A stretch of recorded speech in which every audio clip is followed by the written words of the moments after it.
All right, in 15 minutes, we're going to start up here in 15 minutes. So if you want to grab yourself a cup of coffee and get settled in, we're going to do that in about 15 minutes. And just a reminder, this is going to be a very full house today. So we're going to have to get pretty comfortable. We're going to have to get pretty cozy, and everybody's going to have to sit at the tables if we can make that happen. So just get comfortable, get cozy with one another, and let's find our seats.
All right, we're going to start in 10 minutes. If you can find your seats, please. We're going to start in 10 minutes.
Five minutes. Please find your seats, get comfortable. We're going to start resolutions here in about 5 minutes.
1 minute. We're going to start in 1 minute, please. I notice there's still some folks filing in here yet, so we want to start right away here. 50 seconds now.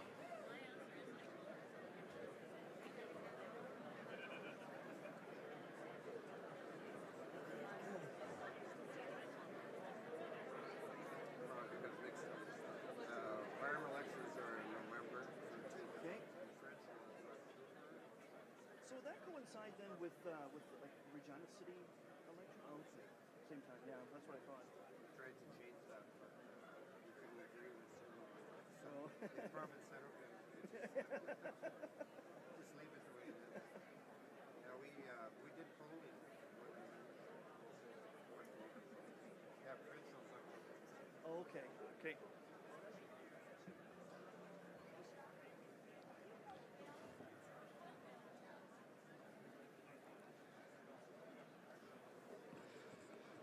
Well, good morning. Welcome to day number 2 of the SARM convention. My name is Cody Glyden from 620 CKRM. Thank you everybody for being in here. We're going to start the resolutions here shortly. Just want to remind you that no reservation of seats here. Everyone's got to fill a seat. So if you can find your seat here right away, we've got a busy day ahead of us. Don't forget, we've got the Premier and the Cabinet of the Bear Pit session coming up a little bit later on this morning, or I guess this afternoon. So keep that in mind. And depending on how long resolutions go, you're going to get an extended lunch as well. And that will give you an opportunity to go and check out the trade show. Lots of exhibitors there this year. The trade show on until 3 o'clock. They've got 187 exhibitors in the trade show. So if you haven't had an opportunity yet, by all means, do that. And tomorrow morning is the networking breakfast sponsored by Cortec. They're giving you an opportunity to win some fantastic prizes, including those Yeti coolers. And they've got a trip to Cabo. It's a 1-week fishing trip for 2 to Cabo. So make sure you are there. You have to be in the room. You have to be in attendance to win that particular prize, all right? 50-50 this morning. Stars, 50-50. Total white, $1,750. That is the total. Winner gets half. Orange, $1,850 so far, and that's going to continue to grow. Please, if you have not got your stars 50-50, make sure you do so. It's a wonderful service. It's a service that you hope you'll never have to use, but if you ever do, it's there. It's 1 for $5, 4 for $10 if you want those tickets. I also want to remind you about the lunch procedure. Yesterday it was kind of chaotic.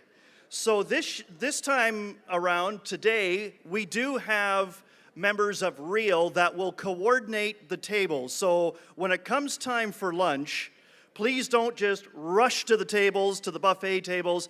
There will be REAL staff that will come and they will help make this go just a little bit quicker and a little bit smoother, all right? So please don't rush. When it comes to the buffet at lunchtime, there will be people that will help you out and get you there in a much more orderly fashion, and you won't have to wait as long, most likely. It'll go a little bit smoother. Before we get started here, I just want to say, you know what, folks? Give yourselves a round of applause and a pat on the back, because it is a hard job working in municipal government. And every one of you should feel very proud of being a counselor, a reeve, administrator, whatever role you have in municipal government. It is a very tough job. I have never worked on the elected side of municipal government, but I have been on the administrative side, and I know what it's like. So ladies and gentlemen, give yourselves a round of applause for all the hard work that you do and everything that you have to go through. It can be a tough job. It's a very rewarding job. And it's nice to see a lot of younger people stepping up to the plate and becoming counselors and reeves and taking on various positions within municipal government. So thank you for everything that you do. Let's begin this morning with resolutions. I'm going to bring up Executive Director Jay Meyer and President Ray Orb, and I ask you that you have your voting devices out and ready, and Jay is going to lead us through the voting instructions. Thank you, Cody, and good morning, everybody. This is going to be a very exciting day with resolutions for the first time, I know in my day anyways, happening first thing in the morning here. And then we got the Premier and in Bearpit session this afternoon. I'm going to run through some instructions for our resolution session today before I hand it over to President Orb, who's our resolution chair. A quick thank you to Purlinger Group Benefits for sponsoring the resolution timer. Each resolution will be read and shown on the screens. The mover will then be provided 3 minutes to speak on each of the resolutions. There will be a timer on the screen, so please be aware how much time there is remaining. President Orb will also warn you after or when there's 30 seconds left. Once the mover has spoken, the floor will be open for debate. You must be a member of council or administrator to speak for or against the resolution. You will have 2 minutes to speak. There will be a timer on the screen. Please be aware how much time, again, that you are taking, and President Orb will give you a 30-second warning. Once all debate has concluded, the resolution chair will then call for the vote. Mike Carmen from Data on the Spot will now provide instructions on voting for resolutions, as well as we'll have a bit of a test question to make sure all clickers are operating correctly. So I'll hand it over to Mike. Awesome, great. Thanks very much. Hi everyone, my name is Mike. I'm from Data on the Spot, otherwise known as DOTS. You may have used our clickers before, but we're just going to run through a few little reminders here. When a question appears on the screen, you're going to press the number of your response. You will see a green light flash, and then you can submit or change your response as many times as you want while the question is still open. It will always record your last choice that you made. So you can always change it. Once the vote is closed, you're locked in though. So we're going to run through a couple of test votes here, and if anyone has any issues with their clicker, if they're not getting a green light or something's an issue, please put up your hand. We have a few people with some extra clickers that can come and swap yours out if need be. So we're going to go ahead with a test vote here. And so I'm going to leave this open for a little bit before I start the 30-second timer. Most of these resolutions will have 30 seconds allowed for voting. Mike, why don't I read it out here? I'll say, Absolutely. what is the biggest priority, this is thanks to the sponsor, SaskTel, what is the biggest priority your community needs to focus on in the next 1 to 2 years? So we got 7 options. 1, moving away from paper-based processes to digital-based ones. Number 2, succession planning, preserving knowledge with retiring employees. Number 3, putting an asset management system in place. Number 4, improving city municipal security services, digital and physical. We can go with improving rural. Number 6, infrastructure upgrades, roads, water lines, water meters, etc., and other. So we have 7 options, and Mike, if you want to get rolling here, we can do the clicker test. There we go.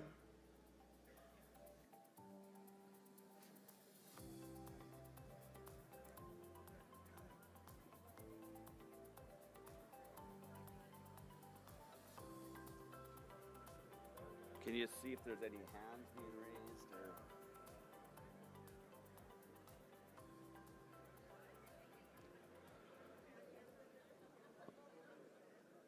Okay, we see the results on the screen. So number 6, no surprise, infrastructure upgrades. Followed by number 2, which is succession planning, which is also not a surprise. So here's the trick question. Anybody have any challenges with their clickers? It looks like the majority of them are rolling. Always the most stressful part of it for me at convention here is making sure these darn clickers are working. We got one over here. Okay, we'll do a switch and we should be good, but I believe we got one more test here.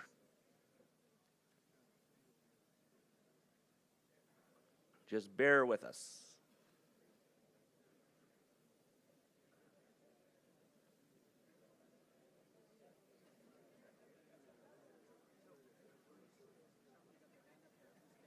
Is there one more down here? Is there one more down here that... Or Amy, is somebody in the cloud with an extra clicker? Over here, Amy, there's 1, 2. Oh, and one right here. Mike, I think you got to make sure the buttons hold down, right? Make sure you're pushing hard on the buttons. One more over here. Over here, yep.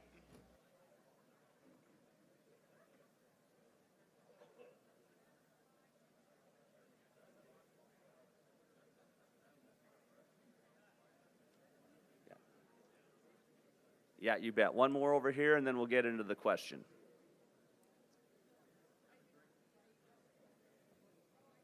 And then there's one down here, Amy.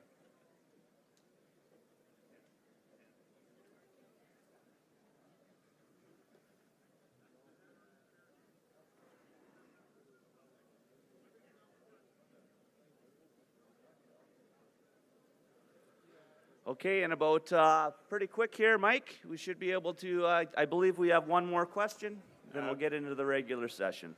Absolutely, yeah. We're going to go ahead with a second test question here.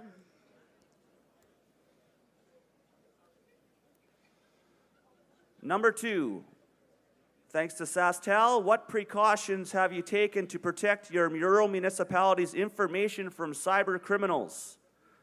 Number 1, installing a firewall. Number 2, antivirus software on computers. Number 3, regularly backing up your data. Number 4, training your employees. Number 5, all of the above. And number 6, none of the above. So 6 options. We'll get the music playing and the timer on.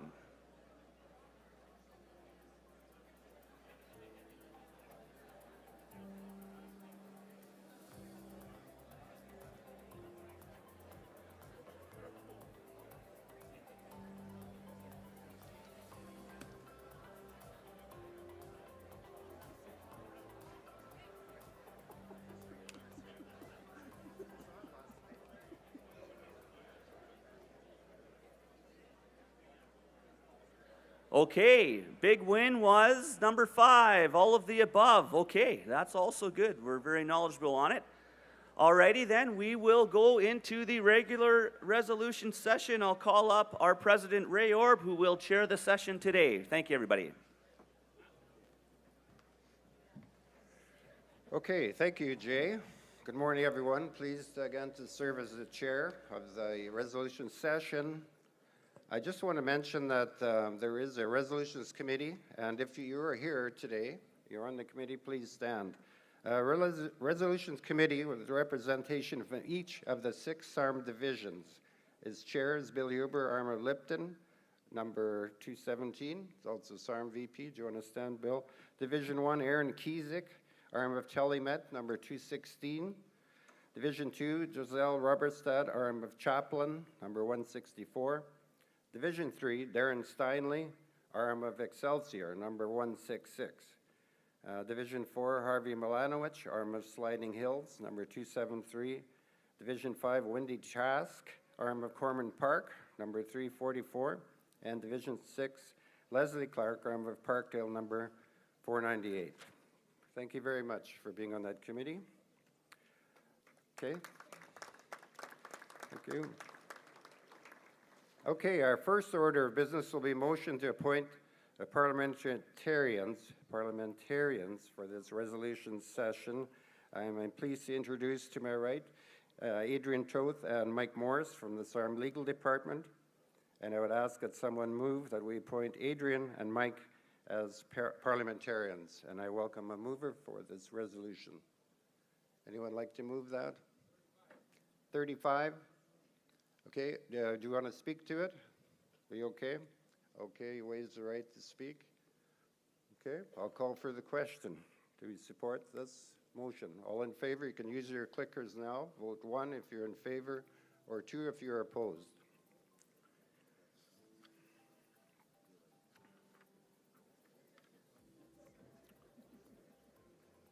Anybody against? Anybody vote against?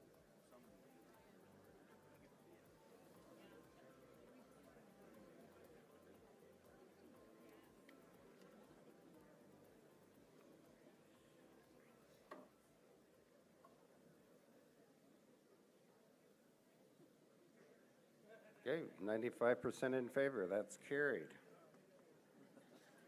Okay, the first 2 resolutions are bylaw resolutions. So they must have 2/3 of the votes cast in favor by voting delegates to be approved. And where regular resolutions only need more than half of the votes cast in favor by our delegates to be approved.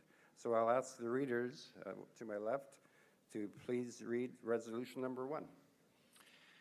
Resolution 1-24A, SARM President and Vice President elections.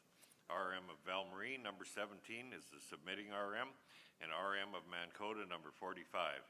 Be it resolved that the SARM bylaws be amended to provide for the President and Vice President to have staggered terms. Be it further resolved that this change take effect after the bylaw change is adopted by the members. Okay, thank you. Do we have a mover? Mover for 1, Mike 4. Yeah, you'll have to speak just a little bit louder. Try it again, if you don't mind. RM 17 of Val Marie. Okay, thanks. Do you want to speak to it? No? Okay. Anyone else?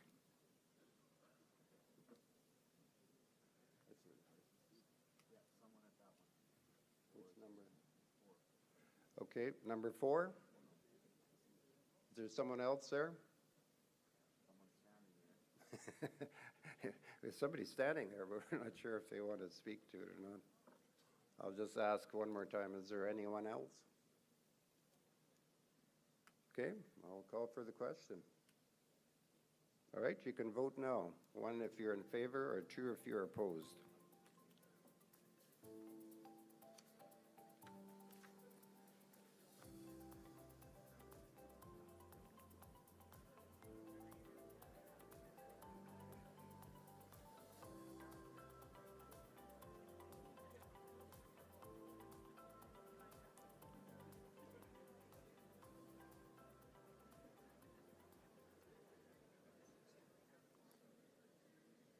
That's carried, 88% in favor, 12% opposed. I'll go on to the next resolution, number 2, and just a reminder, it's also a bylaw resolution, so we'll need 2/3 majority to pass. Resolution number 2. Resolution 2-24A, frequent repetitive resolutions. RM of Prince Albert, number 461. Be it resolved that SARM make a revision to the resolutions policy that resolutions defeated during any SARM resolution session be subject to a 2-year deferral before they can be resubmitted for consideration. Okay, mover, Mike 1. Go ahead, sir. Eric Schmaltz, Reed for the RM of Prince Albert. Okay, Eric, would you like to speak to it? Yes. Go ahead. Okay, this is not in reference to anybody's resolution that they brought forward and passed the SARM conferences. This is simply a matter of saving us some time during our valuable time here. It's something that occupies, I'm sure, some time in the SARM offices, as well as having speakers come up and speak to these resolutions at every SARM conference before or against. So this is simply just a matter of expediting our time here and making sure that we don't waste time. Thank you. Okay, anyone else?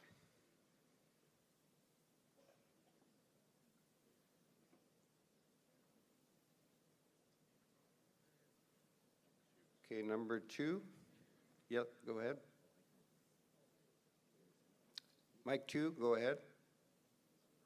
Okay. There we are. Okay. Hall 307. At the beginning, I was in favor of this, but then I started thinking about, are we not, if we pass this, are we not stifling our democratic source here? How else do new ideas come about? Sometimes they have to be hammered into our heads a few times before we all see the promise of this new idea. So I ask you to vote against this. Anyone else? Another number 1? Okay, go back to number 1. Go ahead.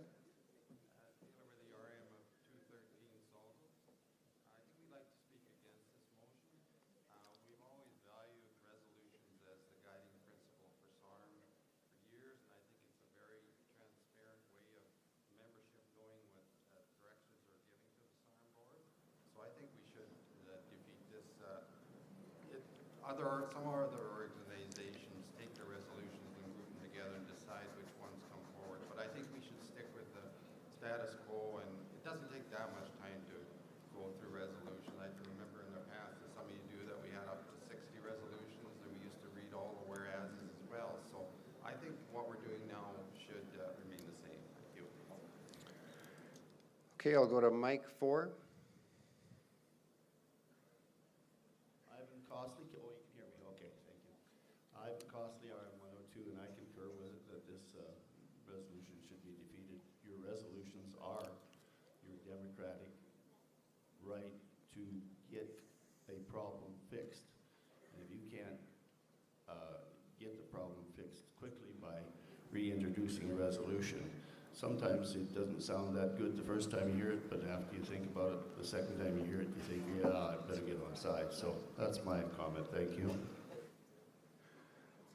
Okay, Mike 1, go ahead. Paul Hegwood, Reno, number 51. I'm curious how you would determine a slight change in a resolution from the previous time. Where do you draw the line? Is it just a few words different? Or that could be very, very hard to judge if that's the same, exactly the same resolution that's been presented before. I think maybe it's not a really good idea. As annoying as they are sometimes, but it'd be hard to judge. Okay, anyone else?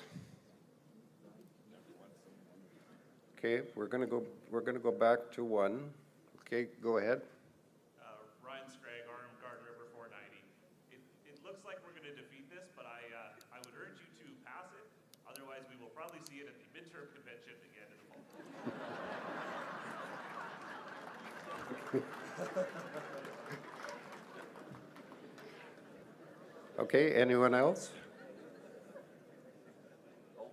Got somebody else coming back.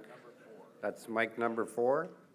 I would just like to address that comment, and I said, that's your right. That's called democracy. Okay, I think we can close that off. I'll call for the question. You can vote now. 1, if you're in favor, or 2, if you're opposed.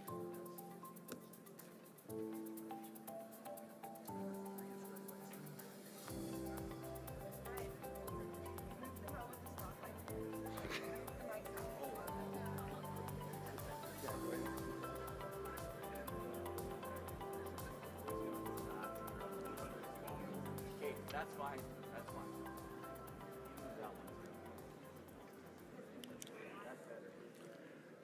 Okay, that resolution is, that's opposed, 62% opposed. So we need 66 to carry, right?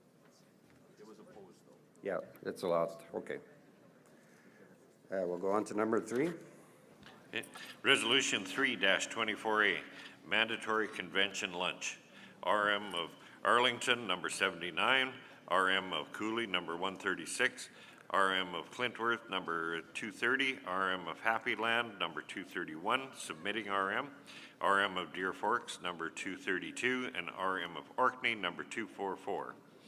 Be it resolved that when an RM is registering online for SARM convention, there is an option to either have lunch on-site or not, so that lunch is not mandatory. Okay, I'm going to ask for a mover. Mike 1, are you ready to move it? Yes. Okay, go ahead, just identify yourself and then you can speak to it if you like. Russell, RM 232. We'll have the administrator speak to it. Okay, I'm just going to ask you, also, do you want to speak to it? No. Okay, and I'm just going to remind people that get up to the mic, try and get as close to the mic as you can, because we're having a little bit of trouble picking up the sound. You can't actually turn it up anymore, so just keep that in mind. So back to 1 again. Go ahead. Kim LaSalle, RM 231 and 232. I have permission from council to speak, or rather forced to speak. Are you forced into this, or go ahead? This resolution is basically self-explanatory, and what they're looking for is a choice, really. Okay, anyone else? You see anybody else? Anyone else? I don't see anyone. Okay, I'll call for the question. You can vote. 1 if you're in favor, or 2 if you're opposed.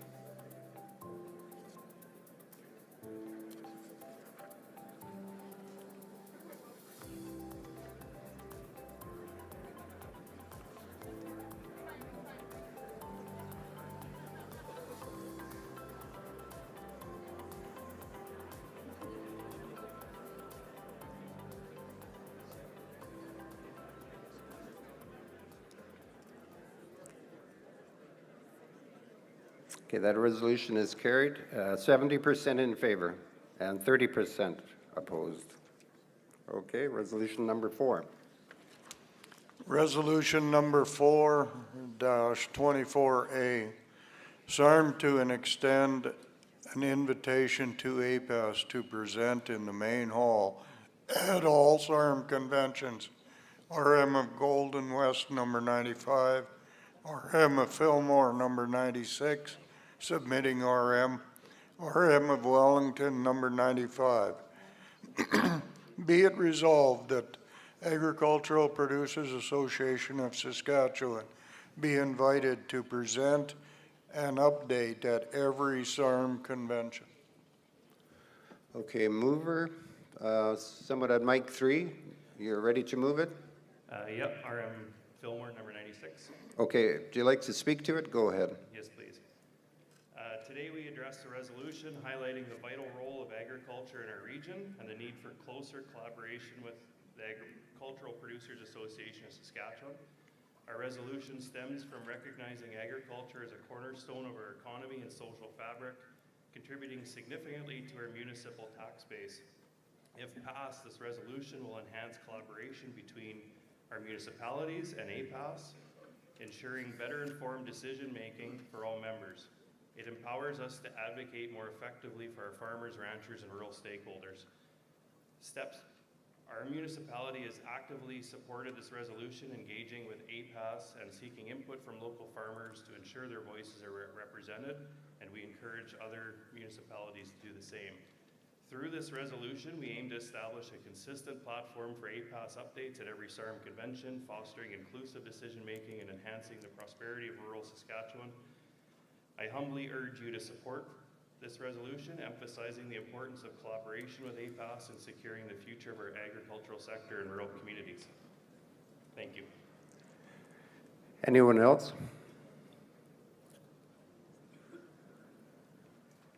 See anybody? Not seeing anyone.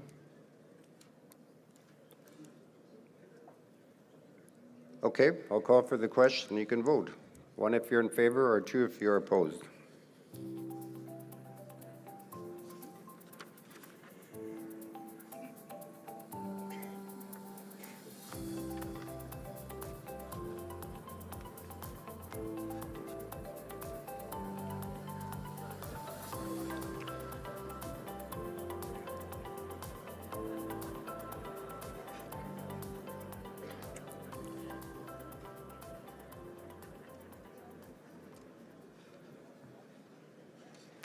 Okay, that's carried. 69% in favor and 31% opposed.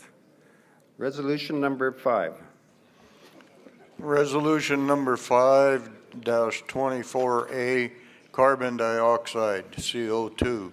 RM of Lake Elma number 8, RM of Moose Creek number 33, RM of Browning number 34, RM of Hazelwood number 94, RM of Golden West number 95, RM of Fillmore number 96, RM of Wellington number 97, RM of Scott number 98, RM of Elmsthorpe number 100, RM of Chester number 125, RM of Francis number 127, RM of LaJord number 128, RM of Bratz Lake number 129, RM of Hillsborough number 132, RM of Rogers number 133, RM of Pence number 160, RM of Karen number 162, RM of Fertile Belt number 183, RM of Grayson number 184,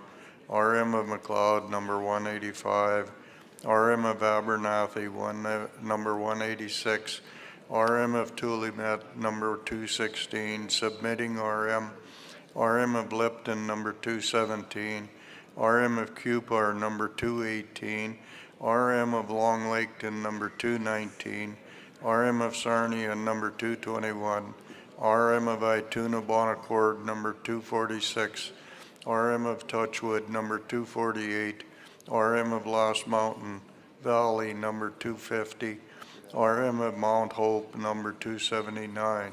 Be it resolved that SARM will ensure that any policies that unduly target naturally occurring CO2 will be deemed as illogical and dangerous. We move that Saskatchewan remove itself from any national or international agreements that reference net zero. Okay, mover, I'm not going to ask you to repeat that, Larry, by the way.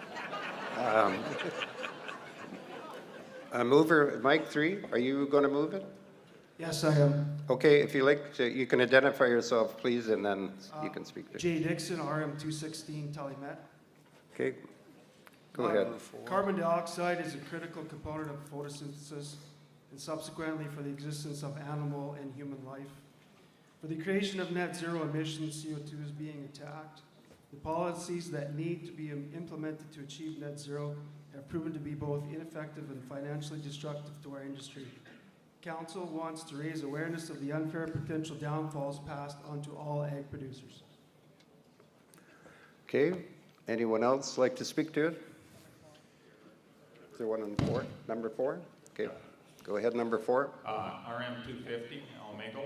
I'd like to add to his from Tellymet there, that we were told that in 10 years we would have a catastrophe. If we don't do something about climate change, we would need to implement policies of political solutions and regulations.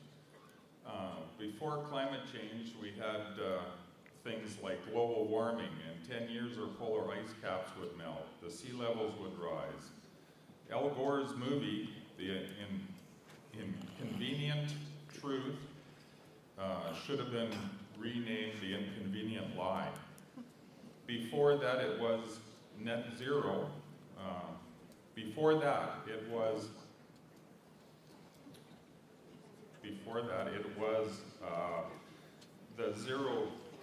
the ozone will be destroyed in 10 years. Before that, it was the ice age. Before that, it was acid rain. What did we do about it? Nothing, and nothing happened.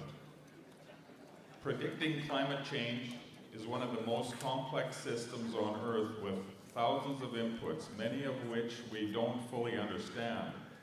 It isn't an exact science or anything, even close to it. Maybe it's just a tad arrogant to suggest that we can predict the weather or climate or anything 60 years from now. The science is not settled. The debate is not over. Dr. Patrick Moore, founder of Greenpeace, says... 30 seconds, Alan. I have to remind you. Okay. CO2 is not a pollutant. So, before we target the production of food and manufacturing of crop nutrition with net zero policies, the policymakers should ban the use of private jets, war, carbonated drinks, and those horrible greenhouse operations that pump CO2 into their greenhouses. Thank you.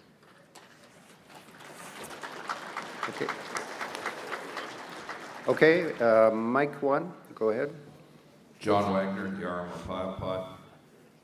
I urge people to vote in favor of this with the CO2 levels, and it was just mentioned with the greenhouses, like our level, if you Google it right now in North America, that tells you about 423 parts per million. Greenhouses raise that up to about 1,000 parts per million, where the optimum growing starts. And you know, you don't exactly see the employees staggering out of the greenhouses to get air. It doesn't hurt you. So please vote in favor of this. Okay, anyone else? See anybody at any mics? No? Okay. All right, I think we're good to go. Okay, call for the question. You can vote now.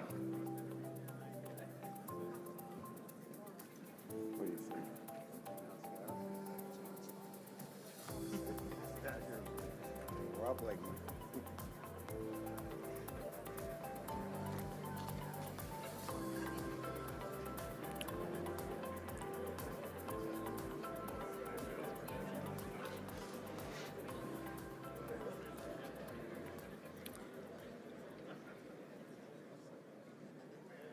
Okay, that's, okay, who voted against it? No, I'm just kidding.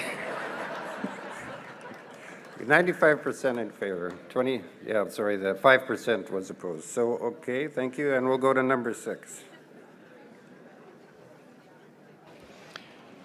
Resolution number 6-24A, Wolf Reduction Program. RM of Keys number 303, submitting RM. RM of Livingston number 331, RM of Clayton number 333, RM of Priestville number 334. Be it resolved that SARM lobby the provincial government to establish a wolf reduction bounty program. Okay, mover, Mike 4. Brad Knudsen, RM of Keys. The wolf population in Saskatchewan, or in some areas, has really exploded in the last couple of years. We've noticed last year in our area that the losses of livestock have gone through the roof. So we'd like to see in the problem areas, and I know it's a touchy subject, but we'd like to see some kind of incentive to lower the wolf population out there. So we speak in favor of this motion. Okay, anyone else?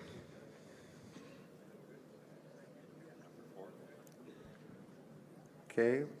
Good morning, my name is Amanda Burbach, and I am from the RM of Cody. I live near Togo, Saskatchewan. I have a farm of 500 cattle, and we leave a lot of our cattle in the community pastures. In 2022, we lost 10 calves in the community pasture and 9 calves in our own pasture and 3 cows to wolf kills. My sons went down and in 2 days shot 3 wolves in the same spot.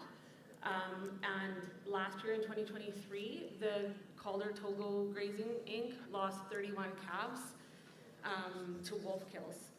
This winter, we brought down some professional hunters or trappers from northern Saskatchewan, spent $15,000 on having them come down and show us how to do a trap line, and bought their traps and a sled from them, and we are currently trapping many a day. It's an insane amount of wolves that are in our area, and it needs to be controlled, because we're losing, especially when a calf can bring in $2,400 at the market. That's a huge loss for our producers. Thank you. Okay, anyone else?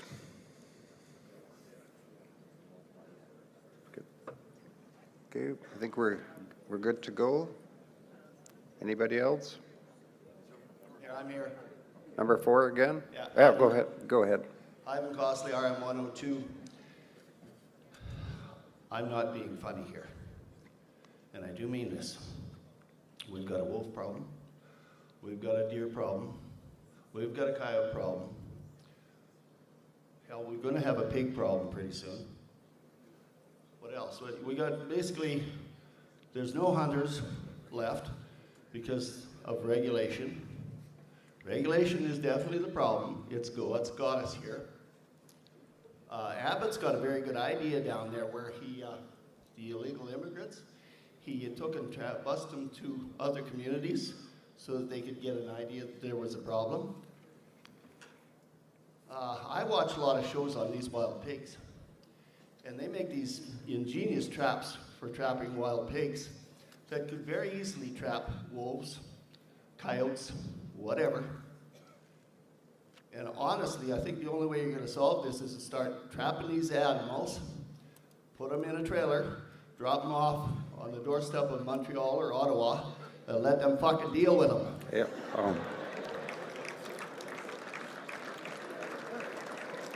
Okay, I just caution future speakers not to use that tone of language, but nevertheless, I'm going to ask if anyone else would like to speak to the resolution.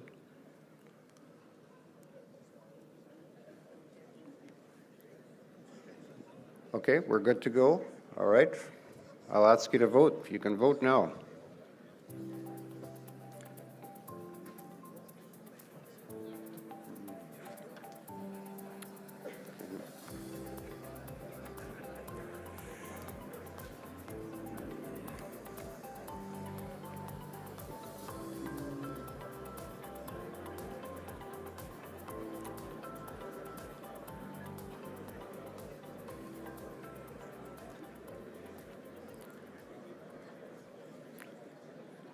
Okay, that resolution carried 93%.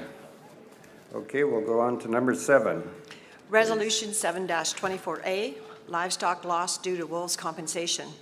RM of Calder number 241, RM of Keys number 303, submitting RM of Livingston number 331, RM of Clayton number 333, RM of Priestville number 334.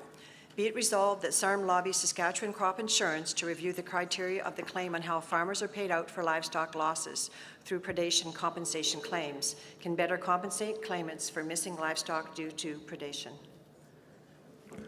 Okay, mover Mike 4. Brad Knudsen, RM of Keys again, and this is just kind of carrying on from the last resolution. Crop Insurance has a program now where they pay out losses due to predators, but you have to have a carcass. And I understand that it would be very hard to monitor in a private situation, but especially where there's a third party involved, such as a community pasture, where there's a third party counting these cattle in and out of the pasture, 99% of the time, if that calf doesn't come back in the fall time, it's because something took it away. And the problem with wolves is when they kill something, they drag it off, you can't find it a day later. So we'd like to lobby Crop Insurance to maybe bring a different program forward where you have somebody like a third party that can verify those calves are there. When they don't come back in, we'd like to be paid out on those. Because I know ourselves, we lost 3 in the community pasture last year. You know, you're walking away with nothing after. So it does add up to, and then my son-in-law runs a community pasture, and they were close to 40 calves short because of the wolf problem. Okay, anyone else? Go back to 4 again. Okay, thank you. Amanda Burback, RM of Cody. Brad's son-in-law is the pasture manager of the Calder Togo, where my animals are. We had a cow, Vince saw that cow the day, told Chad about it, that's my husband. The next day, Vince took a picture of that same cow, and all that was left was 2 legs, a rib cage, and her face. And that's how we knew it was the same cow. And she was an 1,800-pound cow. So that pack of wolves had finished her off over one night. And so if they can do that to a cow, how are we supposed to find any evidence of a calf being taken by a pack of wolves? Thank you. Anyone else?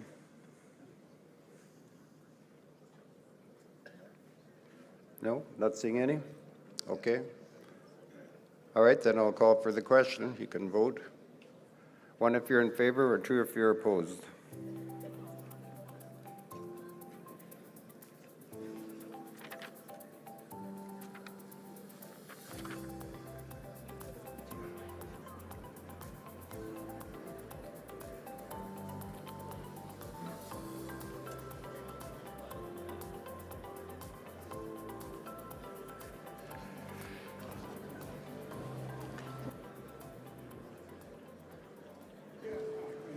Okay. Okay, that's carried as well. 88% in favor. Okay, we'll go on to number 8. Resolution 8-24A, aerial spraying boundaries, arm of fertile belt number 183. Be it resolved that SARM lobby the federal and provincial governments to mandate applicable boundaries on all sides of said road allowances and private properties where aerial applications could be performed. Okay, mover. Do we have a mover for that one? We do. Oliver Pask, Reeve for the RM of Fertile Belt 183. Okay.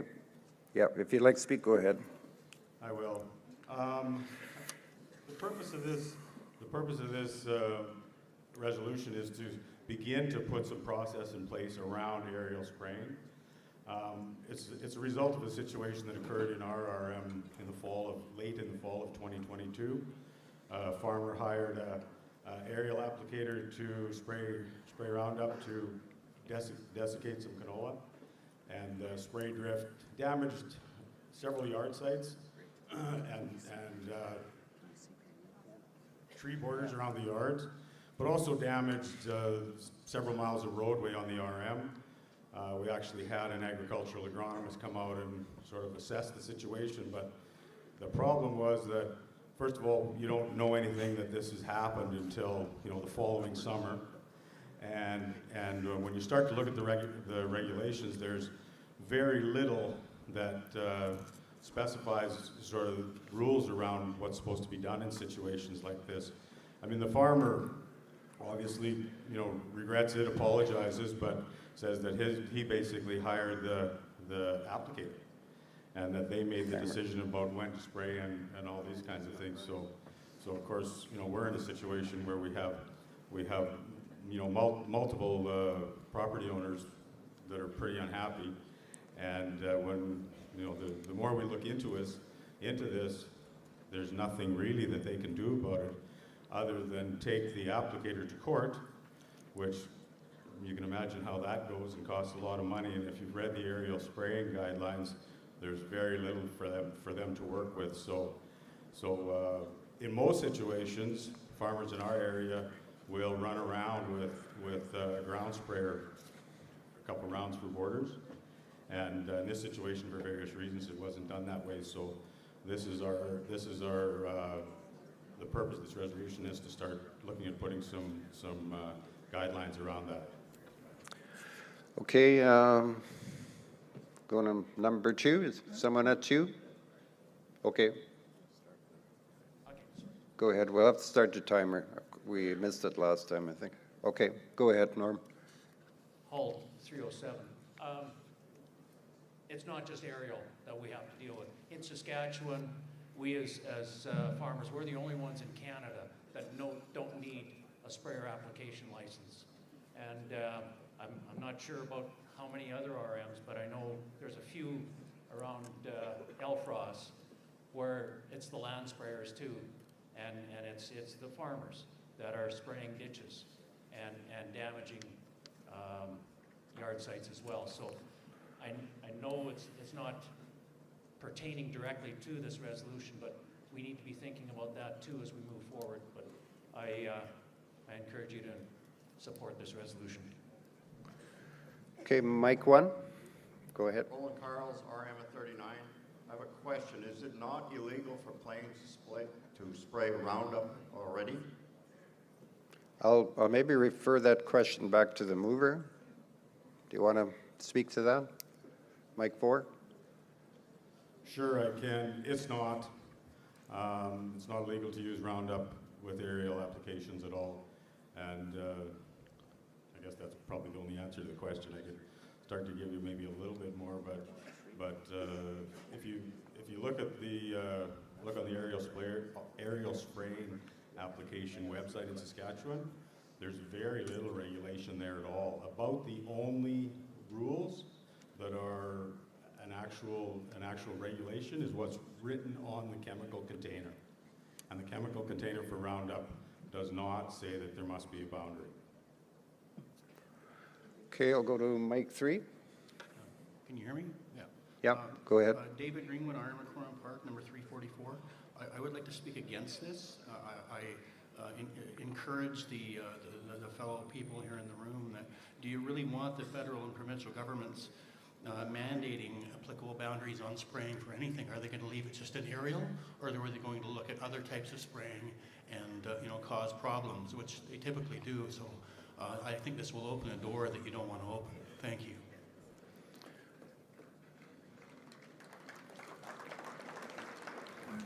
Okay, anyone else? No, not seeing anyone? Okay. Okay, we'll call for the question. You can vote now.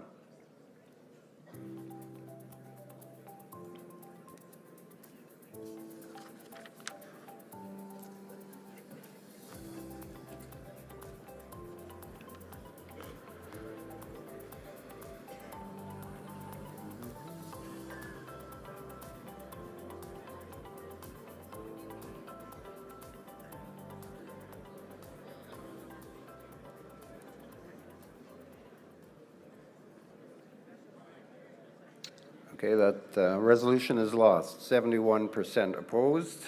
And we'll go on to number 9. Resolution 9-24A, aerial spraying regulatory enforcement, RM of Fertile Belt, number 183. Be it resolved that the timeline to submit claim be extended from 30 days to 12 months.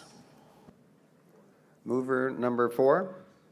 Oliver Pass, RM of Fertile Belt, 183. Okay, if you'd like to speak, go ahead. Oh, we lost the first one. Hope we don't lose the second one. The timelines are just 30 days. You don't even know this has happened in 30 days. By the time a situation like this happens, spraying is done in the late fall. By the time it shows up, the 30 days is long past. So we'd like the timeline extended. Anyone else? Not seeing anyone? No? Okay. I'll call for the question. You can vote now.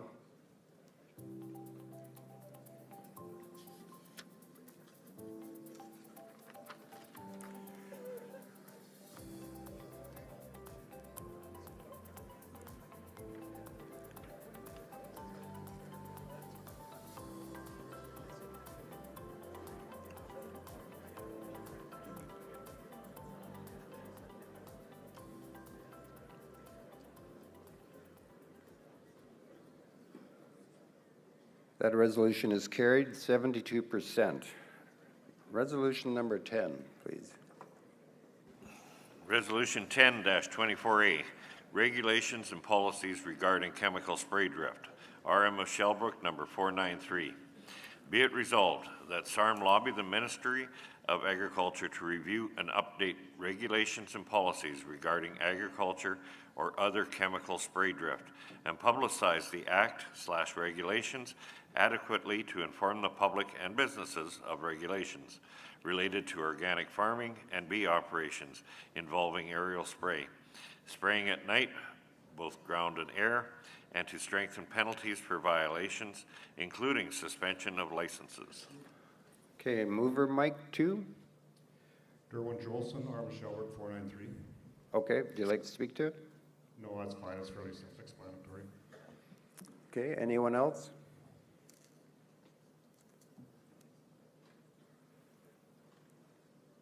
Don't see anybody? No? Okay. All right. I'll call for the question. You can vote now. 1 if you're in favor or 2 if you're opposed.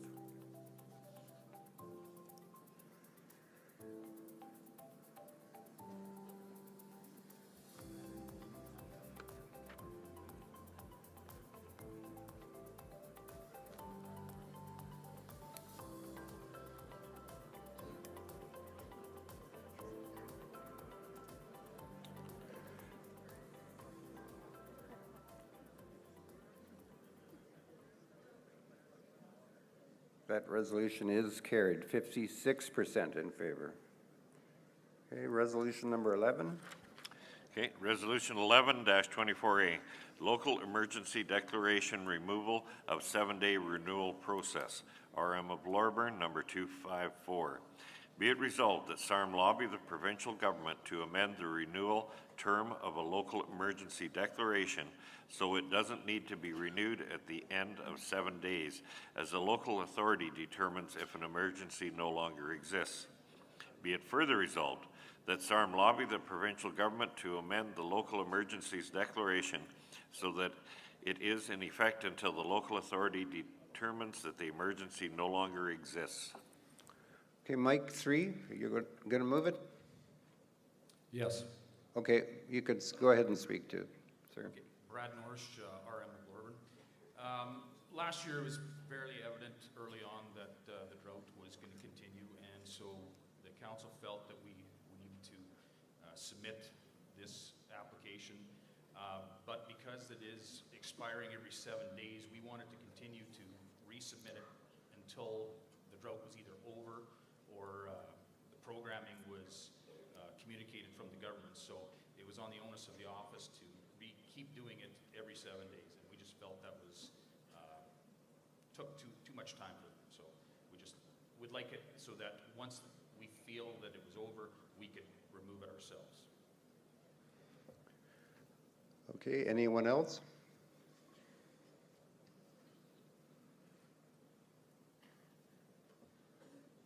Okay, anyone else? No? Okay, we're good to go. I'll call for the question. You can vote now, 1 if you're in favor or 2 if you're opposed.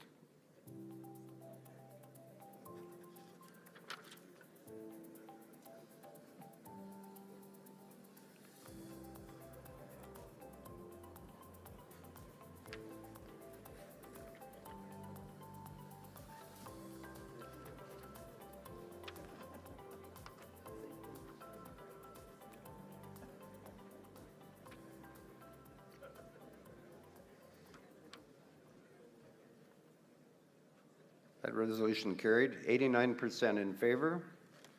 Number 12, please. Resolution 12-24A, Rural Crime, RM of Deer Forks, number 232. Be it resolved that SARM lobby the provincial and federal governments to impose harsher and longer penalties on those convicted to deter criminals from reoffending. Okay, do we have a mover? Number 1. RM 232, Russell Job. I move that we. Okay, do you like to speak to it? Yes. Just stand, if you can, a little bit closer or move the, Okay. Yep. Okay, our rural crime has gone up, the damages they're causing has gone up, and the penalties, the same people are repeating, so obviously the penalties aren't working. So I feel we need to do something about this for our ratepayers. Anyone else?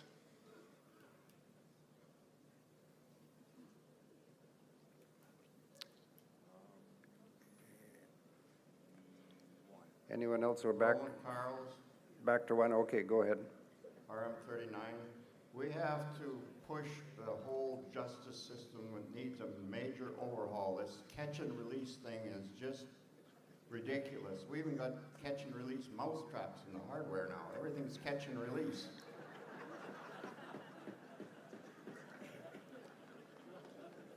Anyone else?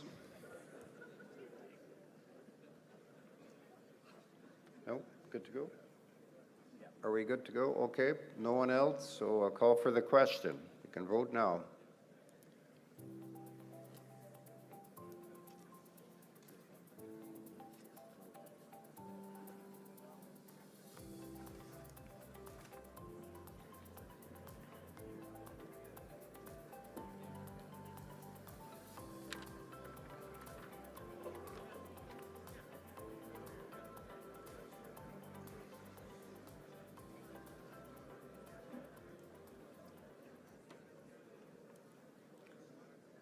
Okay, that's carried. 98% in favor.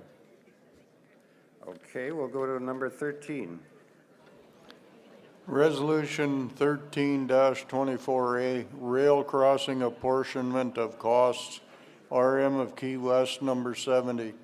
Be it resolved that SARM lobbied the provincial government to update Provincial Railway Guides 2007 with clear direction that a 50-50 cost share between municipalities and rail line operators be the apportionment of costs for surface crossing maintenance. Okay, mover 3. Number 3. Go ahead if you want to move it. Yep. Yeah, just identify yourself. Boyd Holland, Administrator for the RM of Key West, number 70, speaking under the direction of Council. And would you like to speak to it? Go ahead. Yeah. The province's current guidance on this is it is common for the municipality to pay for some or all of the labor and or material costs associated with the repair of surface crossings. Municipalities and rail line operators are encouraged to enter into an agreement. When they are unable to reach an agreement, the Highway Traffic Board facilitates binding dispute resolution. The two prior decisions of the HDB have been for a 50-50 cost share. When we took our dispute to them in 2023, they decided our municipality should be responsible for 100% of these costs. Therefore, we feel it is necessary for the province to update this guide so we are getting consistent and equitable decisions when municipalities and railways are unable to come to an agreement. Thank you. I'll go to mic 1. Go ahead. Mic 1, we need the sound there. Check. Yep, Lindsay go ahead. Dobbs, RM 229. My question to the mover is, did they check with other municipalities that deal with rail lines? Like we have a short line running through, used to be the GSR line. It's just recently been bought out by Regional Rail. And we have a good relationship with them, a cost sharing arrangement.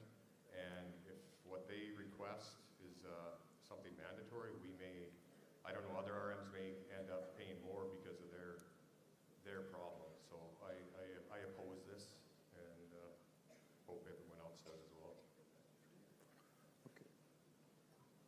Okay, thanks. Mic 3.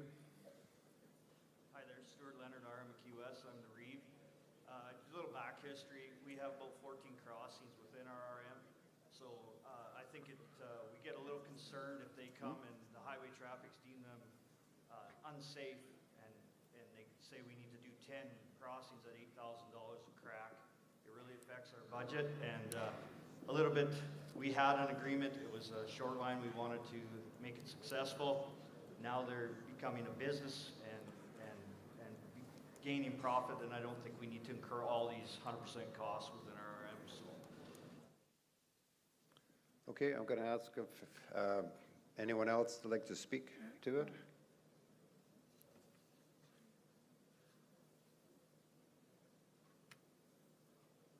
I guess not.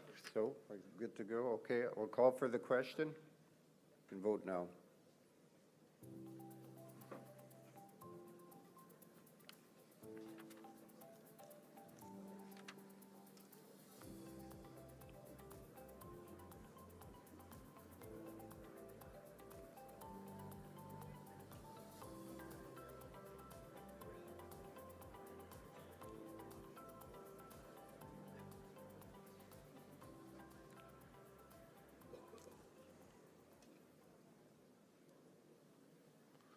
That resolution carried, 71% in favor.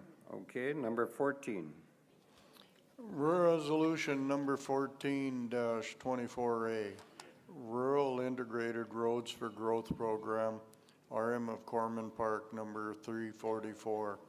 Be it resolved that SARM lobby the provincial government to expand project eligibility under the RIRG program by revisiting the road design requirements so that more rural municipalities qualify for funding. Okay, mover, Mike 3. Yes, I so moved. Art from Councillor Corn Park. Okay, would you like to speak to it? Yes. Yep, go ahead. So as many of you can remember in history, in this province, most of the roads were built with a 7-meter road top and a 20-meter right-of-way. And some of us as municipalities have moved to an 8-meter road top and a 30-meter right-of-way, to the extent that in the last 5 years we've built 2 different sections in our municipality, 4 miles each, at an 8-meter right-of-way, 8-meter road top with a 30-meter right-of-way.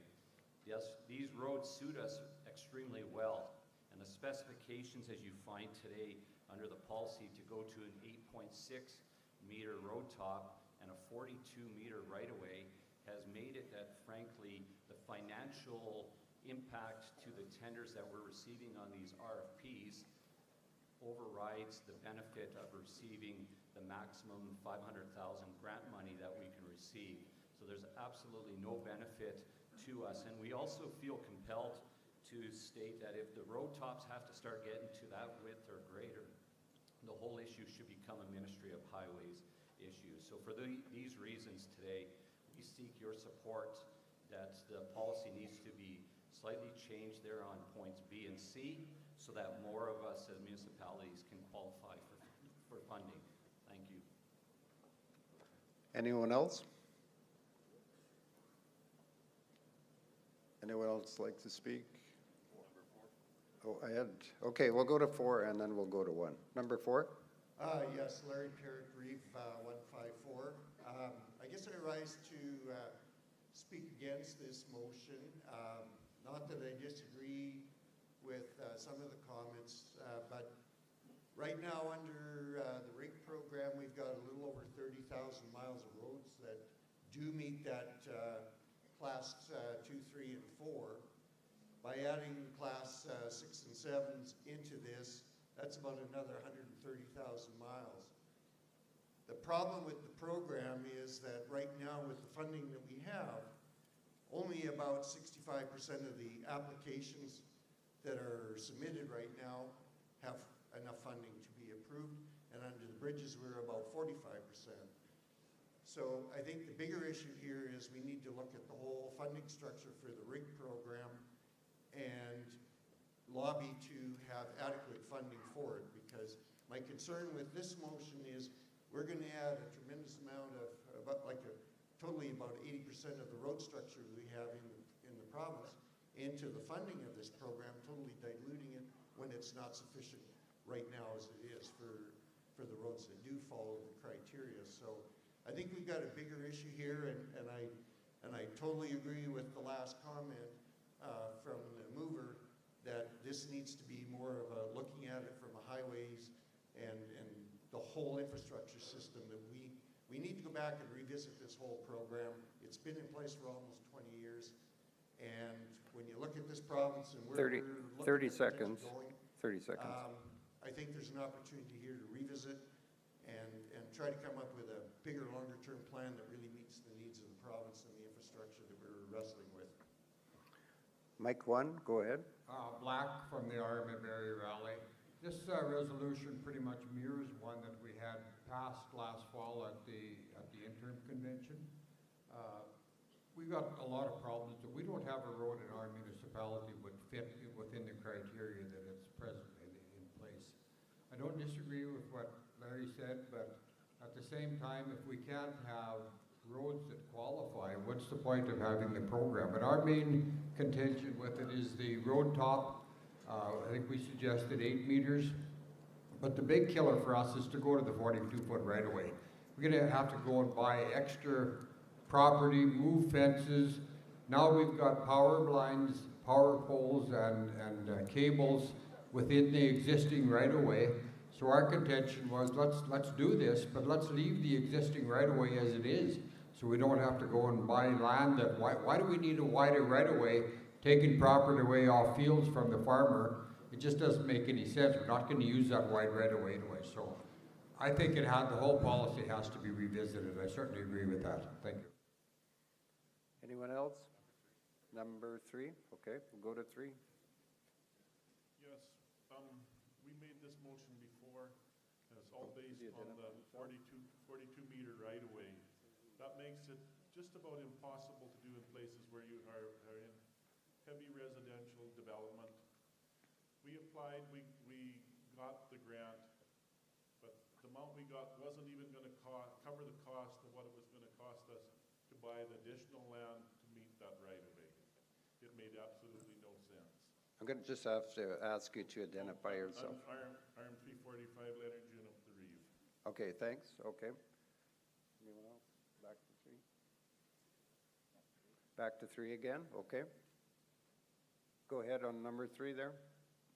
I get to close it then, Mr. Chair? Yeah, don't see anyone else, so go ahead. Okay, I think we've heard from the floor this morning here that definitely the system is broke. I think all of us recognize the fact that we have a road network in this province that needs to drastically be rebuilt, and we also have a lot of municipalities that do not qualify to the present policy. So as much as I appreciate the concerns from one of the speakers this morning, I still seek your support. Thank you. Okay, we'll call for the question. You can vote now.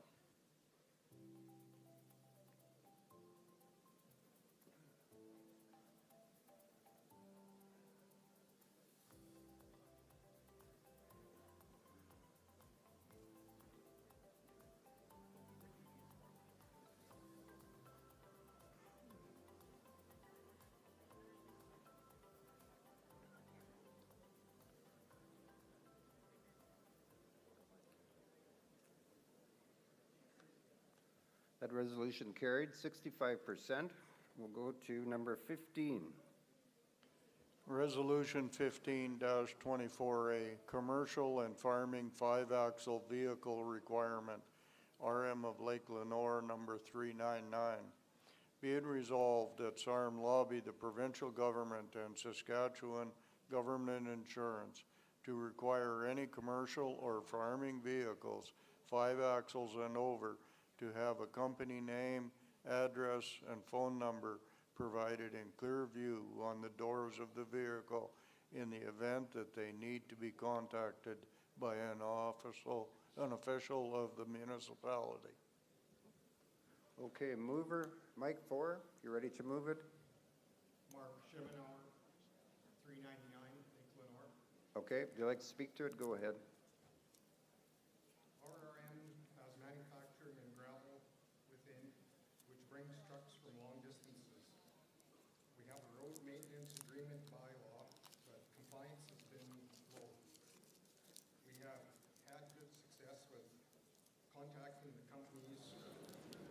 and letting them know what is required. However, often the truck hauling cannot be identified. Okay, anyone else?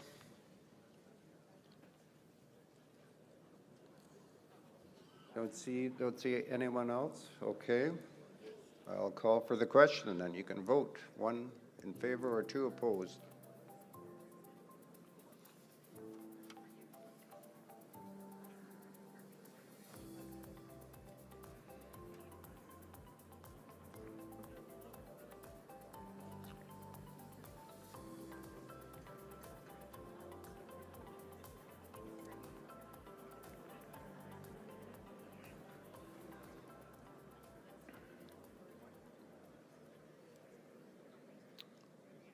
That one is lost, 56% opposed. We'll go to number 16.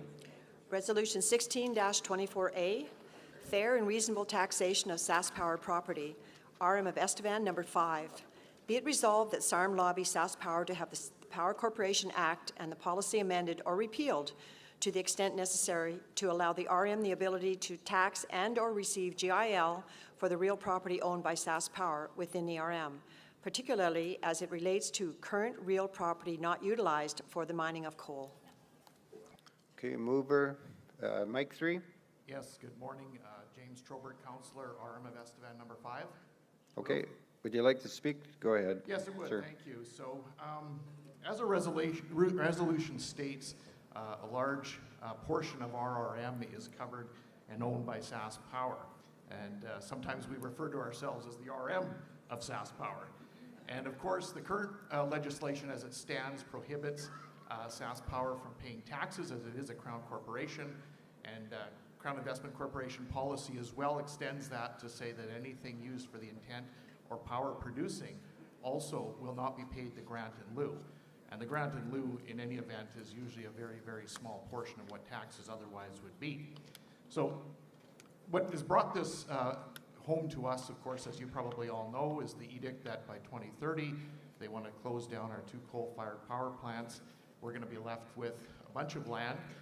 And the paradox is that with those 48,000 acres in our community, RRM, the fact of the matter is that the property still will be owned by SaskPower because the intent may still be there for them to mine coal, whether in the future or otherwise, for other projects.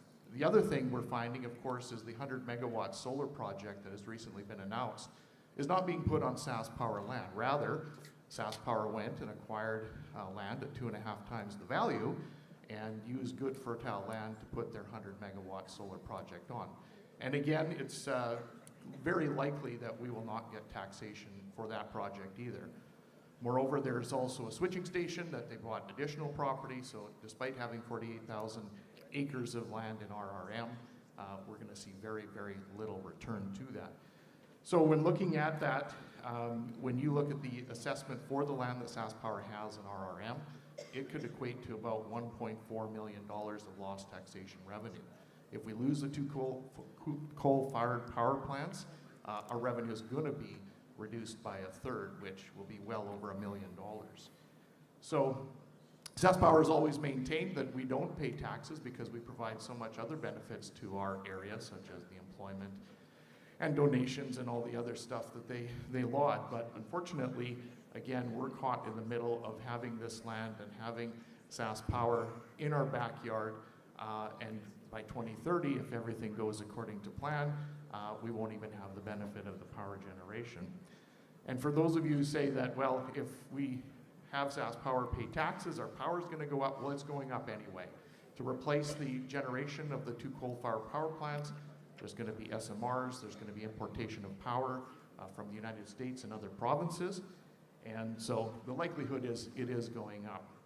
So while we realize that this resolution is more specific to our RM, we would like you and request that you help us send a message to SaskPower that as a corporate entity owned by the Crown, whose duty is to pay money into the general revenue fund, 20 seconds.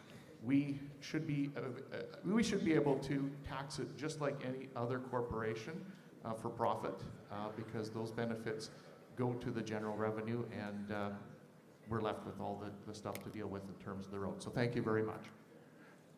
Okay, anyone else?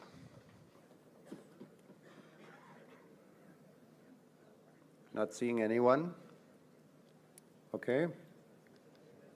All right, then I'll call for the question. You can vote now. 1 if you're in favor, or 2 if you're opposed.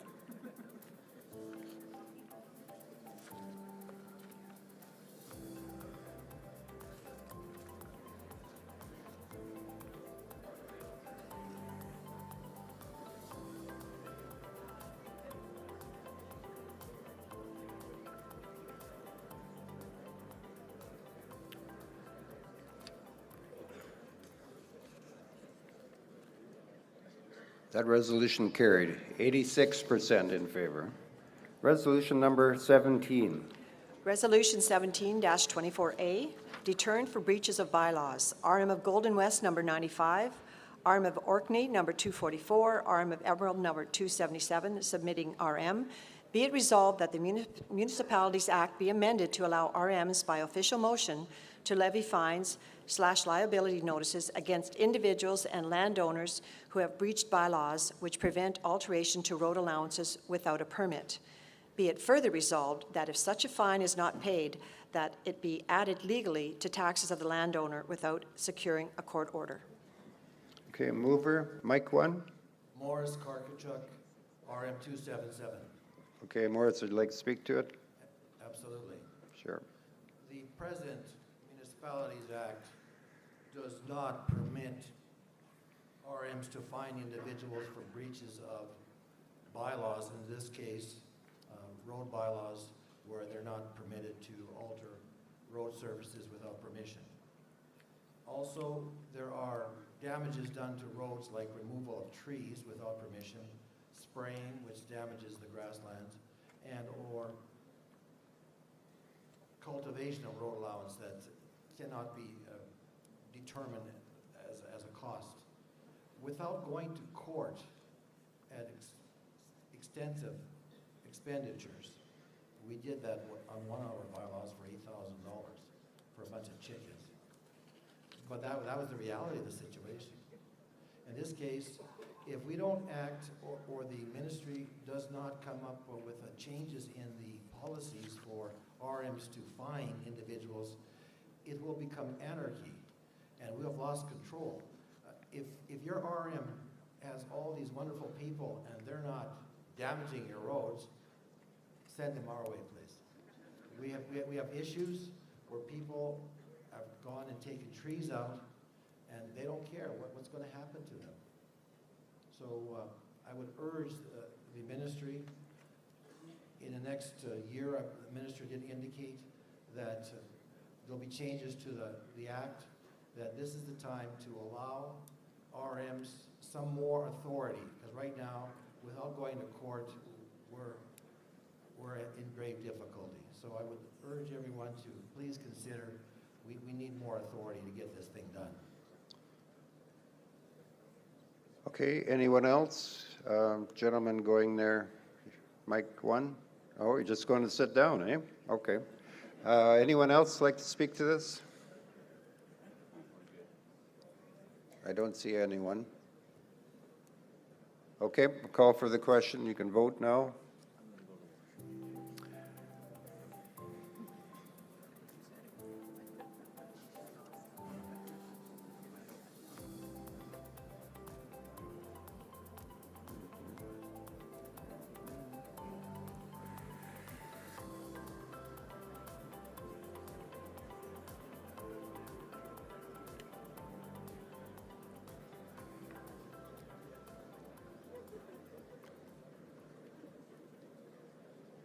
That resolution carried, 80% in favor.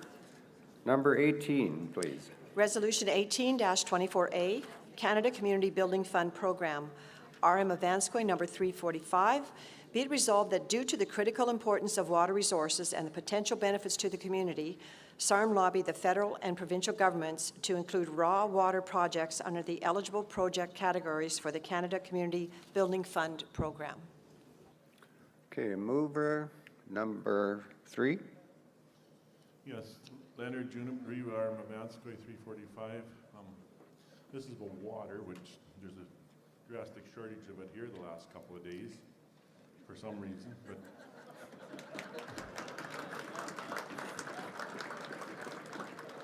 it's about like potable water and raw water. To get funding, you have to be in the potable water category. But the need that we have is out in RM is more for non-potable water, for uses for spraying and watering, stuff like that. But we need to build a new fill station, to move our fill station. But we can't, the funding isn't there because it states that it can only be for potable. And we would like to make it that it's all-inclusive to cover both. That if the need is there, then it'll be used for that. Okay, anyone else? No one else? No? Okay, call for the question. You can vote now. 1 if you're in favor, or 2 if you're opposed.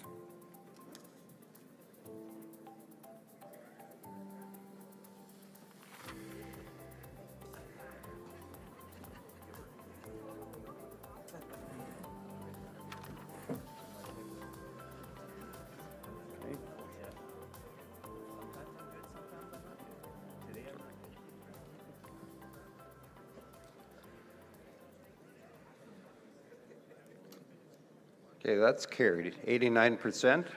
All right, let's go to 19.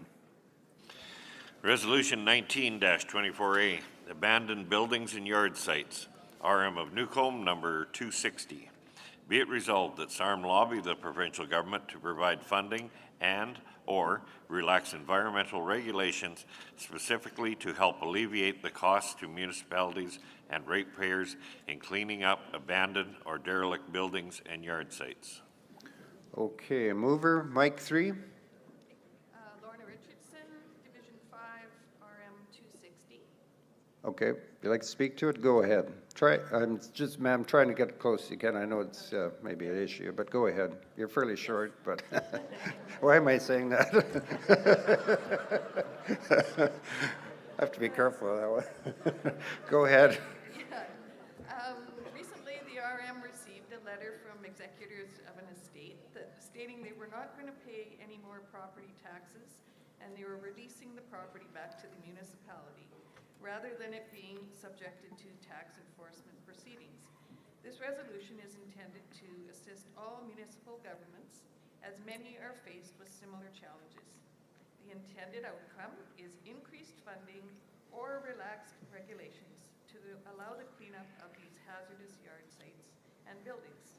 Please support us as I move to adopt this resolution. Okay, anyone else? Oh, there's someone coming to mic number 2.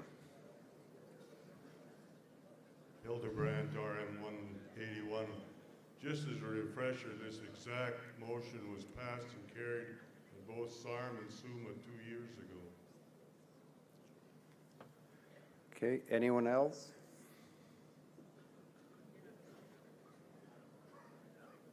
Back to 3, number 3. Okay, go ahead, number 3 there. Doran Scott, the administrator of the RM Blucher, speaking at the direction of council. We'd like to support this resolution, especially since the current provincial government is pushing for smaller urbans to be absorbed into rural municipalities. Rural municipalities are taking on these smaller urbans that have a lot of these derelict properties, and those residents are now looking at the RMs and going, when are you going to clean this up? We've had a couple of those instances, and it was in excess of $10,000. That will never recover. So we'd urge you to support this resolution. Okay, I'll go over to number 1. Go ahead. Roland Carls, RM at 39. We've got way too many rules and it's just costing us a fortune. These abandoned rural houses and that, they just could be looked after with a match and then bury everything that's left there instead of costing a fortune to do this. And we're going to have abandoned buildings all over the province that nobody's going to do anything with because the regulations are too tough. Okay, we'll go back to number 3. Number 3. Oh, I'm sorry. Oh, yeah, you're the mover. So I'll just wait. Is there anyone else that'd like to speak to it? If not, I'll go back. Okay, I don't see anyone. So I'll go back to number 3. If you want to speak to it, it's okay. If you don't, we'll close off the, okay. All right, we'll call for the question. Let's vote on this. Number 19.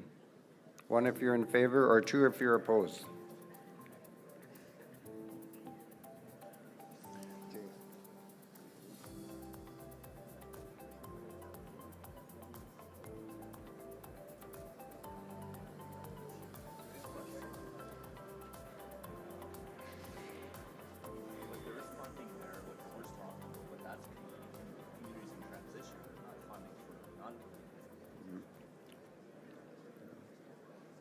Okay, that resolution carried 92% in favor. So we'll go to number 20. Resolution 20-24A, revision of Section 369 of the Municipalities Act to allow for more bylaw infractions to be added to the tax roll, RM of Maine number 371. Be it resolved that SARM lobby the provincial government to allow municipalities to put all unpaid bylaw infractions belonging to RM ratepayers on the municipal tax roll as of December 31st of that year in which the infraction occurred. Be it further resolved that SARM lobby the provincial government to revise Section 369 of the Municipalities Act. This change will allow municipalities to better enforce compliance with respect to municipal bylaws. Okay, mover, go to mic 1. Go ahead, sir. Mic 1. Yeah. Danny Pakawi, Reeve of Arma Bain 371. This resolution is pretty self-explanatory, and I ask for your support. Okay, anyone else? Number 2. Yep, go ahead. Hall 307. Mr. Chairman, we talk about repetitive resolutions. We just passed this one, number 17. The Resolutions Committee should have the ability to combine these resolutions, but to date, they're not allowed to, just because of regulations, either regulations or I guess it's what SARM has done in the past. They have to go back to the RM and ask for permission, and if they don't, then they don't combine them. And so then we're therefore passing 2 of the same resolutions at the same meeting. So just think about that one. I urge you to support this resolution. Okay, anyone else?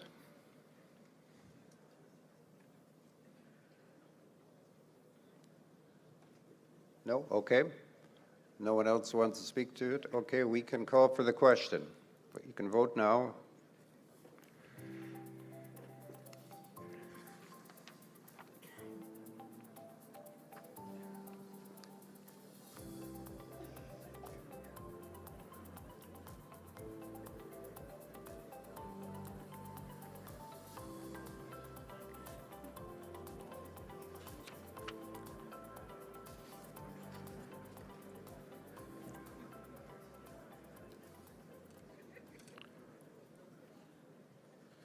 Okay, that resolution carried by 93%. Let's go to number 20.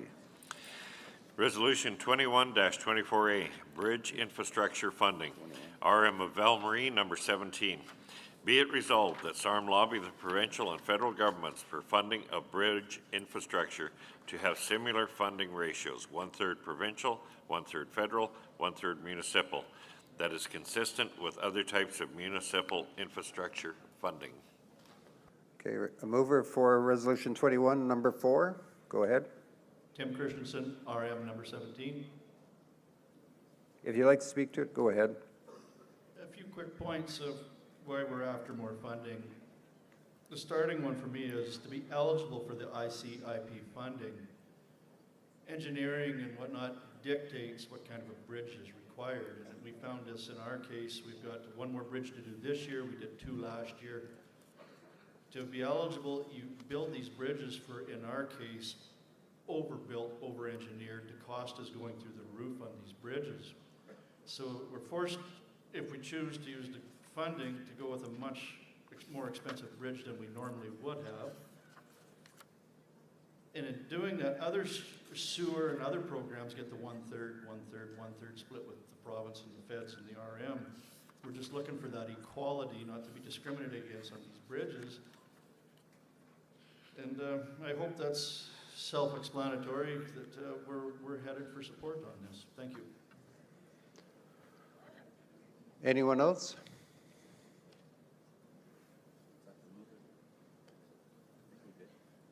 I don't see anyone else coming up. Okay. I'll call for the question. You can vote now. 1 if you're in favor, or 2 if you're opposed.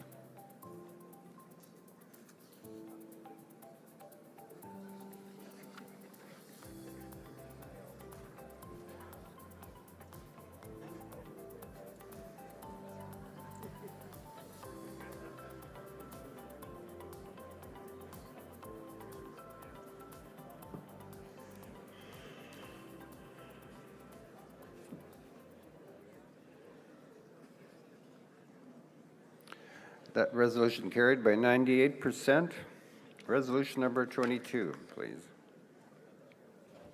Resolution 22-24A, unwarranted annexations. RM of Edenwold number 158, RM of Sherwood number 159, submitting RM.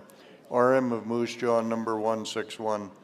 Be it resolved that SARM lobby the provincial government for review of the Guide for Municipal Boundary Alterations, Annexation, November 2015, and related legislation to clearly define the requirements for a municipal boundary alteration, annexation, to avoid unwarranted and baseless applications where the applicant municipality cannot meet a minimum threshold of the demonstrated need for land for growth purposes as stated in the mutually accepted statutory planning document and recognized growth strategy.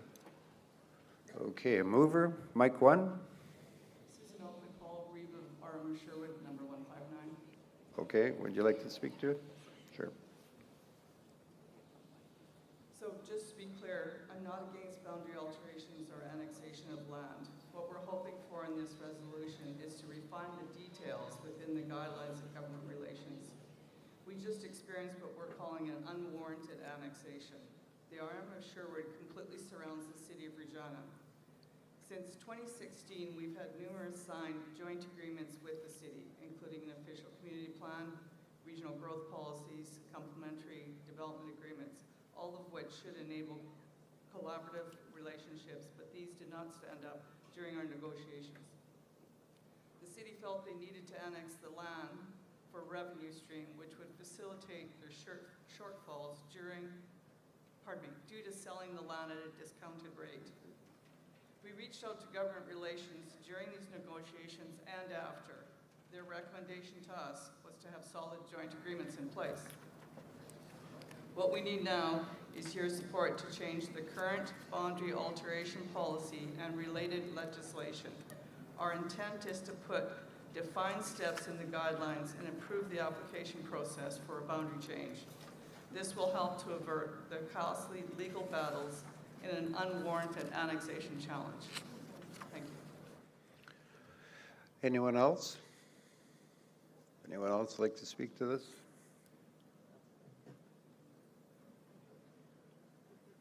Okay, I'm not seeing anyone. Okay, I'll call for the question. You can vote now.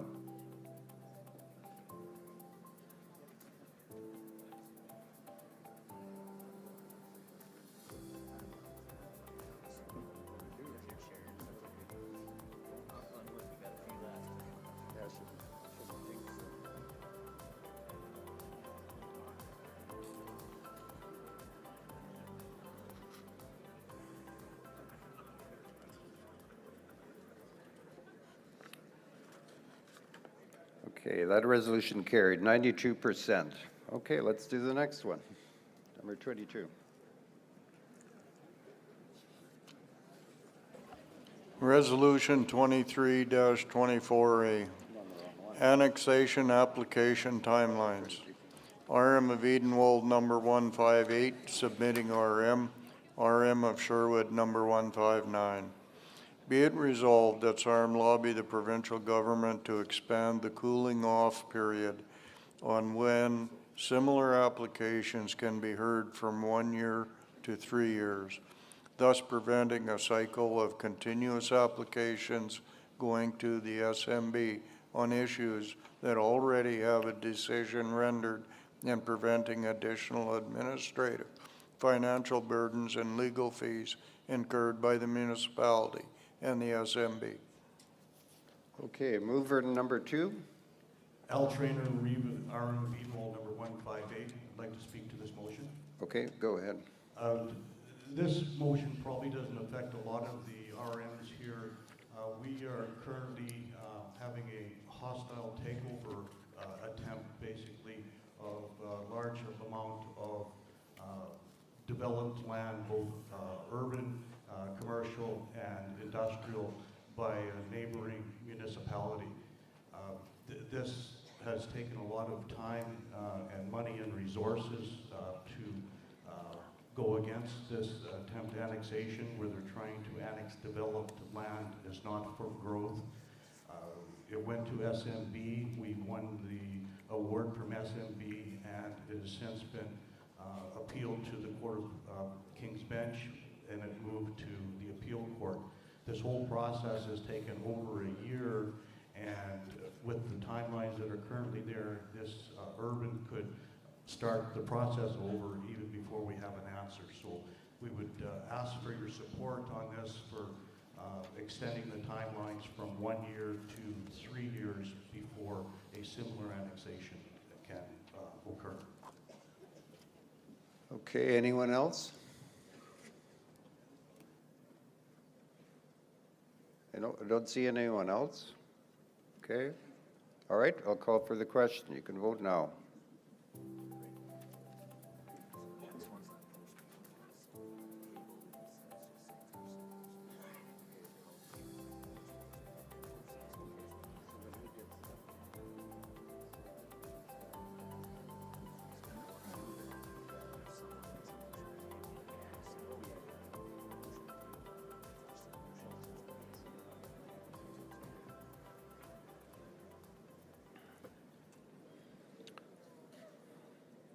That resolution carried, 95%.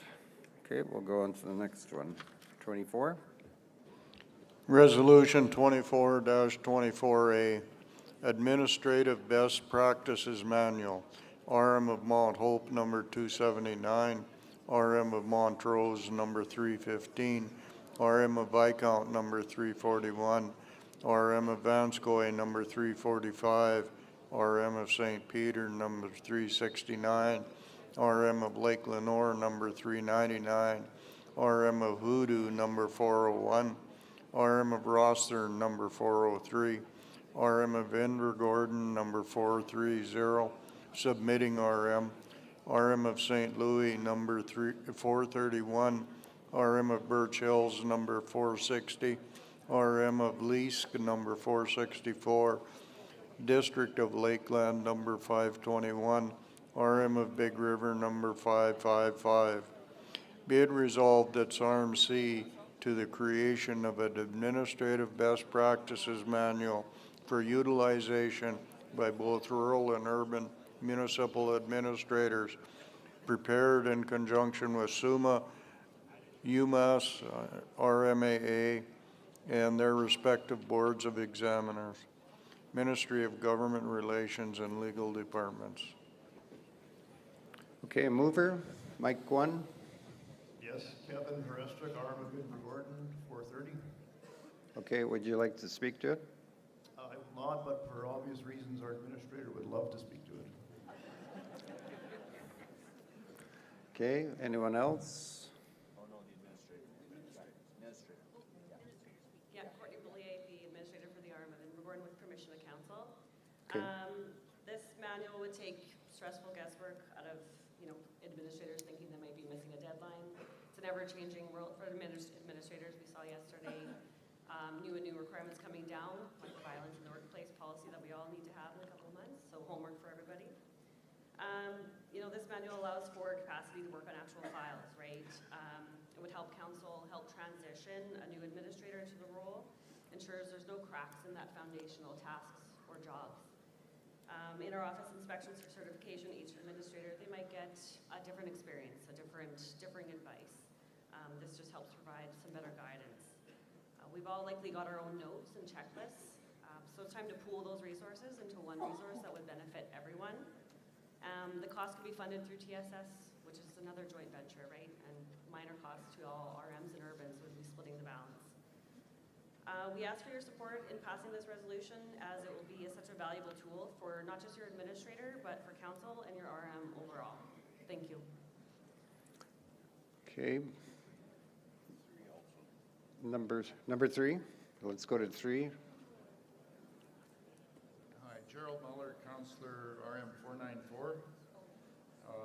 This came up during a meeting of ours about a month ago, and it seems rather bland and neutral and warm and fuzzy, but I can tell you this is the way regulation creeps into any industry. This is how it started in the real estate business.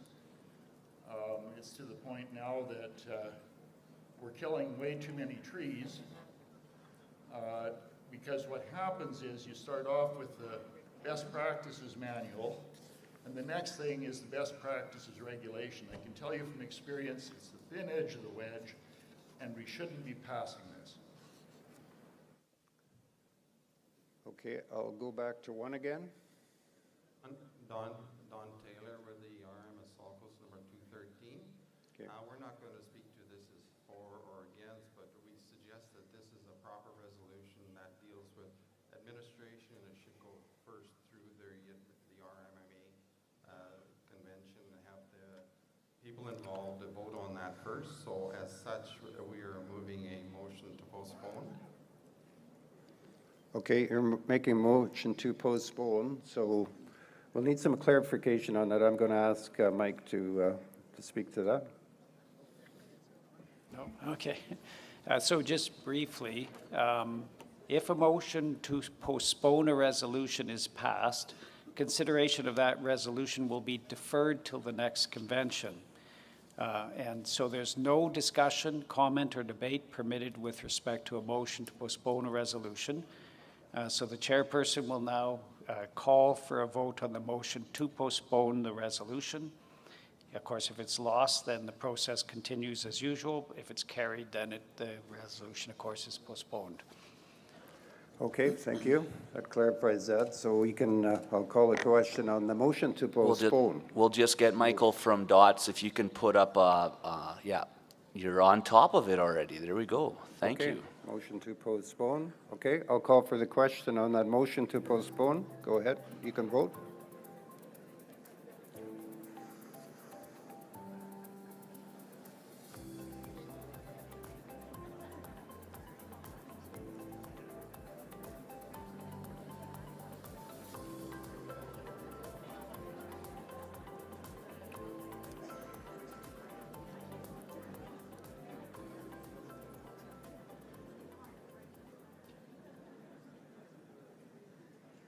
Okay, that motion is carried, so the motion will be postponed.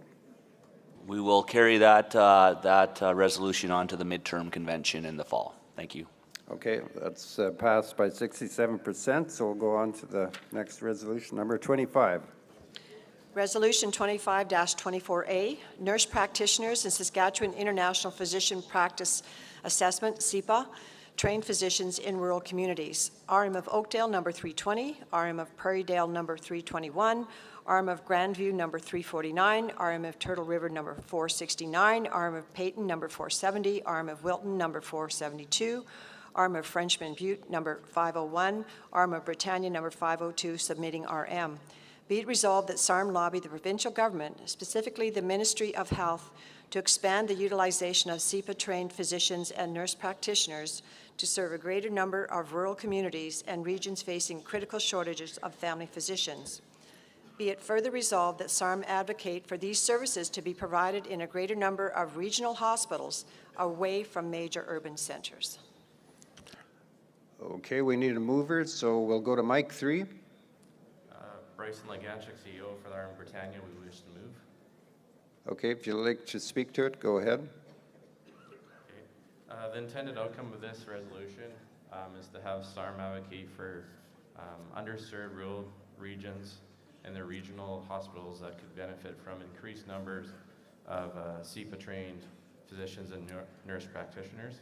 The RM Britannia is requesting SARM advocate for all rural populations served by regional hospitals by ensuring a greater number of CEPA-trained physicians and nurse practitioners are made available to rural communities, focusing outside Regina and Saskatoon. Anyone else?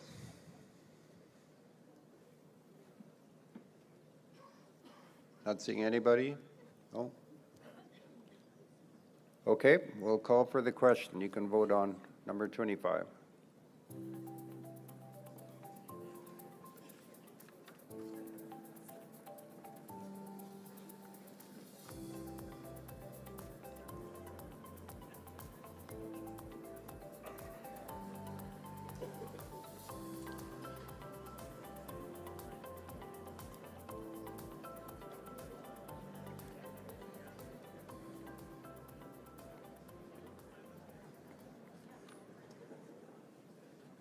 That resolution carried 98%. Let's go to number 26. Resolution 26-24A, Environment of Canada, Regulation Arm of Val Marie Number 17. Be it resolved that SARM lobby the federal government for changes to all acts administered by Environment and Climate Change Canada to require local government consultation regarding all acts, regulations, and permitting processes that may affect municipal operations or projects. Okay, mover number 4, go ahead. RM number 17, Tim Christensen. Yep, go ahead if you like. We were doing 2 bridges last summer. Some of the largest hurdles we had was environment, ECCC. We get through everything. We have a bridge crew moved into a location, a remote location, and there's couple parts to this story. The biologists that we had hired are so scared of ECCC. The first biologist come down, the site was cleared, construction was moved in, mobilized, and ready to start. The light duty had started. Another biologist replaces the first biologist and finds an abandoned barn swallow nest. And where we're from, there are thousands and thousands of barn swallows. That biologist phoned ECC or communicated with ECC. They shut down our project. And we reached out to ECCC. We still are reaching out to ECCC. If they have that kind of power, it was tens of thousands of dollars to move this bridge crew to another location. ECCC has never responded to us. They will respond to the engineering firm and the engineers that we hired. We are paying the bill. As the consumer, they won't talk to us. They still haven't talked to us. And what, in a nutshell, we're looking for is for the provincial government to stop our federal overreach and take control back for the ratepayers of this province.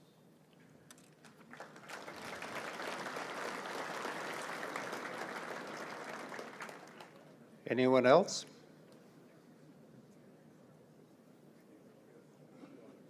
Okay, I don't see anyone. Okay, let's vote on number 26. Go ahead.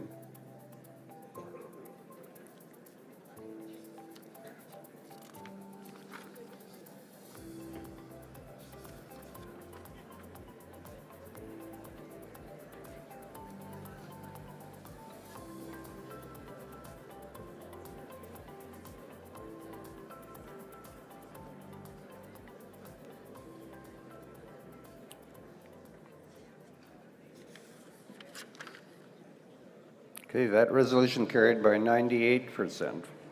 Okay, let's go to the last resolution, number 27. Resolution 27-24A, Tax Loss Compensation Fund, RM of Fish Creek, number 402. Be it resolved that SARM entered into negotiations with the provincial and federal governments to create a sustainable compensation fund for which rural municipalities may receive the funds they require. Okay, mover, Mike 4. Brian Sawicki, Fish Creek, 402. Okay, would you like to speak to it? You can go ahead. Tax Loss Compensation Fund was established between 1999 and 2001. It was a means for RM to receive some type of funding for a tax loss as reserve lands were taken off tax. RM tax roll. The fund was developed with a combination of federal government, 70%, provincial government, 30%, then issued to SARM Tax as an administrator for the funds. Municipalities could receive up to 90% or less of the property tax amount. Over the past 20 years, the fund saw some years with strong interest rates, but the years of lower interest rates has depleted the fund. The RM Fish Creek's portion of the fund is depleted. Some other municipalities as well. We rely on this payment for ongoing maintenance of roads. As mentioned in the resolution, we're looking at a major road construction project for access to One Arrow First Nations Reserve, which is in need of constant maintenance and at cost of all the other ratepayers. Repair and maintenance are constant for emergency services to travel regularly. This will be at significant cost. We ask that SARM lobby the provincial, federal governments to establish a sustainable compensation fund. Thank you. Anyone else?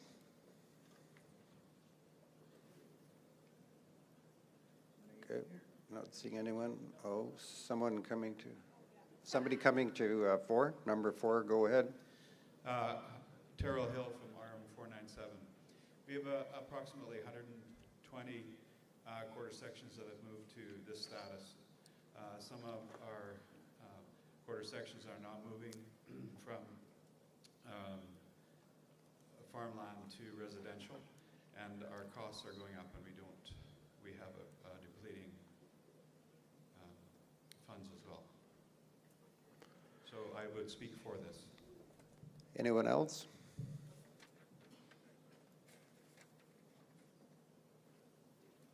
No one?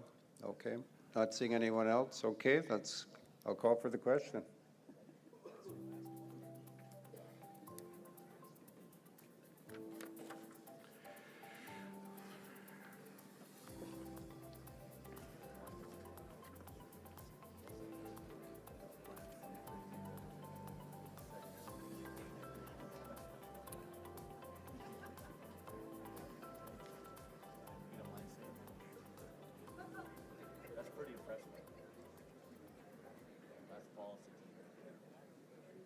Okay, that resolution carries by 97%.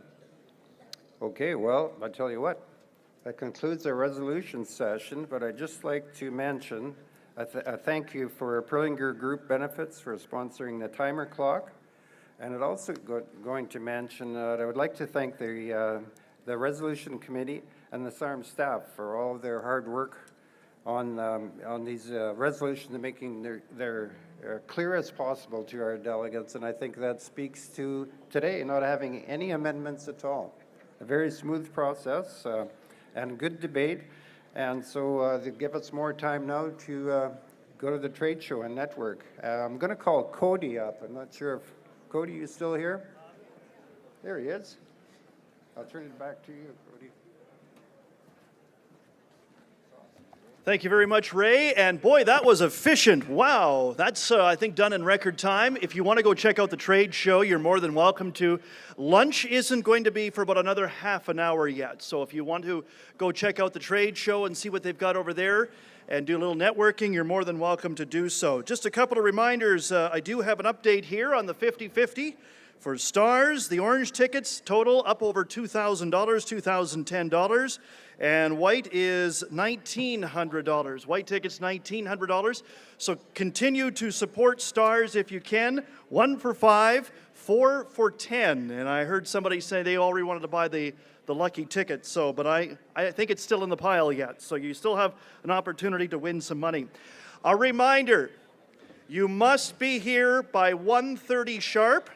And you must have your lanyards. If you do not have your lanyards, you're not going to be able to get in here for the bear pit session. So make sure that you are wearing your lanyards. Security will be watching that very, very closely. 1:30 is when everything starts up with the Premier's address. 1 o'clock. 1 o'clock is when everything starts up with the Premier's address. 1:30 is when the bear pit session is going to begin. So please be here by 1 o'clock.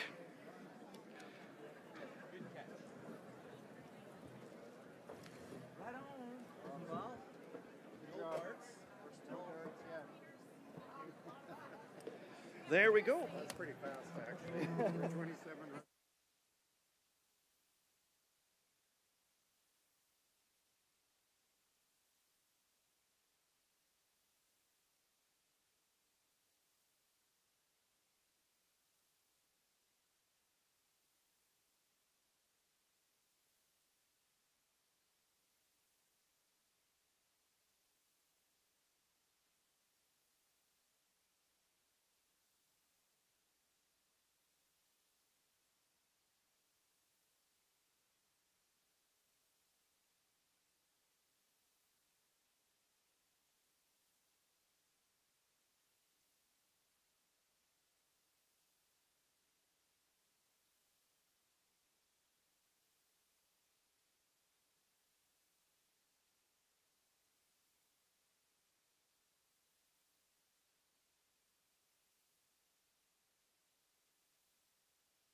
No rush yet, everybody. I just want to remind you that in 30 minutes, we will have the address from the Premier. That's coming up in 30 minutes. The Bear Pit session will be at 1:30, and I just want to remind you that you must have your badges when you come in here, your lanyards, these, so that security knows that you're going to be coming in here. So just a reminder about that. Tell your friends if they're down at the trade show, just to remind them that the Premier will be speaking at 1 o'clock this afternoon, Bear Pit session at 1:30.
Just an announcement here. If your vehicle has the license plate 044 NCY, 044 NCY, apparently it is blocking a number of other vehicles. So if you could move that vehicle, that would be much appreciated. Thank you very much. So that's 044 NCY. If that sounds like your vehicle, please move it. Thank you.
All right, 15 minutes. We're going to start here in 15 minutes. So for those of you at the back who are still milling about, grab yourself a cup of coffee or water or whatever. and get back in here. We're going to be starting with the Premier's address coming up at 1 o'clock.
Please find your seats. We're going to start in 10 minutes. Please find your seats. 10 minutes is when we're going to get everything going.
All right, ladies and gentlemen, I just want to briefly interrupt you. If I can have your attention, that would be great. Okay, we're overflow. We are very full. We are at capacity, which is great. We're all thrilled to be here. But we are getting just a bit too full. So we have viewing in room 1. So if you need a chair, if you'd like to watch the live feed, it's going to be in room 1. So if you are coming in now, you don't have a chair, we invite you to go into overflow in room 1, please. Okay, just moments from now, we're going to begin with Cody. So room number 1, thank you.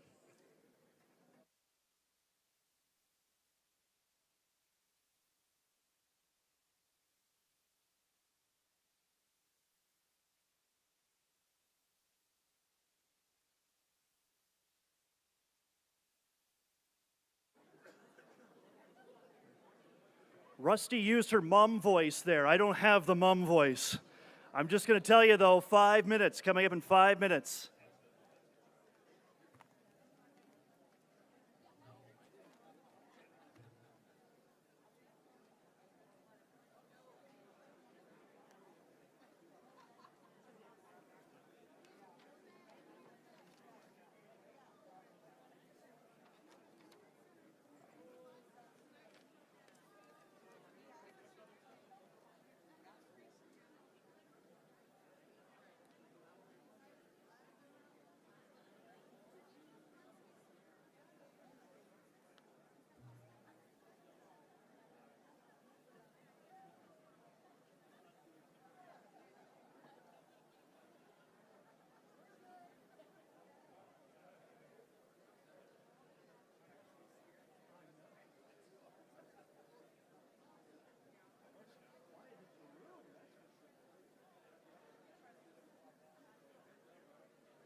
Well, good afternoon, everybody. It is 1 o'clock. That means it's time for our next address. And a great big thank you. How about a round of applause for Chef Shaminda, who is with Real District. Another fabulous meal here today.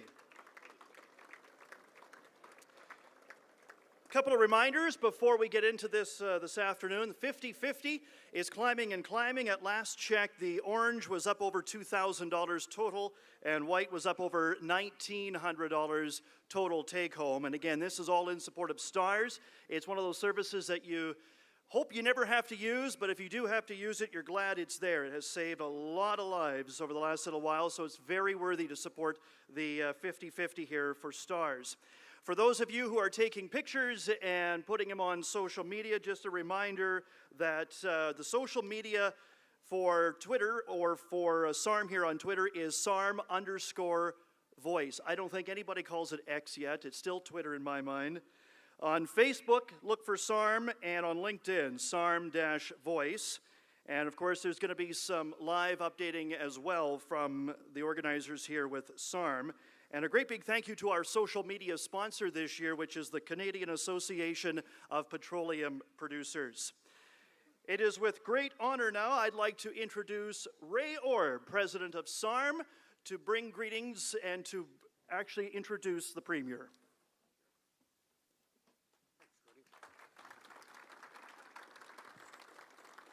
Thanks, Cody.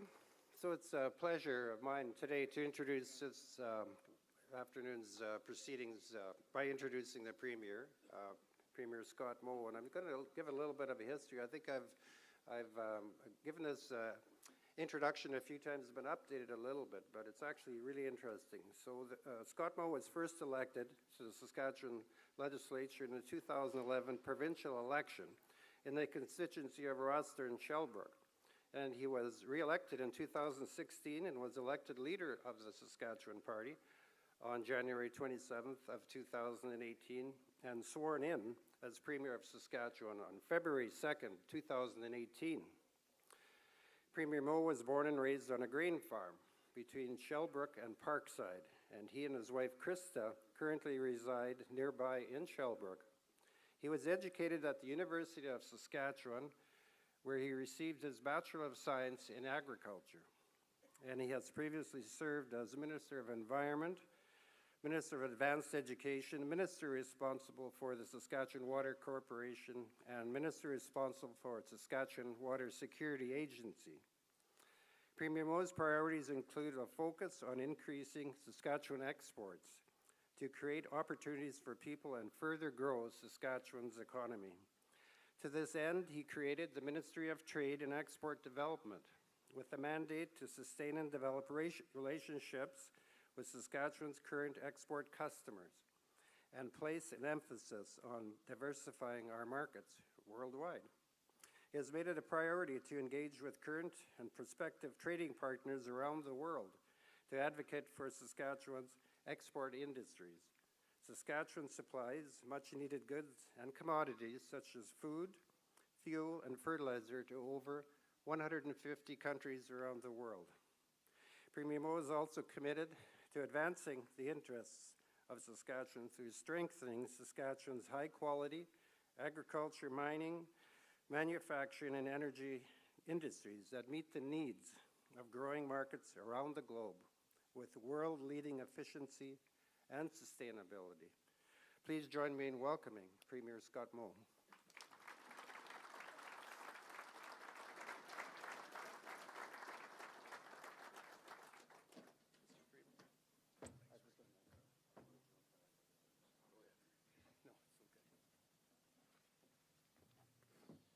Thank you very much for that introduction, Ray, and let me just say how great it is to be with everyone here today. We're back in the legislature, so nothing will make sense until later this spring when we come out and you guys, many of you, hit the fields. As we serve as MLAs on all sides of the legislature, you know, many of us travel a good distance to come down here for the 10 or so weeks in the spring, another number of weeks in the fall, and you know, often we have the opportunity to have family come and visit us. And you know, I always want to reinforce when those families are introduced in the legislature that, you know, none of us serve alone. We serve on your behalf. municipal governments, our constituents, but we don't serve alone. We don't serve without the support and love of their family. And so I actually had an opportunity this week to have some nieces come down and join me in the legislature, and I've since heard, Ray told me I should introduce them here tonight because I failed to do so the last 2 days in the legislature, of which my mom has also been calling. As she has been watching, and I have failed the family expectation, and so I have quite likely one of these three will be a future RM counselor or in a leadership position at some point in time. And so I have my nieces Bella, Nick, and Abby. I think they're at the back there somewhere. Stand up wherever you are. There they are, right back here. And I have in my apartment in Regina, as we speak, curling irons and hairspray and all sorts of things that have not really been there that much in the last 10 or 12 years. But thank you for coming down and spending a little bit of time with your boring old uncle.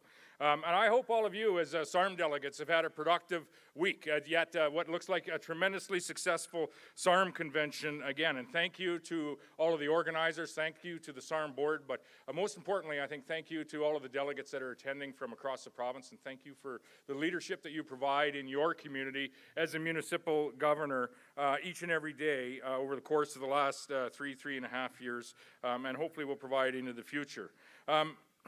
I also want to thank you for the engagement that you have with your local MLA and tell you that you know that that voice is carried into our caucus room. The meetings that you will have with your local MLA over the course of your time as a municipal councillor, their time as an MLA, they most certainly do speak up in our caucus room, and many of the decisions that we make are governed by the conversations that happen between our MLAs and our local leadership, most certainly our rural administrations across the province. And so I thank you for that guidance on each of their behalf as well. I also thank you for the opportunity to provide a few comments here today. In a phrase, what I'm going to discuss here today is, I think, at the very base of the decisions that you make, and at the very basis of the decisions that we make as a provincial government, and that is to continue to focus on building a stronger economy in this province. And why might we do that, you ask, is so that we can ensure that we're investing in a brighter future for everyone tomorrow. That is the very basis of each and every decision that we make as a provincial government, and we'll continue to use that as our grounding statement for as long as we have the honor to serve. And it's working. Today in Saskatchewan, there are more people working than there have ever been before. Since we've had the honor of forming government, nearly 100,000 additional jobs have been formed in your community, in my community, and across the province. 20,000 of those jobs were just in this past year, created in Saskatchewan communities. Private sector capital investment in our province is up. We're second in the nation when it comes to private sector capital investment. It's up 25% this last year, forecast to raise another 15% next year. We'll be first in the nation next year, and when all capital investment is included on a per capita basis, Saskatchewan is #1 in Canada. That's something we can certainly be proud of. So our focus on growth is working, and it's attracting that investment, that private investment from around the world, unlike anywhere else in the nation.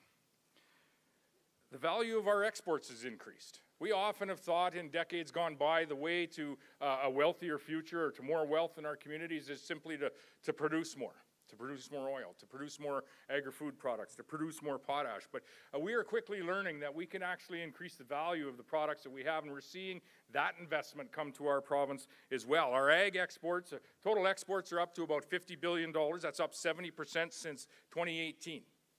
Just the last 6 years, up 70%.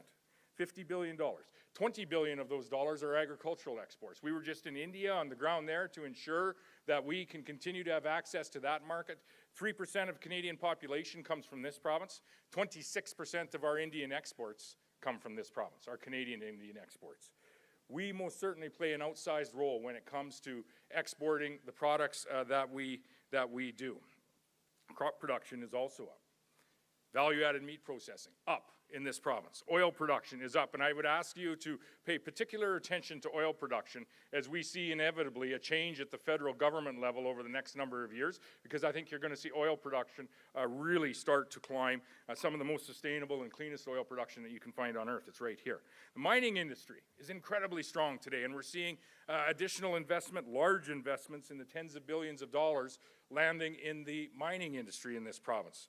and it's showing significant strength and stability far into the future. In fact, it's behind many of those capital investment numbers that I spoke of.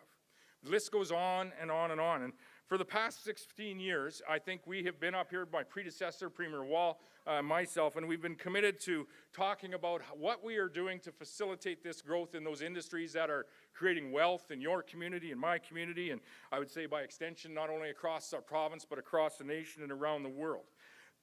That focus on growth was not a word or a phrase that we heard much prior to 2007 in this province. You certainly didn't hear it in this room prior to 2007.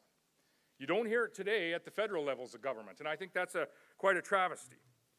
We put together a growth plan for this province, setting targets out to 2020 back in 2012. It was a growth plan that we talked to you about as to what should we strive to achieve in our community and what should we strive to achieve more broadly across Saskatchewan. We updated that growth plan in 2020, extending the targets out to 2030, and had achieved a number of them by 2020 and are already achieving some of our 2030 targets. And we have worked hard to work collaboratively, shoulder to shoulder with you to ensure that the environment is set so that that growth can occur.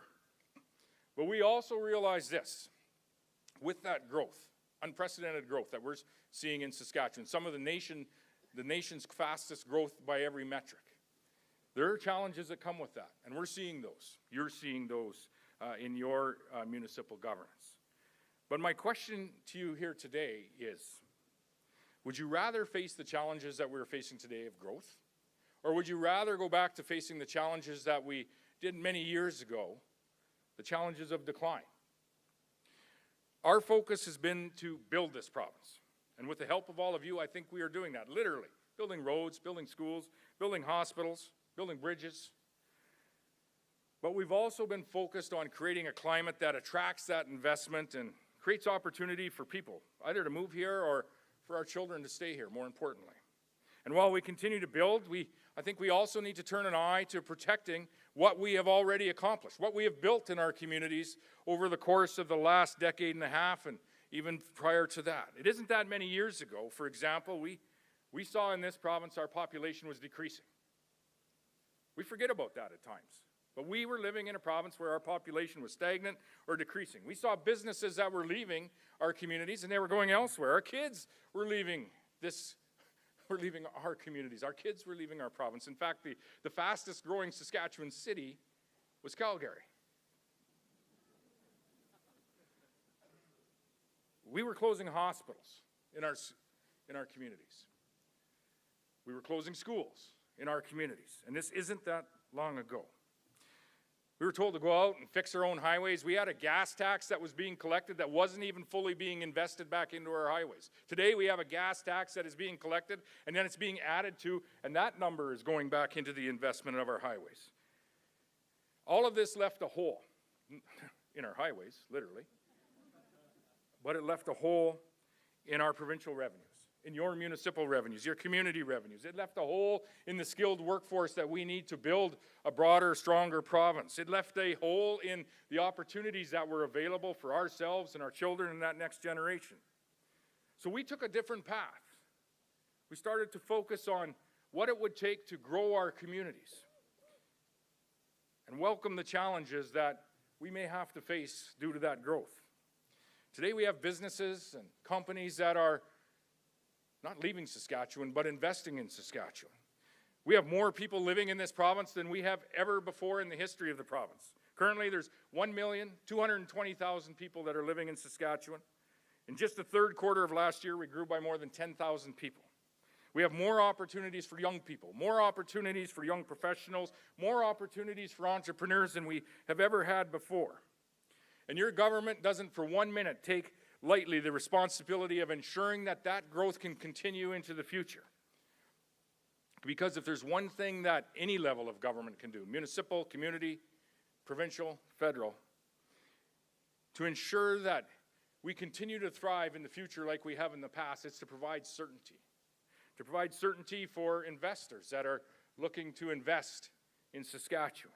to provide certainty for young people that are looking to make their life in your community or mine right here in this province and this nation, to provide certainty for graduates in the way of a good career and a strong paycheck, to provide certainty for you, municipal governments, who are responsible to, and I would say responsible for, their ratepayers. The best thing that the provincial government can offer, I would say, to municipal governments in that way of providing certainty is to continue to provide revenue sharing. Many of you in this room, you'll remember what things were like a number of years ago. Every budget year prior to the municipal revenue sharing formula being in place, every year you would hold your breath to find out what the previous government was going to allocate to municipalities, both rural and urban, and there was no planning, there was no formula in place. There was no certainty for you at your municipal table for your municipal governance decisions. There was changes that were made a number of years ago, called for by you in this room, called for by all municipalities. And it's with those changes, I think, that we're able to provide certainty in that municipal revenue sharing funding today. No other jurisdiction in Canada has this type of certainty. No other jurisdiction in Canada has a revenue sharing agreement like we have in Saskatchewan. Revenue sharing that allows you to build your communities with the certainty, unlike any other community in our nation. It allows you to protect what you've built in your communities by ensuring that that infrastructure or programs are properly serviced. And the only reason that there is an increase in revenue sharing in this province is because of our focus on economic growth.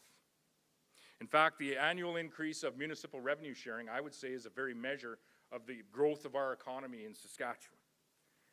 And that growth is possible by the broader certainty that we work together to provide. Certainty that this government will always work to provide. And I'm pleased to tell you today that revenue sharing for municipalities this year will be the highest amount that it has ever been, and it will also be the largest increase that we have ever seen in Saskatchewan. This year, your municipal revenue sharing will be up 14%. That's $42.4 million of increase, up to $340.2 million, again, unlike anywhere else in the nation of Canada.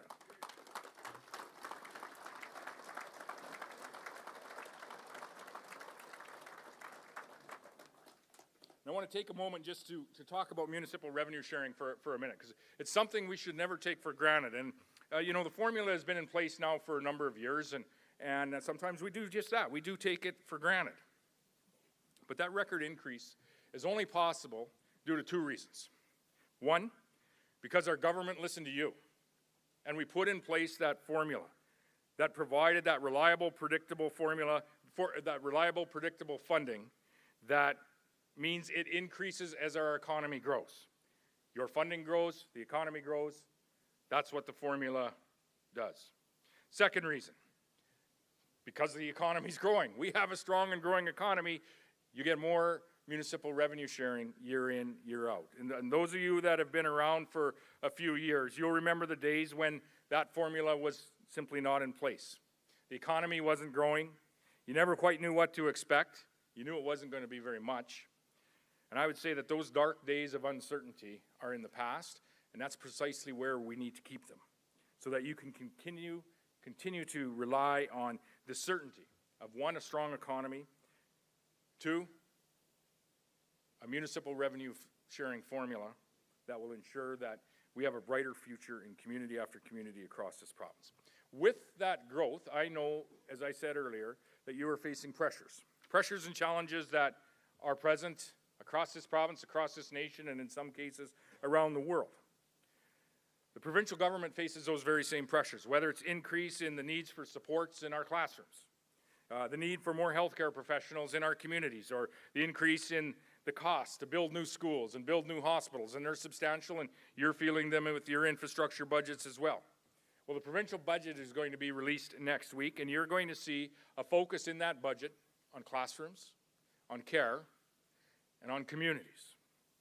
And in addition to the 14% increase in municipal revenue sharing, you're going to see in historic investments when it comes to healthcare investment, historic investments when it comes to our investment in education. You're going to see increased support in our classrooms for our teachers and for our kids. Saskatchewan's education funding today and after this budget next week will continue to be the highest per capita education funding of anywhere in Canada. That means that you and I as individuals contribute more per person to our education funding than any other place in Canada. We last week brought forward the unprecedented announcement, brought forward a budgetary announcement where we are going to set our operating funding for our school divisions, the transfer that will go to our 27 school divisions at $2.2 billion this year. That's up $180 million. That's up 9%. That's the largest increase in operational education funding in the history of Saskatchewan. It's also the largest educational transfer to our school divisions.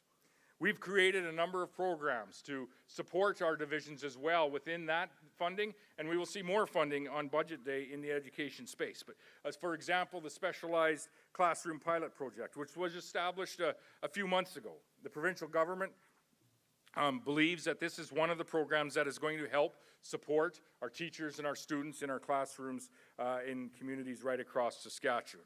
And as we have in the past, we're going to continue to invest in new and improved schools.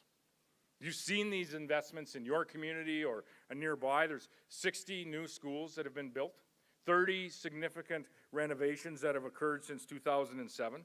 And there are new schools that are going to be announced next Wednesday in the provincial budget. And inside those schools, we need to continue to invest to make sure that we have the resources to see our kids thrive and learn and become all that they can be. The supports in the classroom are paramount. And that is why you're seeing this government with the increase in operational educational funding that we announced last week and that we will confirm in the budget next week. These are supports that allow our locally elected school boards, which you and I elect, to make their own local decisions as to what works best in their classroom, what works best and what is right for their school, for their educators, and ultimately for our children, their students that are attending. I mentioned healthcare earlier. We are going to invest an unprecedented amount in healthcare next week. The Saskatchewan Health Authority already today receives billions of dollars each year to make sure that healthcare is accessible in your community, my community, and many other communities across the province. In fact, it's about 40% of our provincial budget. And I think with that investment, we expect collectively that the Saskatchewan Health Association will run the healthcare system efficiently and will achieve the outcomes in care that, quite frankly, we expect as Saskatchewan residents, to provide the outcomes that we expect to be provided in or near the community where we live, to invest that money wisely in services that are required, and to make the right investments and to make them in the right places. That's the expectation we have on the Saskatchewan Health Authority. You'll know, as all provinces are challenged with human resources in our healthcare system, in particular in the last few years, in 2022, we introduced the Health Human Resource Action Plan, the most ambitious health human resource action plan in the nation, and we're starting to see results from that plan. This past year alone, over 900 Canadian nursing grads have been hired into a facility in Saskatchewan. You add to that over 400 Filipinos have been offered jobs. I think 170 or so of those are in our facilities today as we speak, and more are on their way. That's just in this past year. That adds to the 5,000 nurses that have been added previously. It adds to the 1,000 physicians that have been added previously. But there's more work for us to do in training, in attracting and retaining our medical professionals so that we can reduce the disruptions that we're seeing in our facilities. And I would say that those disruptions are being reduced today relative to where they were yesterday. We're reducing our surgical wait list with people that are coming and working and offering those services. Our surgical wait list has been reduced by 23% over the last 2 years and continues to be reduced as we speak. We're increasing the numbers of medical lab techs, medical radiation techs, continuing care assistants, primary care paramedics, and nurse practitioners offering services across this province. We have had a very clear focus on addressing staff shortages, in particular, those staff shortages in rural communities that very quickly appear as service disruptions. Last budget year, we had a commitment of 250 rural and remote healthcare positions we wanted to increase. We're almost there as we get close to this budget. In fact, in the next short while, we will achieve that 250. We're well over 200 of those positions have been filled. We have created a student loan forgiveness program for nurses who choose to work in smaller communities, rural and remote communities across the province. Nurse practitioner relocation grants are available for those who move and choose to work in a rural or remote location. We're undertaking a new approach, just announced this week, where nurse practitioners are now able to open and operate and run their own clinics. The expansion of nurse practitioner scope of service is a real opportunity for us to expand our access to health care, in particular, our access in rural communities. A clinic now owned and run by nurse practitioner is available in Warman. Very shortly, there will be another one available in Martensville, and there's more to come in the days ahead as we've committed to hiring and adding additional nurse practitioners into our primary care models and into their opportunity of opening up and operating their own clinic in your community or another one. This approach offers some real opportunities where we might be having trouble relocating or attracting a physician to work. So we want to thank all of the healthcare providers.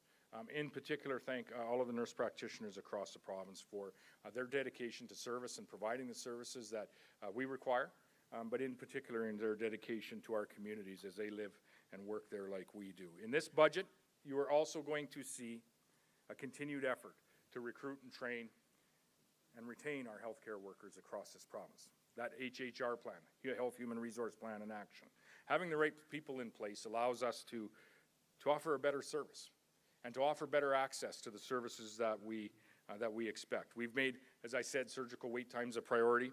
There's over 70,000 surgeries that have been performed between April and December of 2023. That's the highest volume in that time period ever in the history of the province. It's up 6,000 surgeries over the year previous. We've set that target of having 90% of the surgeries done within 10 months from the time they arrive, and we want to go even beyond that. And as I said, our surgical wait time is down 23% over the course of the last 2 years. And so we are achieving and finding our way to a better place when it comes to healthcare, and that's thanks to the people that the Saskatchewan Health Authority is able to access and hire into our communities. It's reducing our disruptions, and it's reducing our surgical times, and ultimately providing us all with better health care. Conversation that is much more prevalent today in our families, in our communities, in this room, is one around mental health and all too often subsequent addictions. Much more prevalent today than it was yesterday, and I would say it's going to be a larger conversation for days into the future. Let me say this when it comes to drugs. It's not going to be our focus to provide an environment that makes using drugs easier. There is no such thing as the safe use of illicit drugs.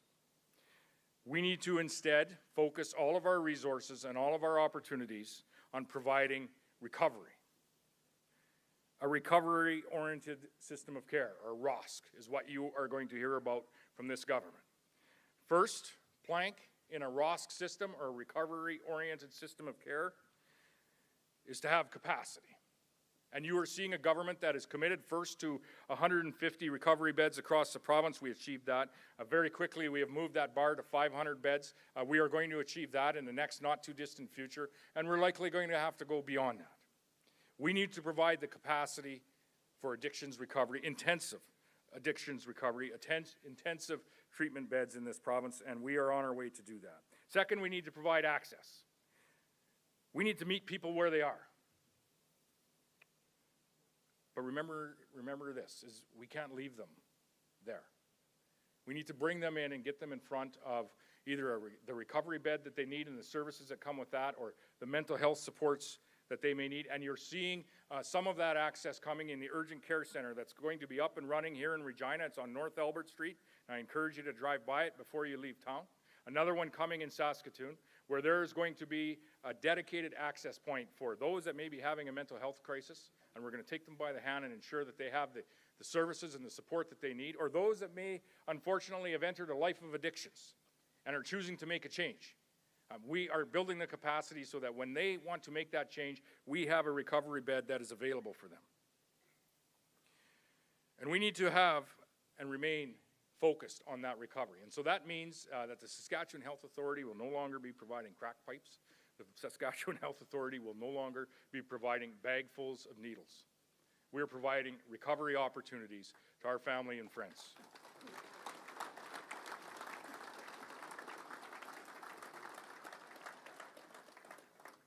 Dr. Carson McPherson, he's had this to say about our approach. There is a very fine, and I quote, there is a very fine line between harm reduction and allowing one to facilitate harms to oneself. And we agree with that. We do not want to facilitate harm. We want to facilitate opportunities for recovery to those who are struggling with addictions. And that's why we are going to focus on that recovery-oriented system of care, or that ROSC system. It's a better approach for them. It's a better approach for their family. It's safer, and it's a better approach for our communities as well. That's the first path in what I would say is a parallel effort. We also need enforcement. We need to remove drugs from the drug dealers in our communities, and then we need to remove the drug dealers from our communities. In this year's budget, you are going to see investments in communities, and specifically investments in ensuring that this can be the case. While we seek to care for those that are battling addictions, and we do, we must also protect our communities from those that are dealing in these illegal and illicit drugs, and the negative effects and all that comes with those activities being present in our communities, property crime being one of them, violence being a second one. We have made in the past record investments in our community policing models and our RCMP. I think of the WEST team, the Warrant Enforcement Suppression team. I think of the PRT team, or the CRT team, pardon me, the crime reduction team. I think of the PAC team, the police and crisis teams that are available and I would say very, very effective in our communities, and I've seen that most recently not far from the community where I live. In this budget next week, you are going to see additional investments in the RCMP, necessary investments to keep our communities safe. We've increased funding year over year to the RCMP and policing more broadly in Saskatchewan, and you're going to have to see, I would say, that continued commitment this year and years into the future to ensure that that community safety continues to be provided. We've expanded policing coverage by also coordinating the chain of command with the provincial enforcement agencies, our Highway Patrol and our conservation officers, now pulled in under the Provincial Protective Services branch. Very shortly, you're going to see a government that remains committed to the Saskatchewan Marshal Service so that they can support all of the other law enforcement branches we have, our RCMP, our municipal police forces, our provincial conservation officers, as well as our Highway Patrol. The Marshals will be up and operating by 2026, very specifically to support those other policing arms that we have, those enforcement agencies that we have. And make no mistake, the Marshals will have a focus and will understand that they are going to support them in rural areas of this province. We need to continue to help protect your communities in this way by removing drugs from the drug dealers, removing drug dealers from the communities, removing all that comes with that in violence and property crime. But it doesn't mean taking away rifles from law-abiding citizens. We continue to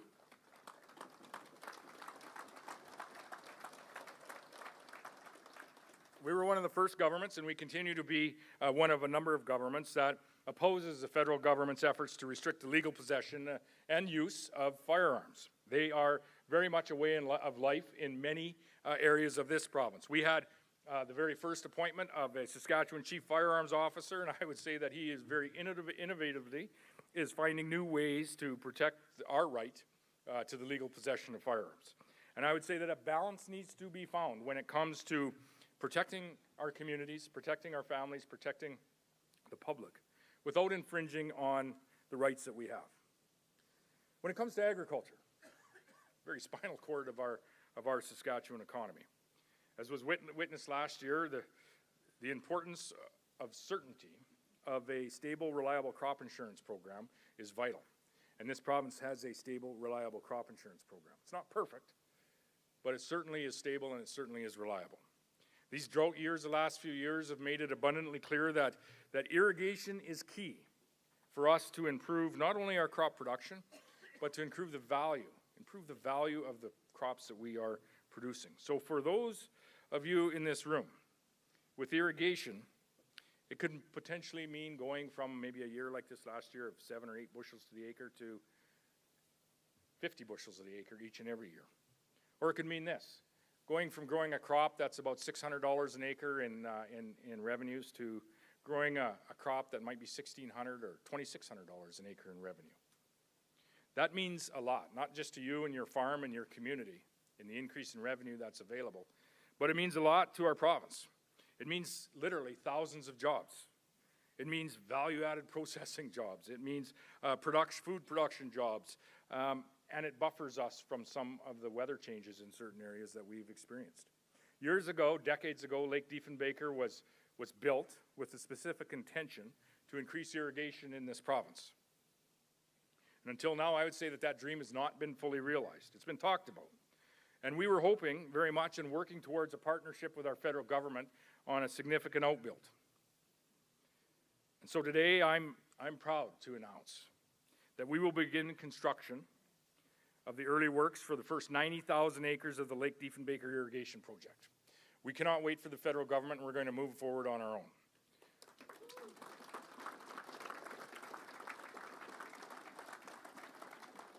This is significant for Saskatchewan to continue to be a major provider of food security, not only for ourselves, our nation, but for over 150 countries that we export to around the world. The total cost of this project is just over $1 billion, $1.15 billion. That'll be shared between the provincial government and producers who choose to participate in this project, with major construction of this project starting in the year 2025, starting very, very quickly. And this project, as I said, is going to provide certainty to our province, to communities across Saskatchewan. It's going to provide that food security to Canadians, North Americans, and to countries around the world. While we continue to invest in classrooms and in care and in our communities where we live, we must also be protecting our ability to make these investments. And this is the important part to the conversation. It's the certainty that we are providing so that we can have that future growth. And I would say that that future growth is dependent on certainty. And the best way for us to scare away any of that investment, to scare away that future growth, is to sow uncertainty as whatever level of government you're at, to change the rules to the game, to move the goalpost midway through the game. They don't do that in curling last week. They didn't do it in the Scotties. They don't do it in the CFL. You can't move the goalposts to the game midway. That provides a tremendous amount of uncertainty, whether that be in agricultural production, whether that be in the mining industry, the oil industry, whether it be in the food processing industry, or whether it be largely in what you do in this room, which is build roads. You need that certainty that you're going to be able to install that culvert, that bridge, or build that road. Here's an example of a way to not build certainty, and quite the opposite, to build uncertainty in our investment environment, is to go forward with an unconsulted carbon tax, to stand up and say it is never going to go over $50 a ton. Very quickly come out after that and say, oh, we made a mistake. It's actually going to go to $170 a ton. Then we're going to talk about possibly bringing it to $240 a ton. But that's the only tool that we're going to need in order to achieve what we do, and then quickly pile on with the clean electricity standards, the clean fuel standards, the fertilizer cap on the most sustainable food you can find on Earth, and an oil and gas cap on some of the most sustainable oil you can find on Earth. It's no wonder that farmers are protesting across Europe, and truckers in Germany, and even here in Canada. This doesn't come as a surprise to anyone in this room, that this is what is challenging some of the certainty that we have in our wealth-creating industries in our community. We have a federal government that seems like it's actively working against us creating more wealth into the future. We produce today some of the highest quality products, whether it be food, whether it be mined products, potash and uranium, or whether it be oil and gas, whatever that product may be. We produce some of the highest quality product in the world. We also produce it at some of the most competitive prices that you can find on Earth. And regardless of the product, if climate change is your stick, we produce the most sustainable products that you can find on Earth. This is what we talked about when we went to the belly of the beast and found our way to Dubai, to the COP28 conference. As we said, if you care about the climate, you should buy from Saskatchewan, and you should buy more from Saskatchewan. When it comes through a GIFT study, a Global Institute for Food Security study, when we compared Saskatchewan wheat and canola to the next largest 7 producers on Earth, Saskatchewan wheat and canola is produced with a 65% lower carbon content on a per ton basis than the next 7 largest producers. When it comes to field peas, that's 92% lower. When it comes to potash, it's 50% lower than our competitors around the world. We all know what uranium can do in the production of nuclear power. And when it comes to oil production and what has happened in our province with capital investments over the course of the last 10 years, if the rest of the world produced oil the same way we do, global emissions from oil production would drop by 25% overnight. We produce the cleanest, highest quality, most cost-competitive products that you can find on Earth, and if you care about Earth at all, you should buy more from you in this province because it is, without a doubt, the very best.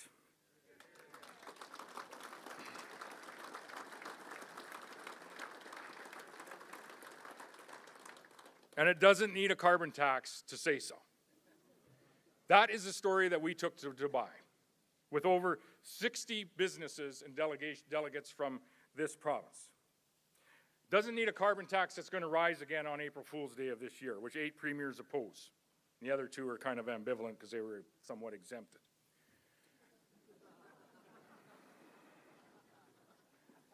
We're somewhat exempted now too, thanks to Dustin Duncan.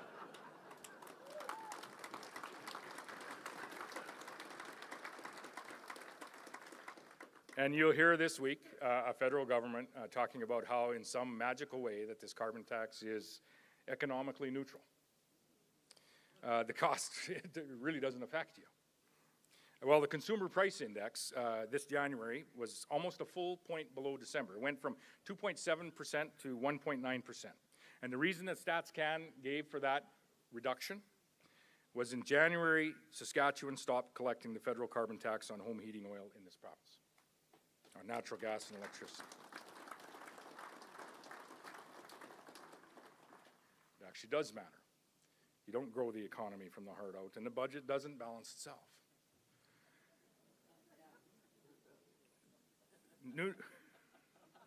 It's still funny.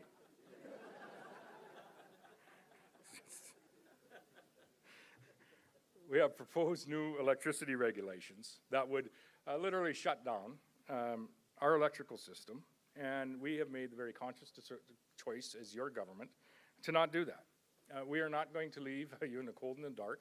We are going to prioritize affordable, accessible electricity, all the while ensuring that as we outbuild our generation capacity in an organized, affordable way, and that we are going to have the security of when you flip the light on in this province, the lights are actually going to come on. We have new oil and gas methane emissions reductions that came out while we were at COP28.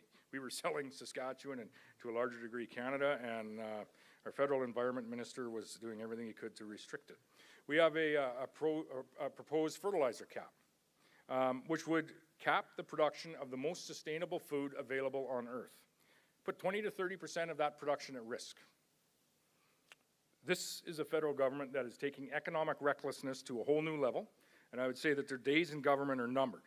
They have shown a complete disregard for the sources that we have of economic strength, not just in this province, but across the nation. I'd ask what Premier Wall stood on this stage and asked a number of years ago. Where's the economic analysis for any of these policies? What is the impact? Where's the growth plan targets that our federal government has to ensure that we are building a brighter future for that next generation? The federal government, they aren't even trying to hide at this point their disdain for prairie provinces, western provinces. Their minister came out the other day and said they're no longer going to fund road projects. What do you do in this room? You build roads across this province, roads that you don't bike down normally. You can, but you don't normally. You drive your truck down them. 50, 60 kilometers to get to a dealership in a neighboring town, a couple hundred kilometers to get to a point of delivery for your grain. Professionals live in your community, work often in larger communities or at potash mines or other sites. They need to use those roads. Our farm kids, they ride the bus each and every day. I rode the bus each and every day to school. Building and maintaining roads it's actually what you do in this room each and every day. I would say there's never been a more out of touch and divisive federal government, and as I said, I'm happy to say that I believe truly their days are numbered. They're causing uncertainty for us, uncertainty that we're trying to find our way through and find a better path, uncertainty that our nation just simply can't afford.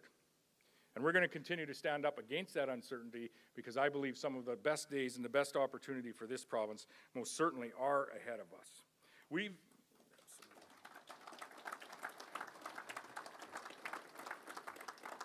I mentioned at the start of my comments about the investment. We've witnessed an incredible increase in investment into our communities by private industry from all around the world. New hog plant in Moose Jaw. Louis Dreyfus pea protein production has been doubled in Yorkton. We saw Richardson invest in Yorkton. BHP, obviously, tens of billions of dollars in their potash mine phase 1 and phase 2. Dunkley Lumber Sawmill, hundreds of millions of dollars in Carrot River and area. Cargill Canola Crush Plant right here in our capital city. Copper mines, uranium mines, all in the docket on investment. The list goes on and on and on with respect to the private investment.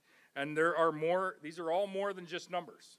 I talk about tens of billions. They're more than numbers. They translate into people that live in your community and have jobs and careers in your community, and will continue to have those into the future. And we want all and need all of that investment in this province, and everything we do is focused on that investment so that we can achieve that growth agenda. You have my guarantee that as long as we have the honor, we are going to protect the ability for those industries to invest in our province.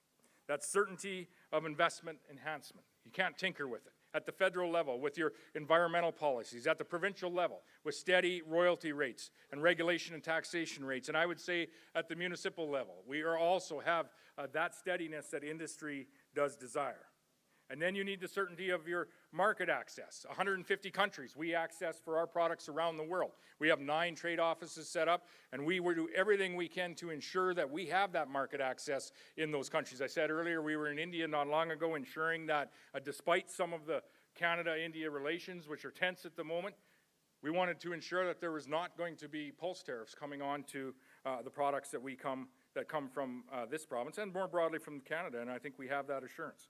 70% of our production goes to those 150 countries. We need that market access. That certainty also allows you to attract investment into your communities and attract people into your communities. And I would say that our province and you are doing this better than anyone else in Canada. And the numbers and the facts are showing that. And it's because of all of these investments, this is resulting in increased revenues and increased opportunities that allow us to keep building our province. The increase in municipal revenue sharing this year, that is a gauge as to what the economy is doing in Saskatchewan. Investments that result in opportunities for all that live here and for those that are looking to call Saskatchewan home, and that might be one of our children. And that is what creating growth that works for everyone looks like. We need to continue to build our communities, but I would say we also need to have an eye to protect what we have already built. And I want to close with this, just saying thank you for being great partners with this government, SARM and all the delegates that are here and delegates from years gone by. Because we still have a lot of opportunities that we are going to have be able to build on together. And part of that certainty that we require in order to do that is provided by you, our local governments. Regional planning and cooperation, ensuring road access for new developments, new canola crush plants and mine sites. And we stand shoulder to shoulder with you as you find your way through these challenges of growth, to face and embrace the challenges of growth that we, quite frankly, desire. But all the while continue to protect the certainty that we need for our residents and so that others can seek to invest here and live here. And as always, I, along with all of my cabinet colleagues and our caucus colleagues, we look forward to any questions that you'll have in the upcoming Bear Pit here. And I would say that this is really where it started so many years ago. It's through the collaboration that we get to have at a Bear Pit just like this, where we get to peek into the main street of communities across this province just for an hour and a half and understand what your priorities are in your community. That's the collaboration that allows your government to make decisions that are in the best interests of not only your municipal government, but I would say more broadly, the opportunities that you see in your community. So I thank you in advance for that. I thank you for being here, and I wish you all the best as your SARM convention continues.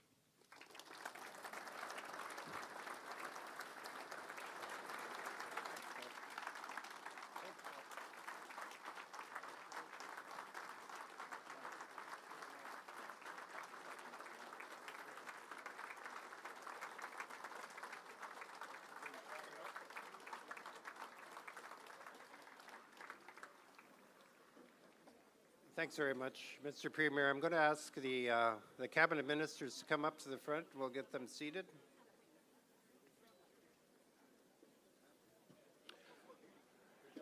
I'm also going to mention a special thank you to the Regina Hotel Association for sponsoring the timer that'll be up here for the session. And I'm going to lay out a few of the ground rules here. So if you don't know the process, I'll try and clarify it a bit. If you'd like to ask a question during the bear pit, please line up at one of the numbered microphones we have on the convention floor, and I will indicate when it's your turn to speak. So you have to be a member of a council or administrator to be able to speak at the microphone. You have to have permission of council if you're administrator. Please identify yourself, your RM number, and your position with the RM. And keep your questions short as possible. You'll have 2 minutes to ask your questions.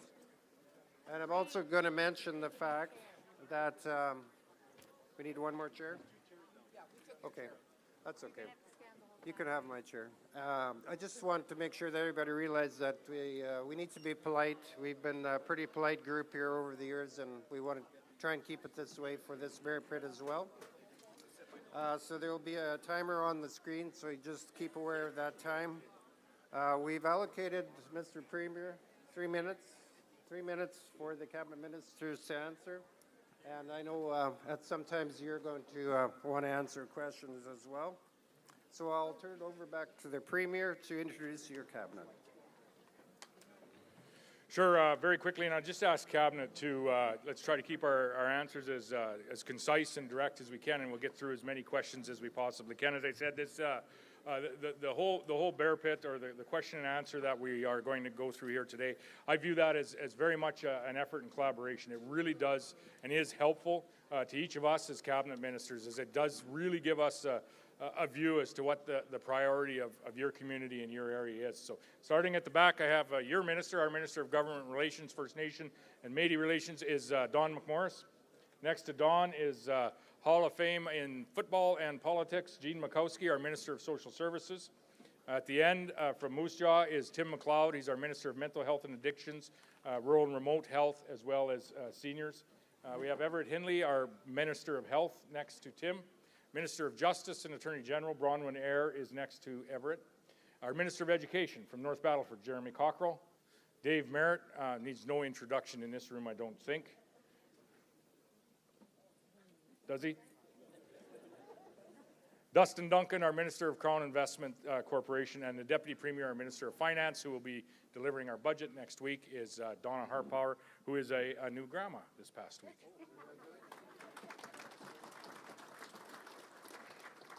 Laura Ross, our Minister of Parks, Culture and Sport. We have our Minister of Environment, Chris Tell, next to Laura. Corrections and Policing Minister, Paul Merriman, next to Chris. Highways Minister, Laurie Carr. Gordon Wyant, our Minister of Advanced Education. Joe Hargrave from Prince Albert is our Minister of Saskatchewan Builds Corporation.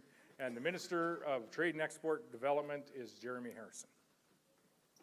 And I'm Scott. Thank you. Okay, thanks very much. So if you have a question, please get up to the microphone. There are some people at microphone number 3. I can see that. So we'll start with number 3. Go ahead. Introduce yourself, please. Mic 3. Oh, right at the back here. Microphone 3. Is it? There we go, thanks. Yep, there we go. Yeah, Don Tremblay, Reeve of 132 Hillsborough. I have a question for, I guess, the Ag Minister. The Premier said you guys didn't move the goalposts, but you did on crop insurance. You really moved them. The guys in the West and the South. I was at the convention last year, and I told them they're not going to like this. You've ruined that program. You really have. So I got guys with premiums up to $70 an acre for under $400 coverage. Under the old system, that would have never happened. I farm. I've been farming for 40 years. I had a 16 pints on my 50% discount. I could have taken 2 years of drought without it affecting my premium. Like, it was a true insurance before. Now it's not. You got a house, I got a house, your house burns, they rebuild your house, your premium doesn't triple. My house doesn't burn, my premium doesn't go to 0. That's what it is now. I'd like an answer if you can. Yeah, thanks for the question, John. Obviously, we have seen a significant increase in the premiums as well, but we've also seen a significant increase in the coverage. And it's like any other insurance plan. When the fund is depleted, the fund has to be replaced. And that's part of the premium formula is in there as well. If you remember back in 2002, when the fund had a negative balance as well, the premiums went up to offset that as well. When you look at the risk at over $14 billion and the premium coverage at just over $1 billion, you're about a 1 to 14 ratio in dollar versus risk. The challenge we had with the program in 2020, because the fund balance was sitting in a pretty good surplus at well over $3 billion, farmers in Saskatchewan were getting a 20% discount on premium over and above the discount they were getting. So that has changed, so that has disappeared. What we have gone to is an individual coverage premium, where now the farmers are individually insured and covered, and if you have a loss in one crop, it doesn't affect your loss, your premium, if you don't have a loss or if you don't have a loss in a different crop. So if you have a crop loss in lentils, let's say, then your premium would be adjusted, but there is a cushioning in there as well. But if you don't have a claim on durum, then your premium doesn't change. Whereas before, if you had a loss in any crop, your premium was adjusted for your whole farm. I really believe that the insurance program we have now in the individual coverage is far better than what we had before. When you said you had a 50% discount, you never did have a 50% discount in premium. The actuarials were building in on the premium side to offset a lot of that 50% discount. Okay, thank you. We'll go to Mike 4. Go ahead. Hi, I'm George Pislari from the RM of 157 South Coupel. This is directed at Honorable Tell. As of last fall, we have reached out to many organizations with concerns with a large quantity of compost coming from the City of Regina landfill to the RM 157 ratepayers' property, asking for direction on stopping this large transfer of material. While in a controlled compost pile burn that was about 35 feet tall, 60 feet wide, and 100 feet long, it went out of control, and we had to declare a local state of emergency and renewed that twice due to the smoke affecting air quality for the surrounding area and the neighbors of livestock. The compost material has pushed into an adjacent waterway by the ratepayer, which happens to feed our municipal well. We voiced our concern for the possibility of contamination of water to the Shed Authority, who didn't believe it was a concern without any reasons. Reven Fire Chief were told that the investigation 30 seconds. why was going to happen and possible fines coming. When we requested an update, there was told that there was no any investigation done. After the fire was out, I guess I'll finish with what direction can you give us on dealing with this? I missed a lot of what you said, but I would like to direct you to some of the ministry officials after you're finished at the mic. The one composting situation that I was involved in, but not really involved in, was the one in the RM of Edenwald, just east of Regina. And I mean, I'm not sure if you asked for any information with respect to that composting facility. That obviously hasn't gone forward. I couldn't make out what you were saying. So if you wouldn't mind, I'd appreciate you. My officials will find you. If you could just stand at the back of the room after the question. We can get a few more details in relation to composting. Thank you. Could I ask Chris's chief of staff or officials to find this gentleman and get some information? Okay, thank you. Just a reminder to try and stand as close as you can to the microphone. If you have to adjust it, take the time to do that. But we need to be hearing this. It's a large room and it's a little bit hard to hear up here. I'll go to Mike 1 and then I'll go over to 2. Mike 1. Morris Karkachuk, RM277. This is to the Environment Minister. Government is capable of downloading a lot of things to the next level of government below it. I want the Minister to seriously consider downloading the responsibility of decommissioning garbage dumps that are being decommissioned, there's about 300 of them, to the RMs to do with them what they see fit, as opposed to having the government tell us how they want it done at a cost of billions of dollars virtually when it's over. Maybe I've been exaggerating, I guess I am. But you understand, there's a better solution than having each RM there's about 300 of them, have a pile of manure there, and they got to cover it over, and it's cost $300,000. We can fix that at the RM level. Trust us. I'm asking you to download that on us, please.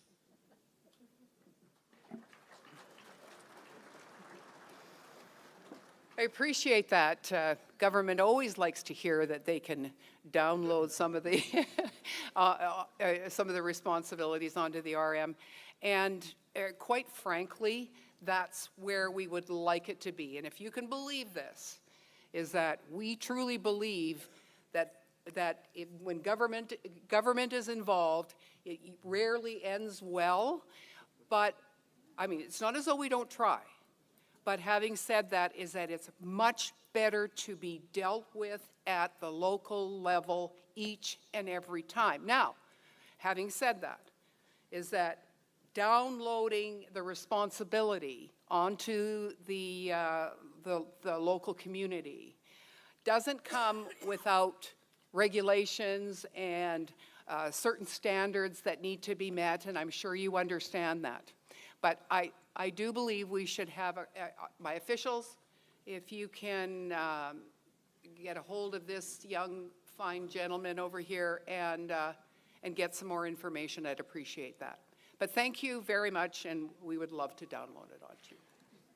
Okay. I just maybe add to that just quickly, Ray. I see Dustin Duncan, who served in Environment 2 times, ducking under the table.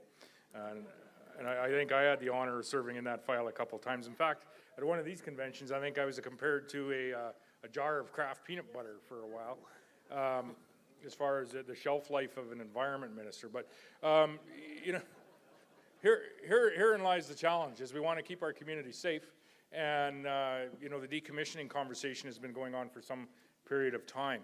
We need to find a better spot in that conversation, I agree. We've tried a number of things, and I don't think we should quit trying. We put together a committee to come up with, you know, how can we give that assurance that our communities are safe, we're not getting toxins in the water and things like that, but do it much more affordably than maybe what the traditional hiring an engineer, come up with a $750,000 or $1 million proposal.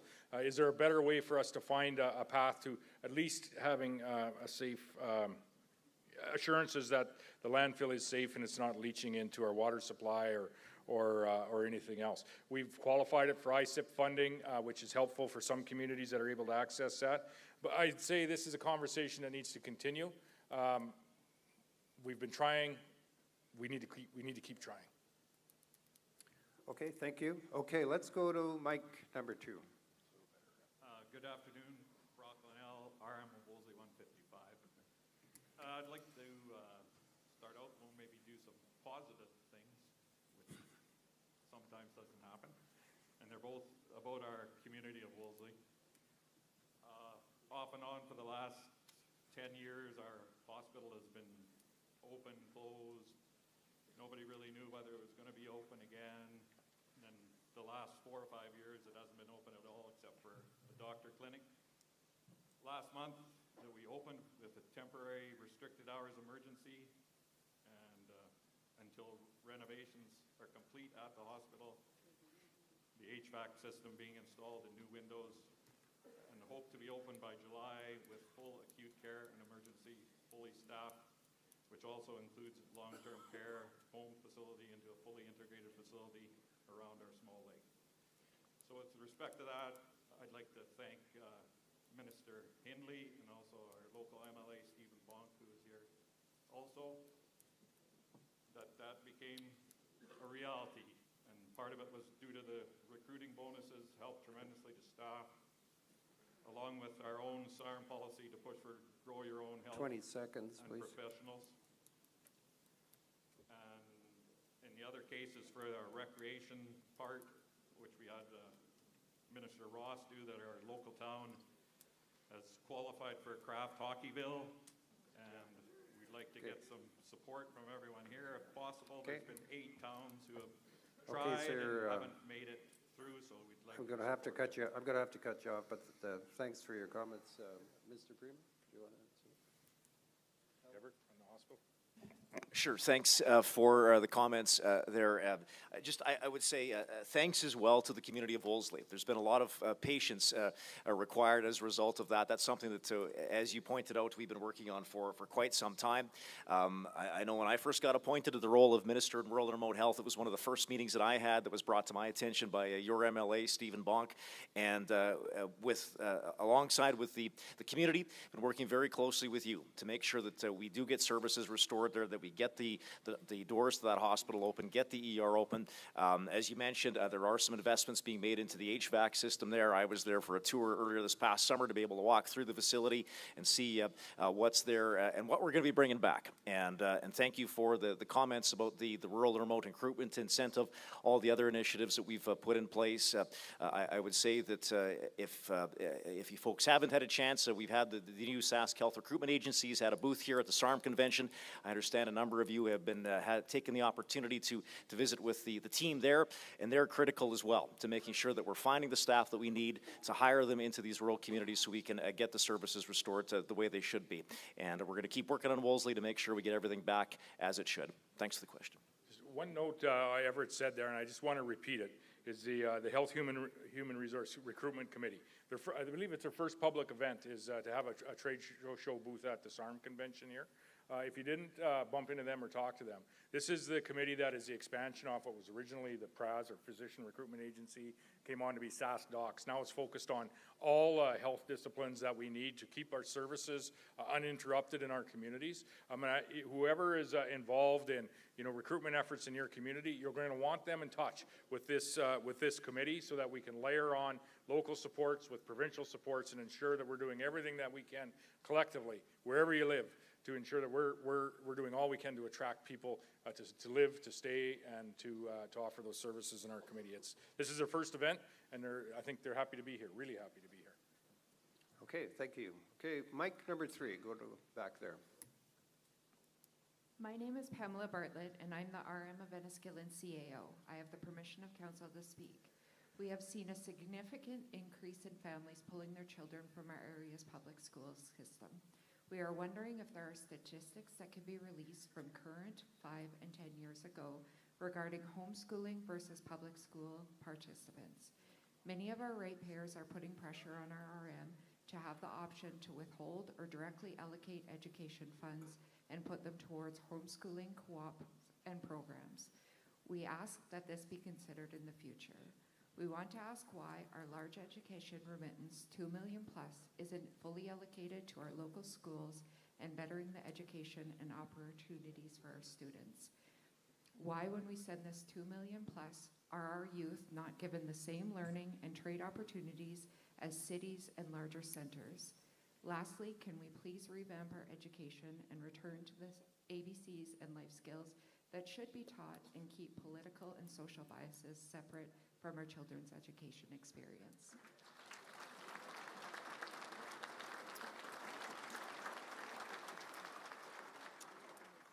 I appreciate the question, and actually I wouldn't mind having a quick chat with you afterwards just in regards to some specific information and what data we can provide. I just want to talk a little bit about maybe a couple things out of your question. First of all, opportunities for students in smaller and rural communities. We understand that it is very important that children can be educated as close to home as possible. But we also understand that with a geographically dispersed province, that can be challenging sometimes. And I think what you're going to see from this government already in the last year or two is significant investment into the Distance Learning Corporation. And the work that we're doing with SAS DLC to expand the types of opportunities that are available and make sure that those opportunities are available across the province to students in every corner of the province is going to be really important. And more of those opportunities through SAS DLC are trades-focused, career-focused, trying to ensure that our students are prepared, to take on the jobs in the investments that the Premier outlined earlier. In regards to getting back to basics in education, I couldn't agree more. And, I think you saw how, important this was in the fall, in terms of our government protecting a parent's right to be involved in their children's education. That's something that this government, has taken seriously enough to put into legislation and to ensure that the rights of all of us as parents and grandparents to be involved in our children's education is protected going forward. I think certainly some of the work that we need to do in our education sector is to ensure the quality and accountability in the sector, is there, so that our kids are graduating school ready to work, ready to go into whatever field that may be. And I think we have some work to do with our school divisions on that, with teachers in the classroom on that, and in terms of making sure that we're using our education funding as efficiently as possible to give our kids the best chance. But I wouldn't mind having a conversation with you afterwards. Mitch, Jeremy's Chief of Staff, can you find Pamela here and get contact information, please?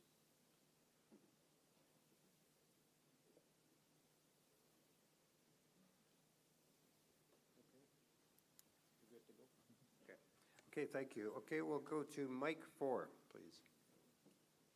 Kim Custer from the RM of Glenside, 377. Pardon me.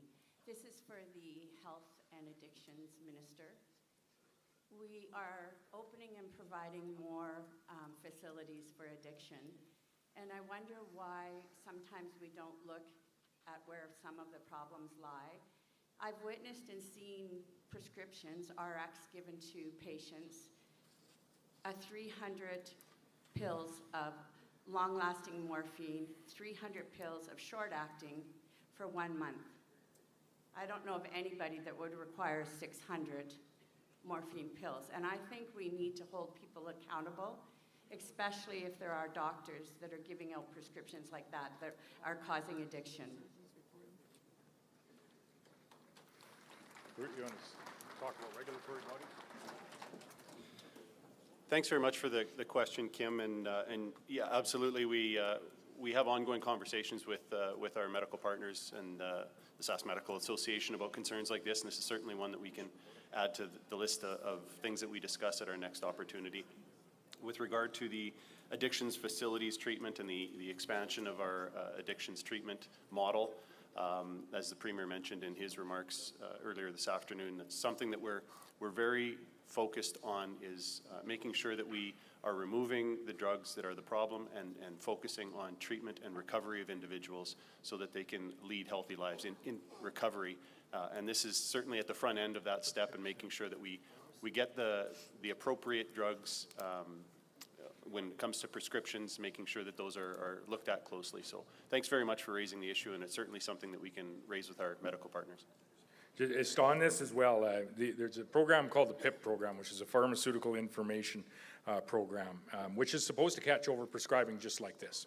In the event it doesn't, you suspect there's been some type of over-prescribing of something like you had mentioned. There's regulatory bodies for physicians, for all medical professionals, report them. So I agree with you. Okay, we'll go over to 1, then we'll go back to 2. John Wagner, RM of Piapot. Premier Moe, I appreciate you and your cabinet coming to our event. My concern is regarding local government. We elect people in our communities to sit on council, both rural or urban, and the problem comes when you have people at a higher level of government, be it Regina or Ottawa, that although might be well-intentioned, they start to mandate or dictate policy and regulations. Sometimes when a regulation works in a large urban area, it doesn't work in the smaller rural areas. And a lot of regulations are very expensive to do with a small population. And one of the biggest challenges we face are never-ending regulations with no money to facilitate them. And we need the province to trust us and let us continue to do what we've done for decades.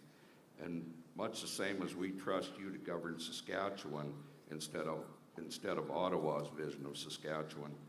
And I've been told that the province has a red tape reduction committee that reviews policies and regulations with the intention of removing obsolete policy.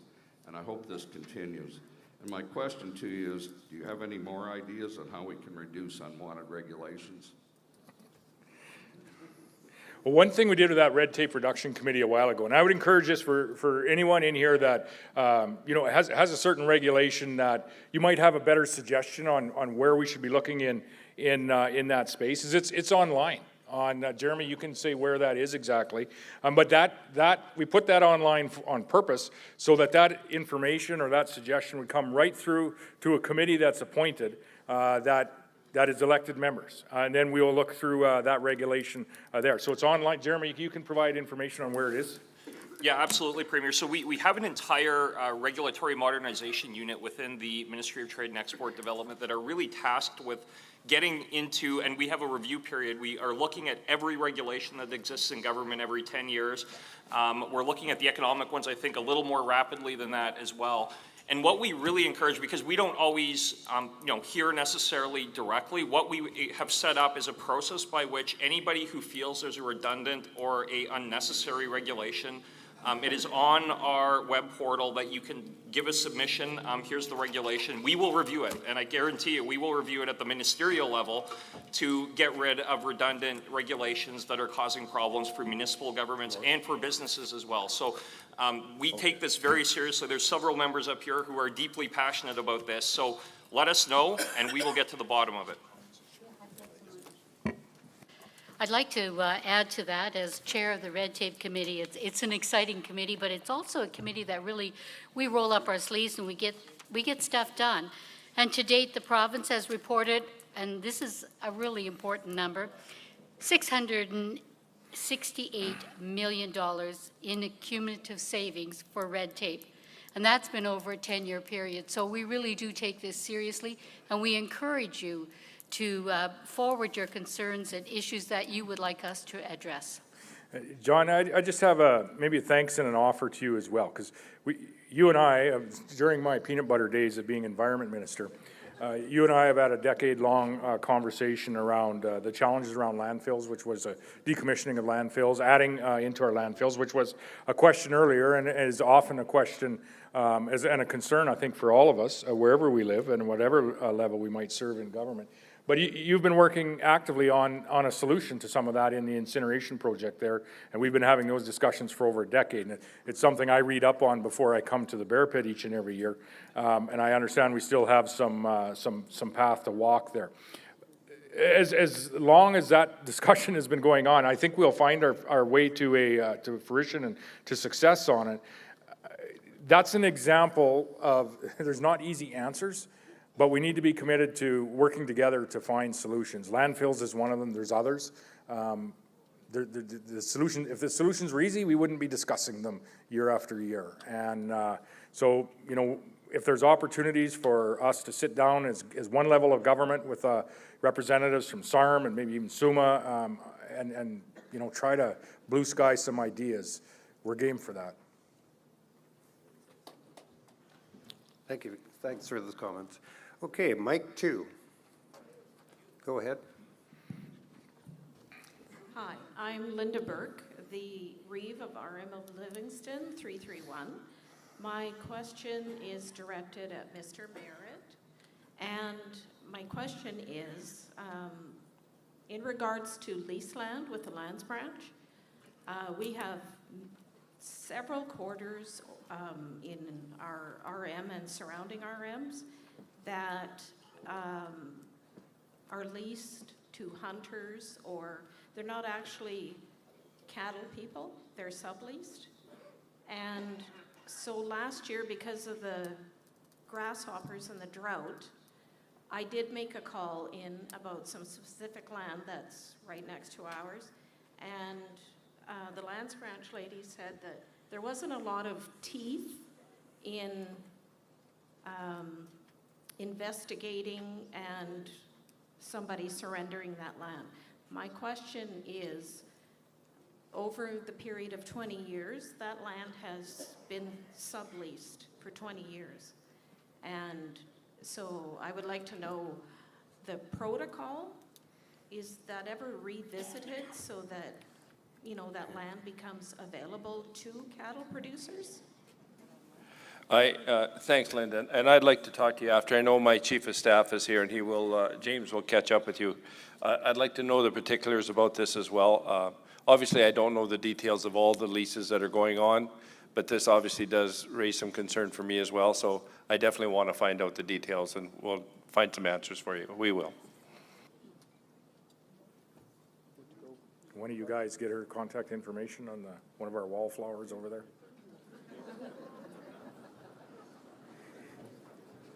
Okay. We've got a fair lineup on mic 4, so I'm going to go to mic 4 and then I'll go to 3. Go ahead, 4. Mario Cook, RM of Enterprise, 142. We have a cult in our community. So, just so everyone knows, these people defy everything that the people in this room stand for, that be our democracy. We're kind of running into a situation where we can't do anything about them because there's too much red tape. Because they too actually have rights. I don't believe they should, but they do. Everyone should watch W5. W5 did a documentary on these people and what they're doing in our community and who they stand for and who they are. I guess hopefully between our governments here, our federal and provincial governments, they can do something about these groups because, believe me, they are not going away. Thank you. Go ahead, Paul. Okay, thanks, Premier. Thanks for the question. I know there's been some challenges down in your area, and first off, I appreciate the patience of the community in dealing with this. It's been a very challenging and very unique situation. We have Assistant Commissioner Blackmore here, and I also want to thank her and her team for what they've been able to do to mitigate as much as they possibly can. They've been able to put a mobile detachment out there. They've had extra enforcement out there, working with the community and working with the individuals out there. This is a very unique situation, and we would like to have it resolved. The challenge is until an individual actually breaks the law, we can't charge them with anything, and that's kind of in that in-between area. And as much as this group is living in that area, they're very cautious in making sure that they're not breaking any specific laws. Now, in saying that, I know the RCMP has done a very diligent job in monitoring this. They update me as the minister if there are developments. But right now, we're just kind of waiting for them to make the decision. They've been bouncing around the country. They seem to have found a spot in Western Saskatchewan. So if they do break the law, please contact the RCMP and the RCMP will deal with it appropriately. Don McMorris will just add something. Sure. Oh, it's the first time I've used one of those. Push the button.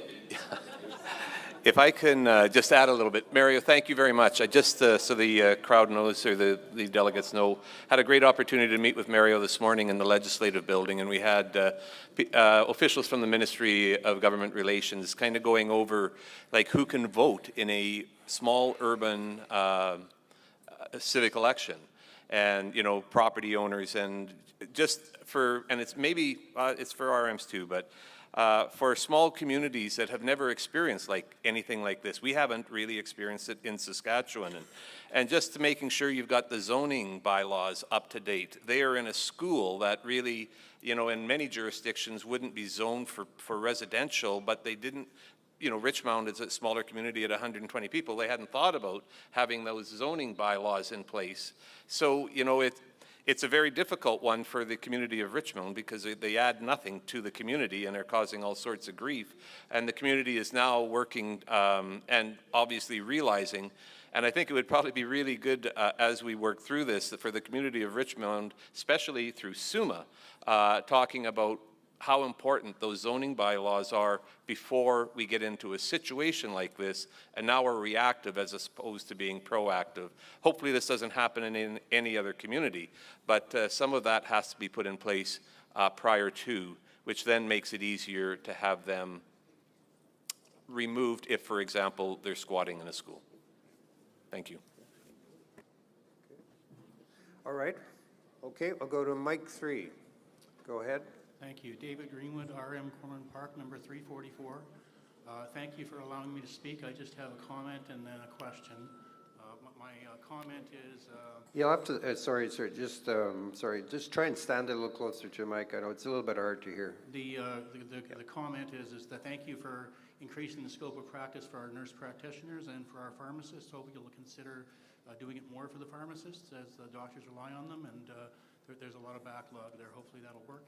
With respect to the fuel tax, I'm hoping that you guys would consider removing the fuel tax like Alberta did for a year until our next election. With record revenues coming in from oil and gas drilling in Saskatchewan, and the fact that we have a provincial sales tax and that Alberta doesn't, I hope that you would look at other businesses other than farming. I have a lot of farmers in my division, in Division 4, but I also have BizHub, and there's a lot of businesses that have to pay for diesel and gas, and hopefully you would give a break to people and consider that. I'd like to hear some comment on that. Thank you. Thank you for that. You know, with each and every budget and throughout the budget year, of course, we look at all of our revenues as well as our expenses. As you know, it was about a year and a half ago where resource revenue was extremely high, and that is when we did the affordability tax credit to every single taxpayer within the province. So a household of two would gain $1,000 through that tax credit, which is far more than foregoing the fuel tax. Fuel taxes, as you know, is invested in our highways, so if we forego the excise tax on fuel, we have to come up with revenues somewhere else to fix our roads, because I don't think we want to see that get neglected yet again as we have in the past. We always are watching the resource revenues. They were high. We used $2.5 billion of that to bring down provincial debt, which then frees up dollars for interest payments that goes into healthcare education. I think you're going to see going forward that we're going to make substantive investment. You've heard about education. You're going to hear more about health going forward. We have to balance all of that, and the more revenue you give up, the less revenue you have to invest in those services. I've heard questions on healthcare on the floor of you know, we need to do more in our rural communities to attract those professionals. That takes dollars. We would like more supports in our classroom. That takes dollars. So you have to balance it. But you got to remember too, when comparing to other provinces, there may be measures. For example, we pay a lower personal income tax rates than Alberta. We're very close to Alberta, but we are a little bit lower than Alberta. We're the second lowest in personal income tax in the country. And that is foregone revenue that we chose as a government to make life more affordable. We have the active families benefit. We have one of the largest income supports for seniors, subsidies for seniors, and the list goes on and on and on. So it isn't just a matter of looking at fuel tax compared to fuel tax. You have to look at the entire suite of what governments have done in order to know what is the most affordable province. And in fact, Saskatchewan, when measured on that level, fares very well as one of the most affordable provinces in which to live. Okay, we'll go to Mike 2. Thank you, Mr. Chairman. Norm Hall, RM of Belfrost. I'm not sure if you want to answer this one, Scott, or if it's going to go to Minister Merriman, but with the Marshal Service, currently RMs are paying for RCMP service, or others have their own municipal police. So when the PAC team comes in, or the warrant control team comes in, it doesn't cost us anything extra. But if the Marshal Service is going to be supporting these, and they come into one of our RMs, who's picking up that bill? Province. Very easy, thank you. Okay, next question.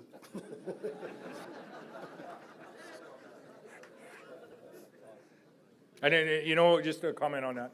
Explicitly, they are here to support our RCMPs in you know, many rural and remote parts of this province.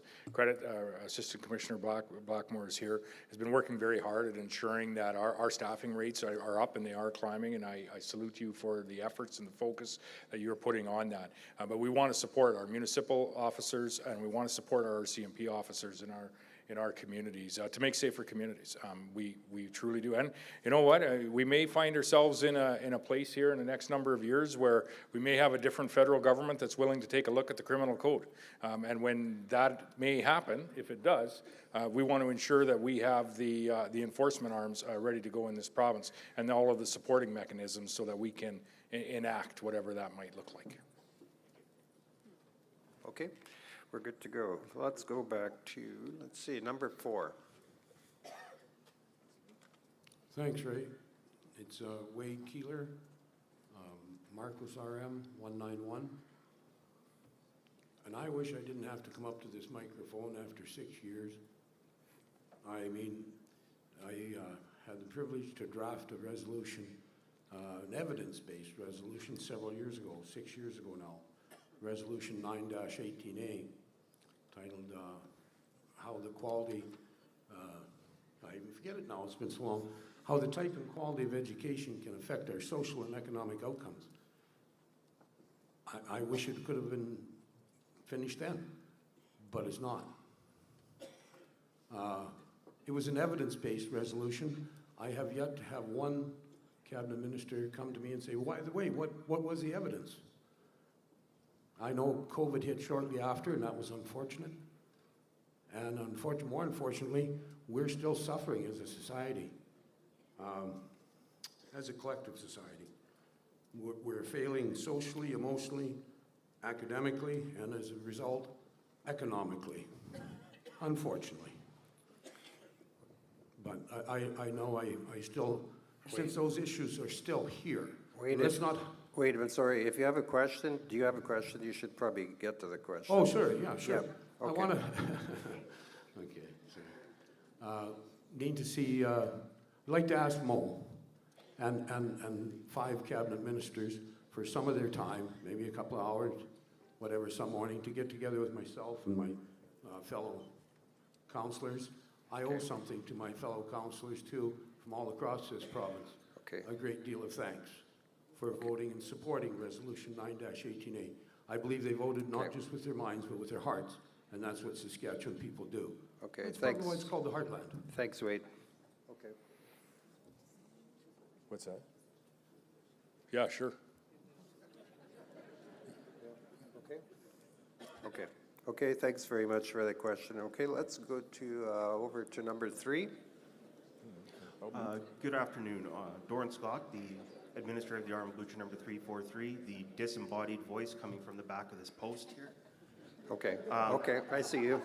My question's for Minister McMorris. The Canada Community Building Fund is a significant source of revenues for municipalities and the projects that they do.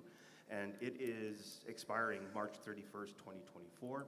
I'm wondering if you could perhaps provide us an update on what the negotiations are towards a new agreement. Thank you, Doran. I can hear you but don't see you. There he is. Good to see you again.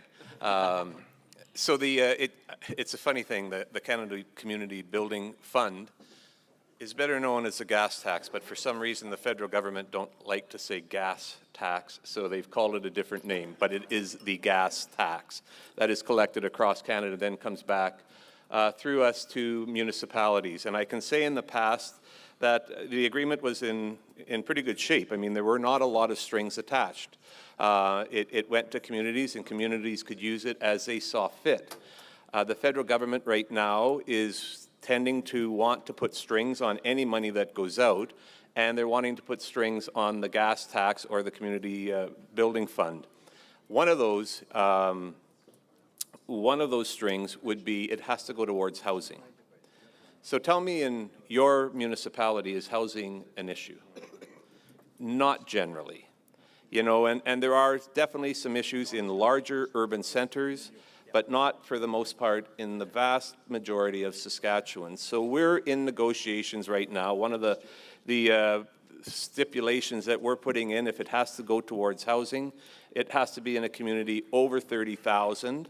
You know, so a community over 30,000 that's getting their community building fund back can put it towards housing. Now that can be a lot of things for housing. It can be infrastructure, it can be water and sewer, it can be used for a lot of things, but it's connected towards some form of housing. But we're saying, you know, that affects, I think, 4 cities in Saskatchewan, and everything else we're pushing for is no strings attached, as it has been. But we're right in the middle of those negotiations right now. In fact, I was briefed on it on Monday morning from my officials as to what we're putting forward to the federal government, and hoping that they will realize that rural Saskatchewan is a little bit different than Toronto. Thank you.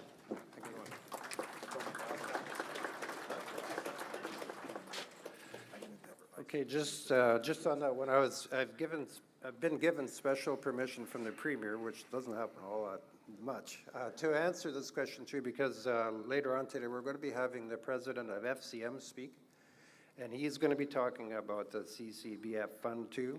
Same concerns that SARM has about strings attached to populations over 30,000 across this country. That's a big problem. The other thing is ISIP, infrastructure program.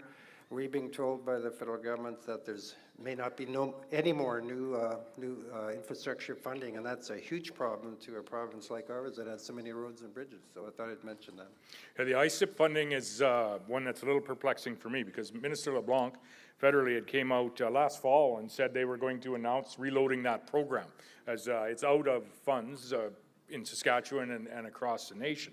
They have not yet done so, and so, you know, my suspicion is probably be reloaded in the lead up to an election, which means you should probably look at the 2 parties that potentially could win the election as to what their infrastructure plan is.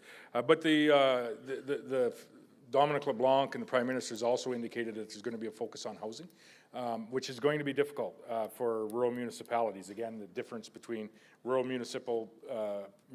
municipalities in Saskatchewan, Quebec, and other areas of Canada, and the Torontos and Vancouvers and some of the larger urban centers. And so we've had communications that you're going to need some flexibility and be careful with the strings that are attached there, and we're hopeful that will work, but you may want to consider your own as you move forward too, and you might have some advice from your colleagues in Quebec and other areas. Okay, thanks very much, Mr. Premier. Okay, Mike 1, go ahead.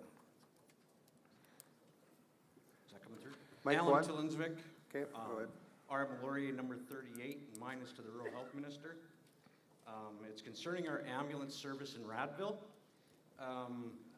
Just recently, we have a ambulance that is owned by the community, paid for by the community, and SHA said we could not operate that ambulance without being under SHA, and they quoted insurance reasons.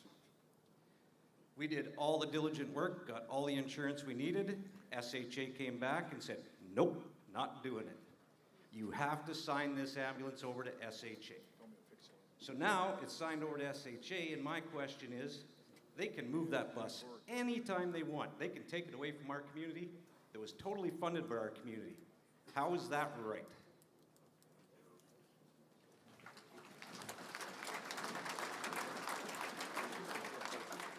Thanks for the question, for raising the issue, Alan. It's not a situation that I'm aware of. I know somewhere out in the room, Andrew Will, the CEO of SHA, is here and would be happy to talk to you to hear more about your concern. I've got some officials, I think the Premier called them wallflowers, out there who are happy to get your information. Certainly, restoring services and stabilizing services to Radville and so many of our rural communities is a priority for our government. It's not something we're looking at reducing or taking away by any stretch of the imagination. So happy to learn more about this particular situation, but certainly the community of Radville is one that we are actively trying to recruit and restore services to stabilize both EMS and medical services at the facility there. Will somebody get his information? You'll look into that, Tim? Okay, thank you. Mike 3, go ahead. McIntosh from the RM 11 254. To the Minister of Agriculture. On Premier Mo's announcement of 1.1 billion and increase the irrigation to 90,000 acres, what's the target area for that? Is it M1 Canal, the West Side Irrigation Project, the Sioux system, or are individual group farmers, if they get a group of 10 farmers together, are they able to access Lake Baker upstream of Gardner Dam? If you could expand on that a little bit. Yeah, the expansion is a plan that we had announced a few years ago. There was 4 different stages. This is stage 1. This will be almost kind of the completion of the M1 West and going that way and completing that process. That being said, if you have a suggestion of infill acres and proposals, please talk to the Minister of Agriculture, as we want to increase the overall ag acres that are underwater. And that includes infilling some of the available acres that we have now. So if you have a proposal that you think is viable, come see the Ag Minister. Yeah, and we have a few in the hopper already, so welcome those anytime. Okay, thank you. Okay, let's see. Mike 2, go ahead. Yeah, you got Dallas Tolles here with RM Simri. I actually like the post. I feel like a keyboard warrior this way. My question has to do with natural gas in Saskatchewan. I don't exactly know who to address the question to, so feel free to jump in. Well, we're talking about growth and environmental sustainability in Saskatchewan. We're very fortunate to be resource rich, and one of our resources is natural gas. I believe the government can agree with that as we're slowly converting our power plants over into natural gas because of its green and it's cost effective. However, in rural communities, access to the existing underground infrastructure is not really financially viable. On my farm, the nearest gas line is about 1,200 meters away, and the proposed cost estimate I got was $63,000. If gas is green and the product is affordable to consumers, can the government consider reintroducing a subsidy to make access to these natural gas lines financially viable? Thank you.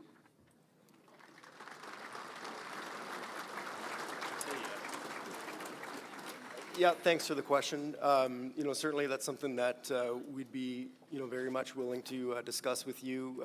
Sask Energy works with a lot of customers. I think one of the challenges that we do have is that today's grain dryers are, in some cases they're using as much gas as a small community. And so there are certainly a number of costs that will go into that, but, we'd be very much willing to have a further discussion with SARM or any other organizations that want to bring forward a proposal that we could actually look at and discuss.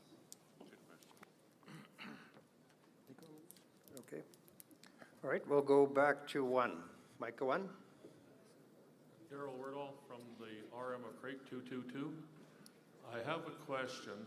We have a well in the RM and it's high in manganese, and the village of Aylesbury gets all their water from that well.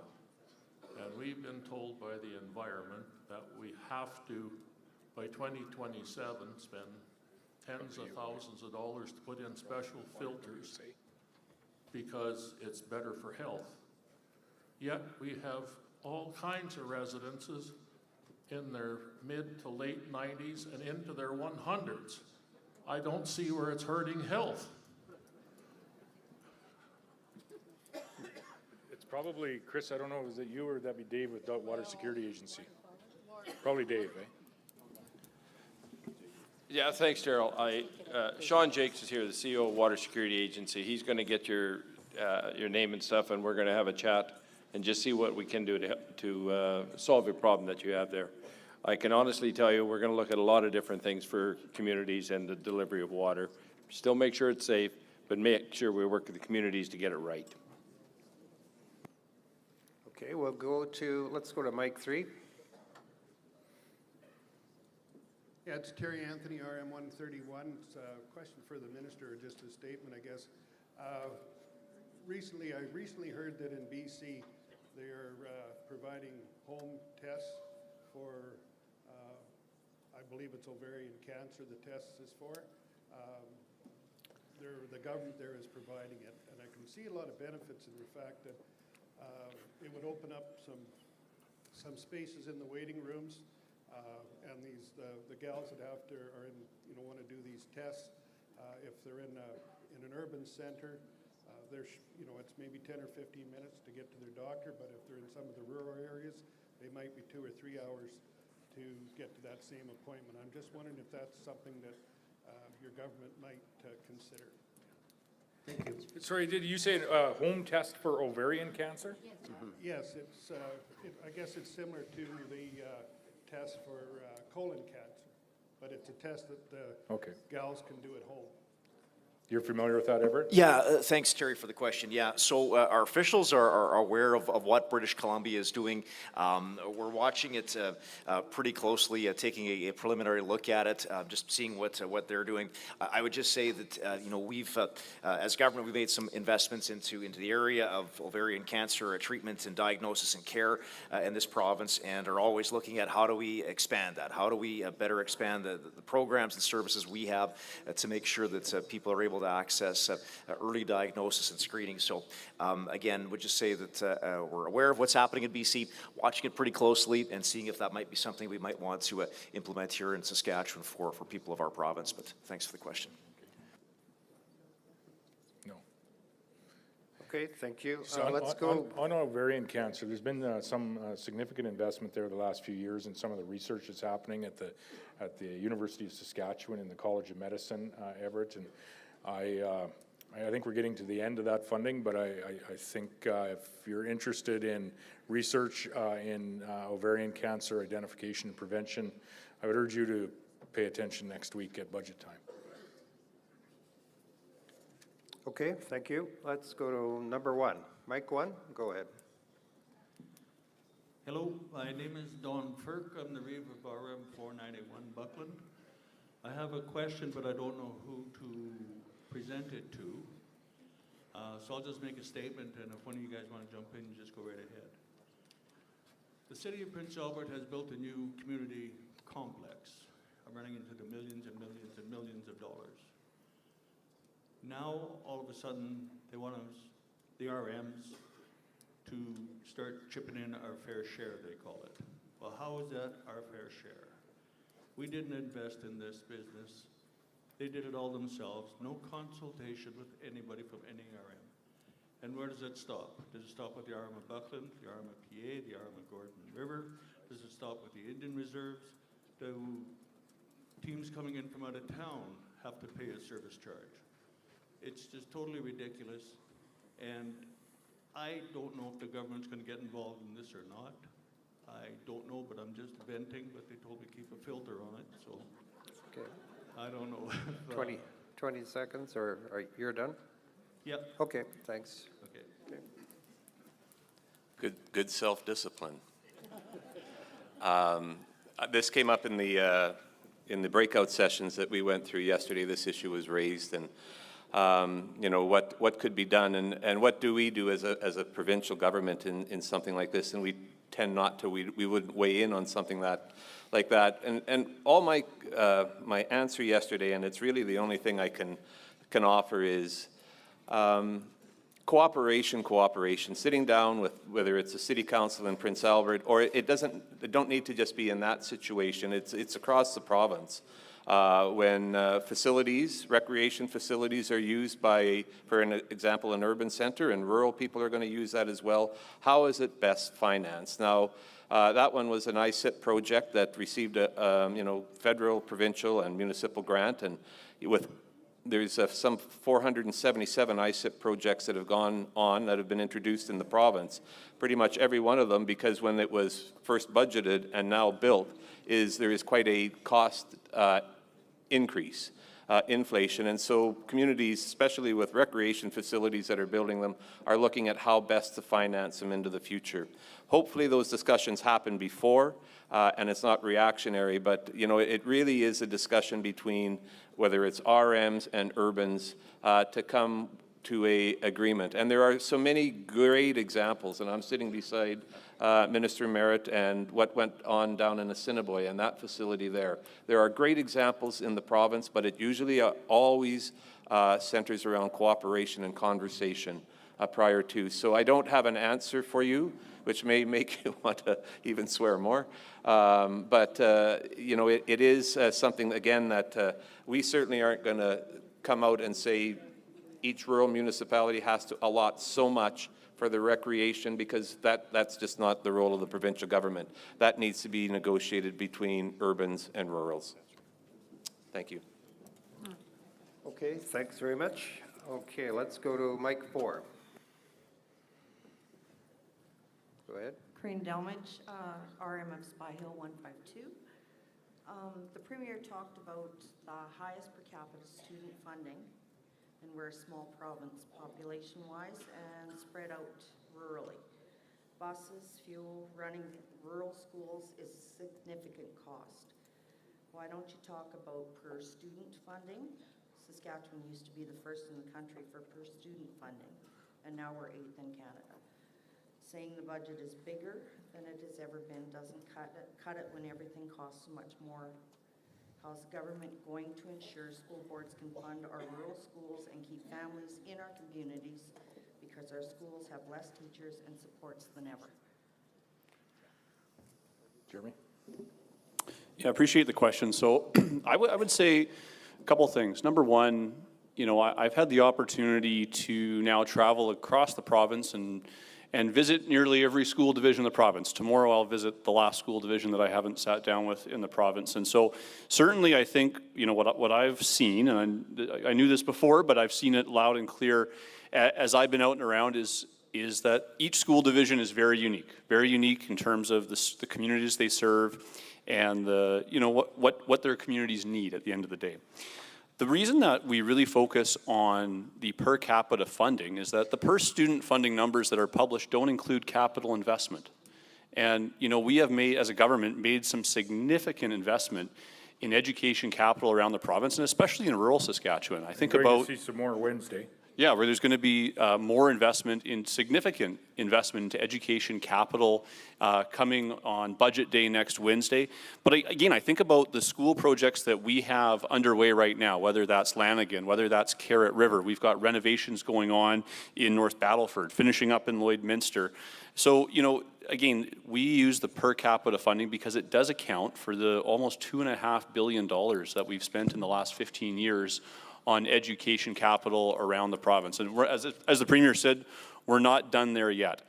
You know, when it comes to operational funding and, you know, paying for buses, paying for EAs and other supports in the classroom, again, we announced last week we are adding the largest ever number to school operating funding in this province, $180 million to those 27 school divisions across the province. You know, as well as, you know, we talked about, you know, in the context of municipal revenue sharing earlier, the concept, you know, of predictability was talked about. And that's the other piece that we announced last week with the multi-year funding agreement, is taking that part of the education budget that's focused on providing supports in the classroom, whether that's teachers or EAs or ed psychs or SLPs or OTs, supports that, you know, many of our students need to be successful. What we've done is we've said to the school divisions, hey, here we go. This is what the funding level is going to be at an absolute minimum for the next 4 years. And I know we've got school board trustees and a couple school board chairs in the crowd here today. And I think there's going to be, you know, more conversation between myself and our ministry and the school boards around the province in terms of how we take that minimum and add to that investment over the next several years when it comes to school operating funding and supports funding as well. I would just add to that, in light of the conversation that's happening right now with respect to education.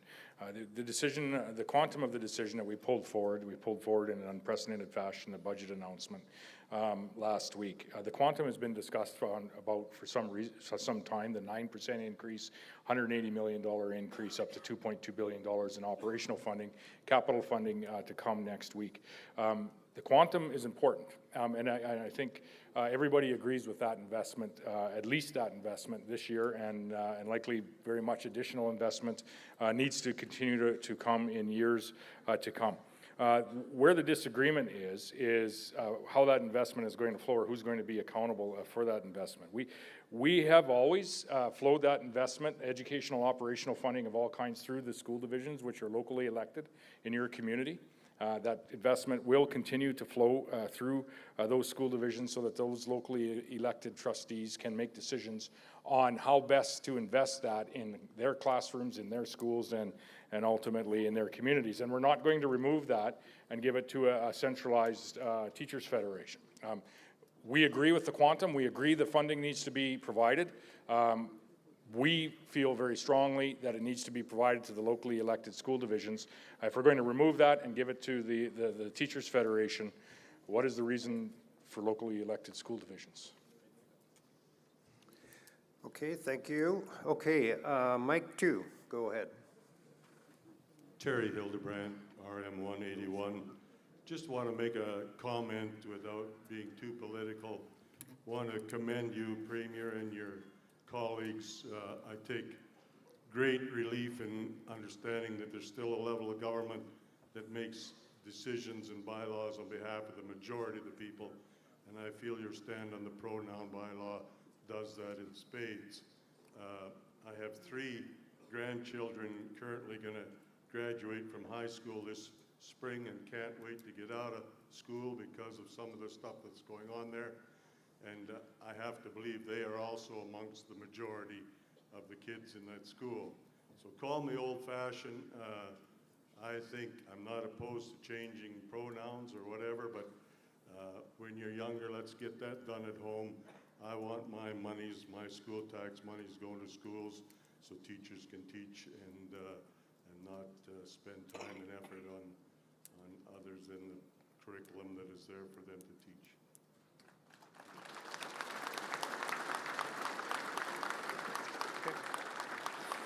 Go ahead. Oh, Jeremy will have a comment. Okay. Yeah, I want to add a couple of things. Terry, thanks for your comments. As I've toured around the province and visited, several schools, public Catholic, Francophone schools around the province, and I mentioned this in a previous answer as well, but the real focus on ensuring that our education system is K to career. We want to make sure that our kids are ready to move on to really an exciting future, hopefully here in Saskatchewan, after they're done high school. And we want what we learn in school to be focused on preparing our kids for that. I just want to talk quickly about we've added financial literacy to the high school graduation requirement starting next September. I think that's going to be a really key step in ensuring that kids, wherever they grow up, whether it's in a larger city or whether it's in a small rural municipality around the province, are prepared to live within their means going forward. That's something that people, in this room, we've our parents and grandparents taught us to live within our means. Governments have to live within their means.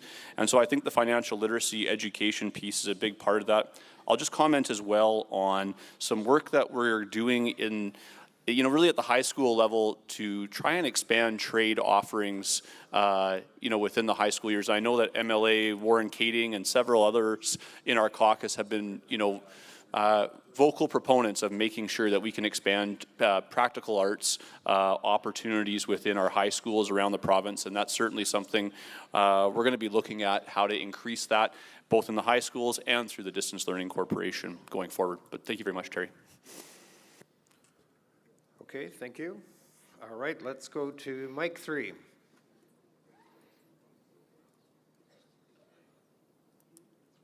Mike 3? Yeah, go ahead. Can you hear me? Oh, there we are. Yeah. Hi, I'm Sheldon McLean, RM Winslow 319 Reeve. I'm one of the lucky many in the room that wear multiple hats in my RM, and I'm kind of wearing my daycare hat today as a board of the daycare. Scott Moe, even though I can't see you through the pillar, thank you for implementing the $10 a day daycare. It's definitely drove some of our people in our community back to work, allowed us to take their kids off their hands and do some early education in our center, hopefully springboarding them into this education system that gets corrected in the future. My problem, standing here and want you to comment, either Education Minister or Mo himself, is the matrix that was set out and the restrictions that are in place based on the model that you implemented it quite quickly is quite restricting to a small community. We're a community of 500 people surrounding a community of maybe up to 1,500. We have a 30-kid daycare that is overwhelmed with kids. We're not big enough. We can't afford to build bigger. But the model that you put in place restricts us on bringing in employees and paying them appropriately for our area and not being able to increase our revenue stream to offset that. My question is just if you can comment on that. We would rather not wait for another provincial election to have that conversation and see something change. Can you give me some thoughts on what you guys have looked at and where it's going? Okay, that's not the first time this has been raised before. Jeremy, you have some comments on this? Yeah, appreciate the question. And, I'll say, it's good to hear that the $10 a day childcare is working in your community. I mean, as of about a month ago, my wife and I are also benefiting from the $10 a day childcare with our little guy. It does make a difference in terms of getting people into the workforce and back to work. I would just say that the model that the early learning and childcare agreement really that was brought to us by the federal government, and then we've implemented at a provincial level. It's kind of been like building an airplane while you're flying it, and so there's definitely, I see you nodding. You've seen that at a very practical level. We've seen that at a provincial level in terms of the difficulties of getting spaces open. Something that I'm working on almost on a weekly basis is trying to ensure that we can have more flexibility within our agreement with the federal government, specifically around infrastructure. And here's an example that is kind of driving me nuts right now, is that the infrastructure grant, for example, if you wanted to expand your daycare, you bought another, say, old building in town, you can't use that infrastructure grant to replace the furnace. It can't be used to replace existing appliances or utilities. And I find that to be ridiculous, quite frankly. I've raised it with the federal minister. We're going to be pushing them harder on that to try and get more flexibility in our agreement. But certainly, if there's a way that we can help practically, you and your community expand childcare options. I got Aaron from my office right over there against the wall with his hand up. If you can talk to Aaron right away, and we'll try and work with you to improve things, all right? Okay, thank you. Let's go to Mike 1. Okay. It's Linda Brown from the RM of Reno, 51, and this is more of an urban question because I live in the village of Consell. I'd like to know why, when we decided to do a water treatment plant, that RO was pushed basically on us. We had the choice of either reverse osmosis or hydrochloric acid, and that had it was not a very good option. I guess my question is, for the environment, like why RO is so popular when so much of the water that we produce goes into the lagoon? I have no idea. Do you, Dave? No, I don't either, Lynn. Thank you so much. My folks are here. I know Derek is over on the side there. We're going to get your name. Sean's here. Sean Jakes is here, too, the CEO and President of Water Security. We'll look at this. As I said earlier, we're definitely going to look at things we can do a little bit better and a little different in communities to make it work and make it right so it doesn't come at an absolute ridiculous cost to communities, but still make sure we're still supplying safe water. We're definitely going to work with the communities on this. We will.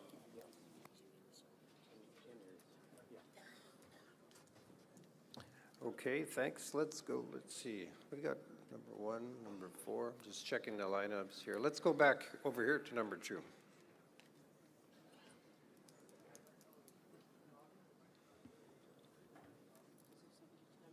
Number 2? Okay, am I on? Okay.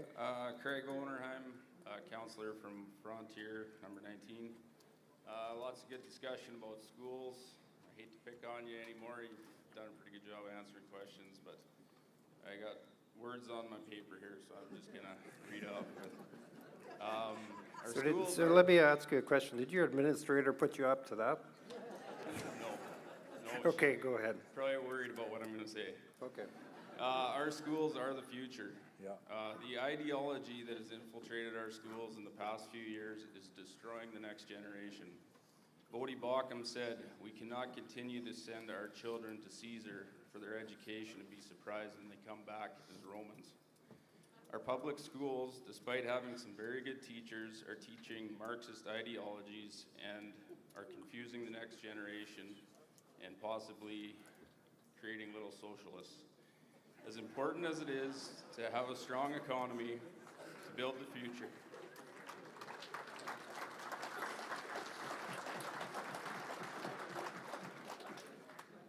important as it is to have a strong economy to build the future, we must train our children in the way that we want them to go. You got about 20 seconds, so I'm not sure if you have a question, you might want to I'll answer get it to now. We Ask need it. to decentralize our schools. Urban areas shouldn't dictate what our precious children are taught. How will you ensure that our kids will get the right education? Will you look to decentralizing these large school divisions that group all of our children under one umbrella and do what is best for our most precious resource?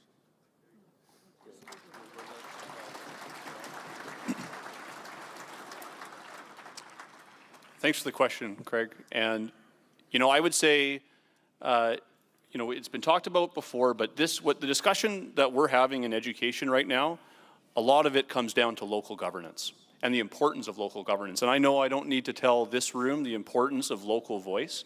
And I would just say that school board elections matter quite a bit. They matter quite a bit, as do RM elections or urban municipality elections, and certainly the provincial election. And so I would just say that, that's why we have 27 school divisions. That's why Chinook School Division, whatever you may think about your school division, at the end of the day, they know probably what's best for your community, what's better for your community than the folks in Regina or Saskatoon do, right? And I would just say, I think about, if we all think about in the room who our favorite teacher was growing up, we probably didn't know their politics, right? We don't remember that great teacher because they expressed what their politics was in the classroom. They were just a great teacher that helped us along and cared about us when we were young. And I mean, to that end, I don't think politics belong in the classroom when it comes to making sure that our kids are learning the curriculum and getting a quality education. But I just come back to parental involvement. And I go back to something that both the Premier and I talked about last fall. The legislation that we brought through, Bill 137, it has protected a parent's rights to be involved in their school community council, be involved in their school division, ask questions about what's happening in schools in their community. But at the end of the day, I think it is the belief of this government that the parent is the most important person in a child's life. And I think, as a relatively new parent myself, I certainly recognize that. And I think we all have a role as parents and grandparents in the room to make sure that we are taking that mantle upon ourselves and being very involved, not just what is allowed under legislation, but being quality parents. And so I know I'm getting into a little more of an esoteric response to your question, but I just go back to local governance matters, local school board elections matter, and it's important for parents to be involved. And so does the school community council. Join your school community council and be active. Okay, let's go to number 3. Go ahead. I'm Brian Swatsky from the RM of Beaver River, number 622. You might have to speak up a little, sir. Just try and get closer. I am Brian Swatsky for the RM Beaver River, number 622. My question is about orphan wells. Many of these wells are too good to abandon and could supply clean energy for a farm for a lifetime. $60,000, as was mentioned earlier, for 1.2 kilometers of pipeline is a little bit ridiculous. Allowing farmers to take on these wells has been put on hold. Could you please reopen the possibility for farmers to take on these wells for farm use, as it's already been all established that they have to put up the money up front to abandon those wells in the end? Well, thanks for the question, and I'm answering on behalf of Minister Ryder, who unfortunately couldn't be here today, so I have to put on my old energy and resources hat and weigh in on this issue. So again, thank you for that. I think it's really important to remember about orphan wells, first and foremost, that the Orphan Well Fund in this province is paid into by oil companies. And so it is not a taxpayer funded or buttressed issue. And we have a very, very solid orphan well fund in the province. We've made enormous gains and progress over the last few years in addressing the issue, and there has been great corporate stewardship when it comes to addressing the orphan well issue as well. I think it's probably considered to be more beneficial to have it be a provincial structure and paid into and supported, paid into by companies, but supported from a regulatory and other perspective by the province. And that partnership has been very successful. We are cleaning up wells. Every single orphan well in this province will be cleaned up and remediated. That's been the commitment, and that's been the reality. So again, there are issues on land-to-land bases, and I understand where you're coming from, but I think really important to remember that this is a fund paid into and supported by companies, and you cannot operate in this province without paying into that fund, and we've seen enormous success in that regard over the last decade or so. Okay, we're going to take two more questions. I'm going to take from number 4. I'm going to take one question, and I'm going to go to number 1. One question, and then we'll have to shut down the questions. Okay, go ahead, number 4. Thank you, sir. Blair Andrew from RM63 in Moose Mountain, Carlisle. I guess more to add on to a great dialogue that I started yesterday with Minister Hindley about our health issues or the rural EMS stuff. Listening to, and I wasn't going to talk today, listening to Assiniboia's problem with their ambulance, and also being a retired insurance broker, I know a little bit about insurance. And that whole problem with SHA is a classic gatekeeper example.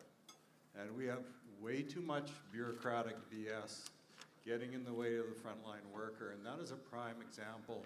Assiniboia has done some great things, with their rink complex and all that, with the government, being proactive and working in that way.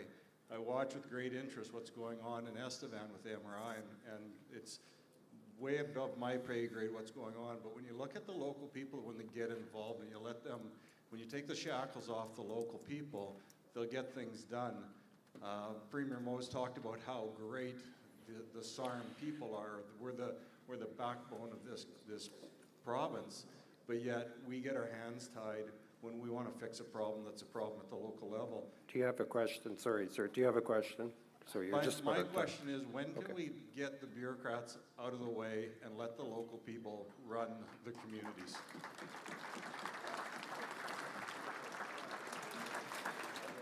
Thanks, Blair. Thanks for the conversation yesterday as well, and for the question here today. We want to ensure that we continue to work very closely with our municipal partners on anything related to healthcare, and I know that's a priority for me as the minister. It is for Tim as the Minister of Rural and Remote Health, and it is for the SHA as well. I've asked, and the CEO of the SHA is here today, Andrew Will, and we could probably connect and have a further discussion with Andrew and his senior leadership team. But I've asked when we've had these issues, these sorts of issues raised with us before. I've taken the opportunity whenever I can, and I know Tim would do the same as well, is to get outside of Regina, get out of this city and get into rural communities. And we take that opportunity to tour local hospitals, visit local healthcare facilities, meet with locally elected municipal councillors and reeves as well, and to meet with frontline healthcare providers. And in addition to doing that, I've also asked the SHA that they make sure that they're doing that as well. And to the credit of Andrew and his team, they've been doing that in cases across this province. I know, as an example, we had a conversation earlier today about what's happening in Wolseley. I was out in Wolseley about a year or so ago, and I know shortly after I was there, Andrew and his team were out there as well to make sure that they're hearing from the people on the front lines and in these communities what the challenges are in rural Saskatchewan when it comes to healthcare, but also what the solutions are. Because I strongly believe that the best solutions come from the people in this room, the people that are locally elected in our towns, our villages, our rural municipalities, and we're going to continue to partner with you to make sure that we are getting any of those roadblocks out of the way and getting the solutions that we need for healthcare. And Blair, just let me add to that. Your words aren't lost on us, as we've had very recently conversations with respect to diagnostics specifically, and how we're offering diagnostics in this province, and where the need for those diagnostics are, and how we can, think differently, or at least open up different avenues for a conversation on where those diagnostics are needed, and ultimately how they're funded, and how the SHA is going to work more closely with communities on expanding some of the diagnostic service that we have. Prince Albert, for example, doesn't have an MRI. It's a community of 40,000 servicing the north. Probably need to look at that in that space as we look at renovating that facility. But looking more broadly to being reactive to communities when it comes to partnering on investments in this case in diagnostics, but I think ambulances came up earlier, ensuring that we have a more open format for that conversation to happen so we can actually get to the end goal, which is providing the service. Okay, thank you. The last question, number 1. Go ahead. Jeremy Hartsook, Counselor, RM of Snipe Lake, number 259.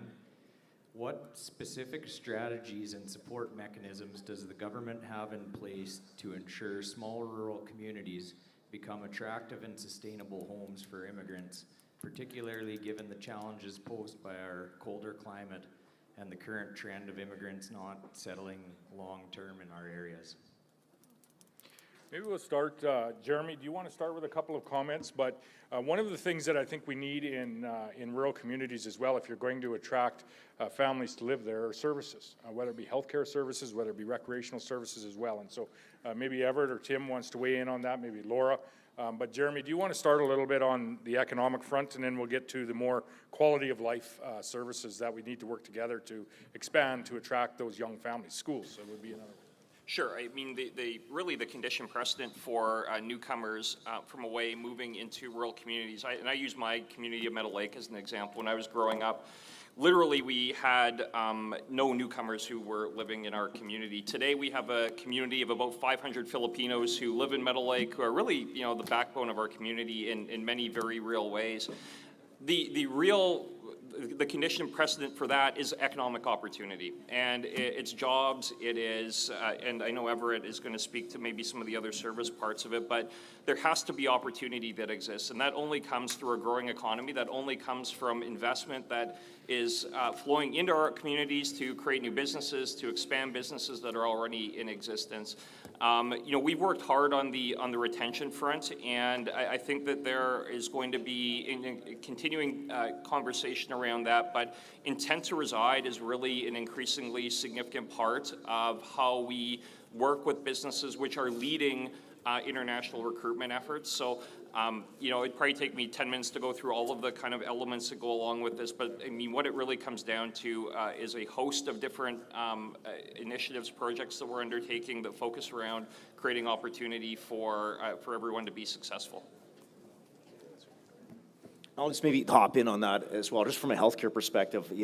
As an example, we expanded the Rural Physician Incentive Program in this current budget year, and not only increased the amount of the incentive, also expanded it to be eligible for SIPA candidates, but increased the length of time for the return of service as part of that incentive. So, we're working hard in the healthcare system to recruit and train and attract healthcare workers that are born and raised in Saskatchewan, but part of the solution is also the recruitment from other countries, such as the Philippines.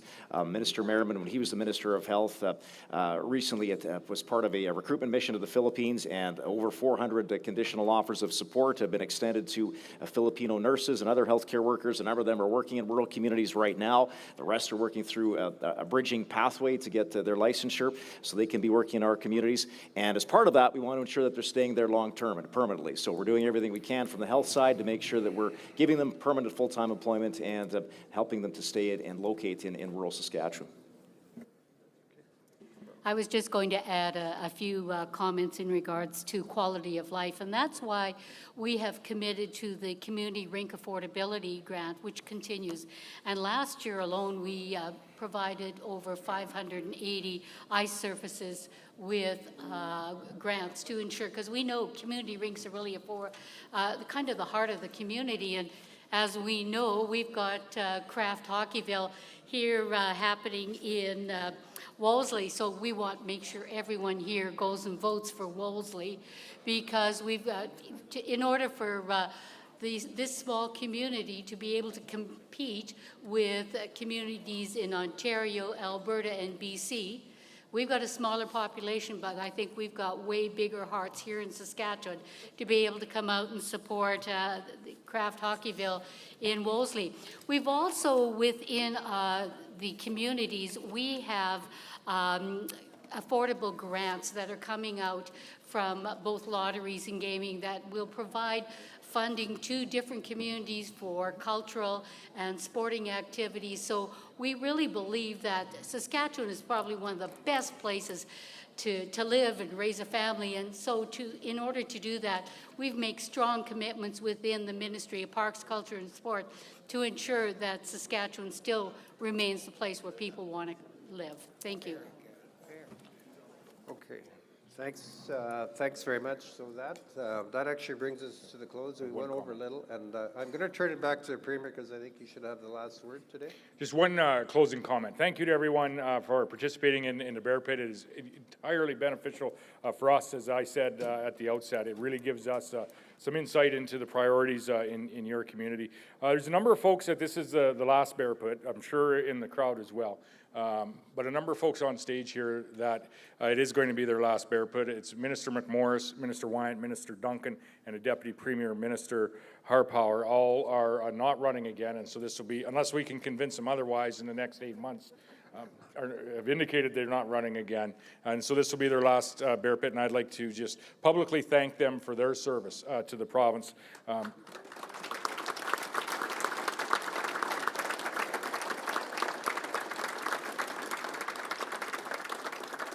And one significant individual that is not on this stage, but very easily could be, has provided a decade of service to your organization, the SARM, is Jay Meyer, and I understand it's his last convention as well, so thank you, Jay.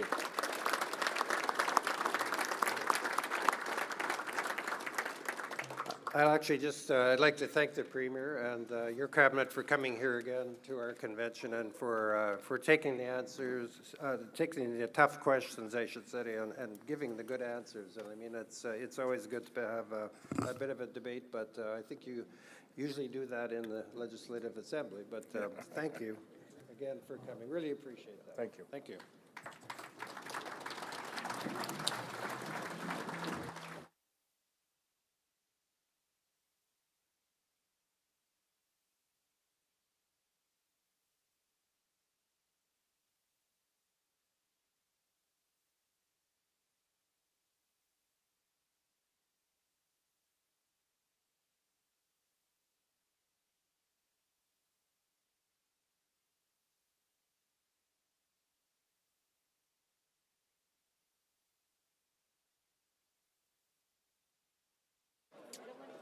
Nice to see you. How far off of the agenda?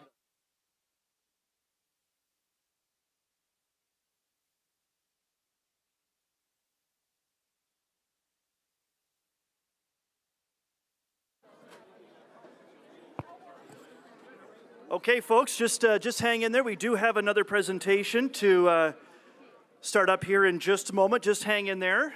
We will get to a bit of a break here shortly. Want to remind you about the 50-50. Grab your 50-50 yet. That draw will be coming up later on tomorrow. And a reminder to double check, make sure you have your breakfast ticket for tomorrow morning, sponsored by Cortec, where you'll have a chance to win a trip to Cabo. It's a 1-week fishing trip, a trip for two to Cabo. And that breakfast will be getting underway tomorrow morning.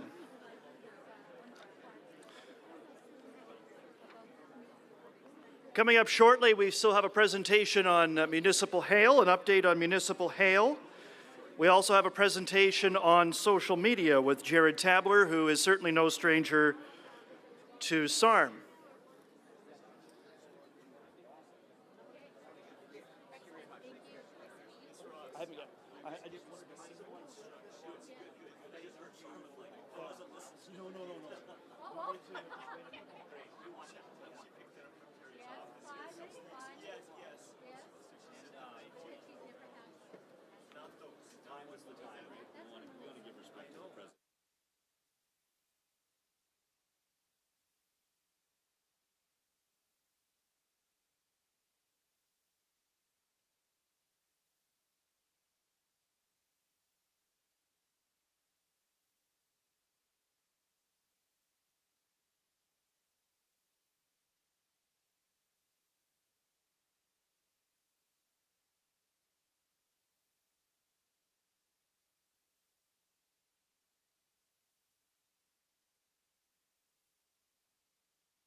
All right, folks, if you want to find your seats, we're going to resume here in 2 minutes.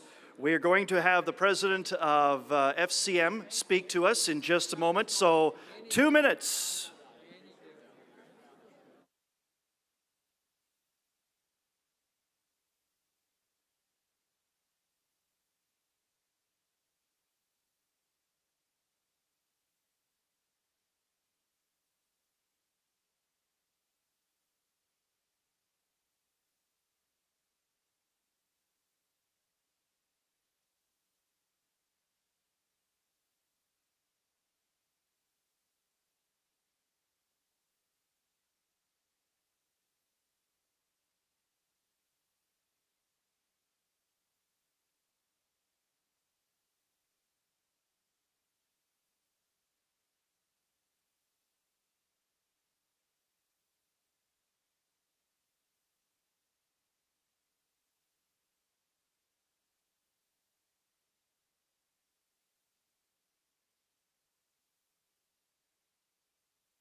Okay, everybody, if you want to find your seats, we will do a break here pretty soon. Don't worry, we do have lots of cookies and everything out there. There's cookies for everybody, so don't worry. That's coming up in just a little bit. I spent all night baking cookies for you guys.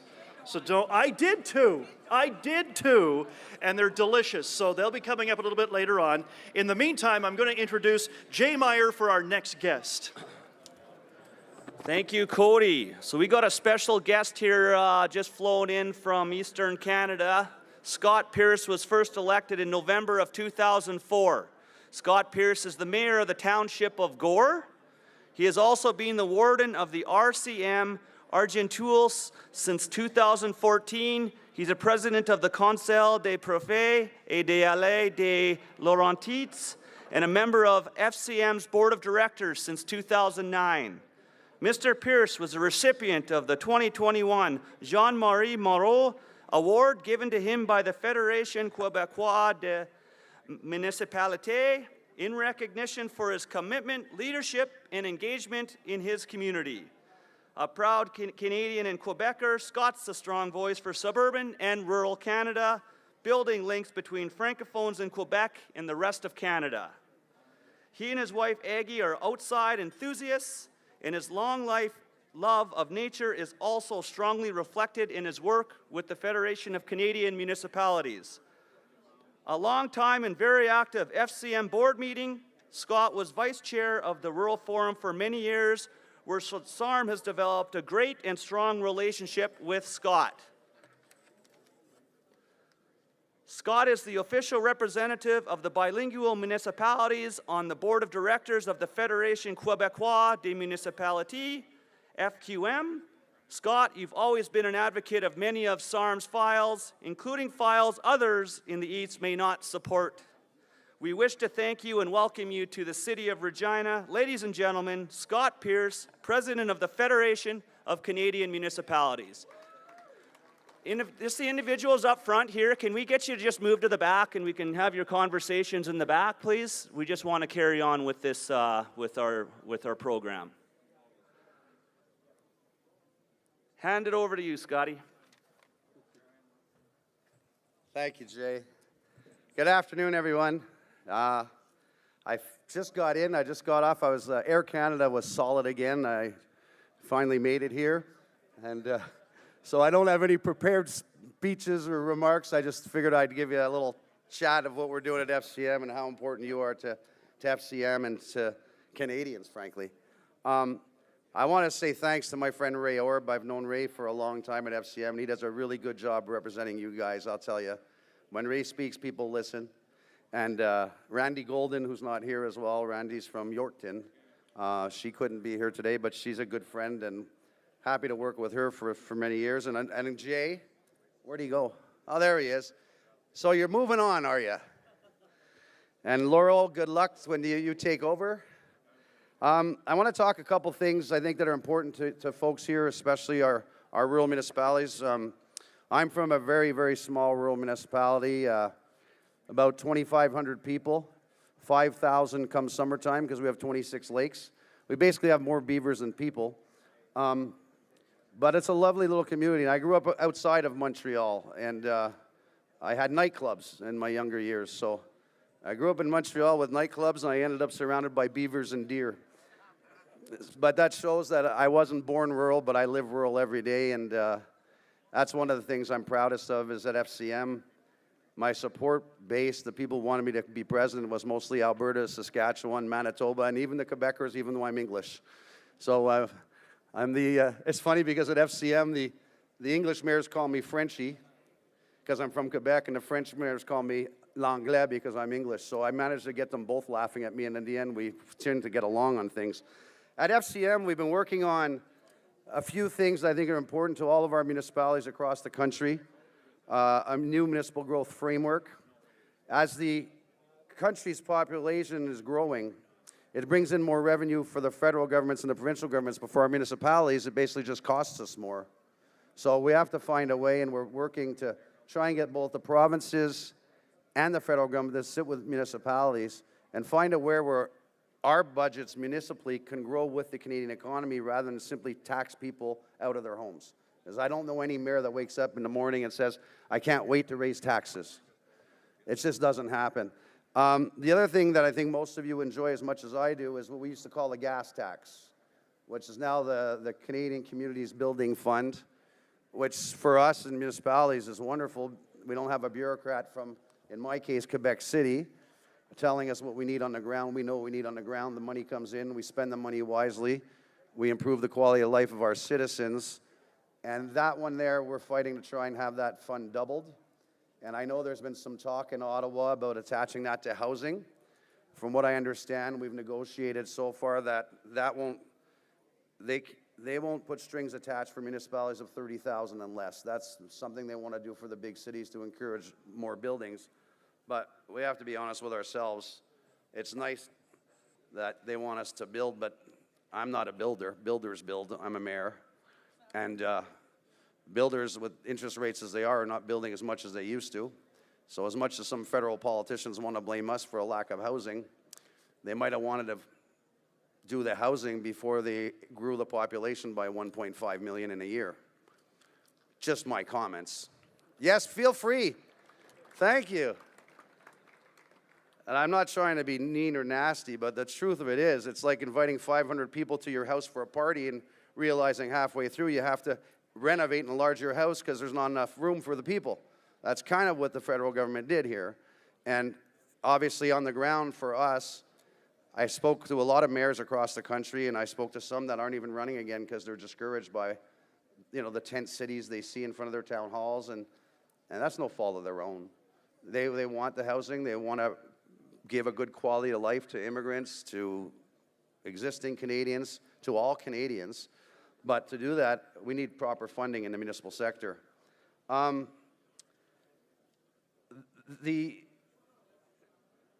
think the big thing about what I'm happiest of is a couple of weeks ago we did a press conference myself as president of FCM and Mike Savage, who's the mayor of Halifax. And it worked out to be the largest media hit FCM has ever done. So we got our message out there. And 3 days later, the federal government came back, and instead of doing their budget where they're supposed to do it roughly today, they've now gone back a month. So hopefully we woke them up enough that they're going to rework the budget to make sure they answer the needs of municipalities. That's my hope. And I had a I'm proud of that fact because as we saw things going, we said, well, they're not talking about infrastructure. They're not talking about Building Canadians Communities Fund. They're not talking about a growth framework. And all of a sudden, after we did what we had to do and did our job, well, now they've delayed the budget for a month. So I'm hoping that's going to pay dividends to all of you, all of our municipalities across the country. You know, it's funny because we say that, Mike and I both said it when I think it was the Globe and Mail asked us, you know, the studies show, FCM's experts did a study, and it shows that for every housing unit, it costs $107,000 of infrastructure. That's a general average around the country. That's your water, your wastewater. When you have a new neighborhood, you're going to need a park, you're going to need a fire hall, you're going to need all these things that go around just the housing. And that's what we kind of said, and the Globe and Mail kind of got a kick of it, is it's really nice to build housing, but it's even better if the toilet's flush. And that's without infrastructure money. What do we do? Municipalities, I mean, if you build a house, or a house is built in your municipality, and it costs your municipality $107,000, and that homeowner is paying $4,000 or $5,000 in municipal taxes, that means for every house built, the municipality's in deficit $100,000. We just can't build housing unless the federal government comes to the table and supplies some of that funding for the infrastructure that we need to build these houses that they're calling us to do. So with that, I'll leave it here, and like I said, it's like one of my favorite places to be. I'm a Quebecer, but something about Western energy, Western entrepreneurialism. I just love it out here, and I'm going to Edmonton next week as well, and I just always love being, when I can, in Western Canada. I still cheer for the Alouettes, so I won't lie to you about that. I'm not, but I guess I don't have a choice being from Montreal. So thank you very much, everyone, and keep up all your good work. And I want you to, before I go, look up on the FCM website. There's something that I asked staff to do. It's called Trailblazers. You go trailblazers/CA. What it is somewhere where if you know an elected person, a mayor, a councillor, someone who works in your municipality that goes above and beyond the call and duty, you can put in their name, and we highlight them all over Facebook and Twitter, and we show our provincial and our federal counterparts that we are just, if not more competent than they are in the job that we do in our communities. So look up Trailblazers. Thank you, everyone. Have a great time.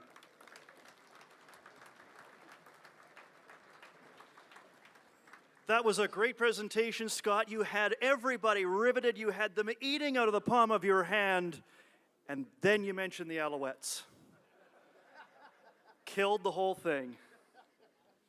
We're going to move on here. We have an update here from Municipal Hail Insurance with President Wayne Black. And Wayne and his wife Betty farm with their son and reside near Tisdale. He currently serves as the Reeve of the rural municipality of Barrier Valley, number 397. He was first elected to the Municipal Hail Board of Directors in 1997 and elected president in 2004. Please welcome me for a 10-minute interview, for a 10-minute chat, Mr. Wayne Black.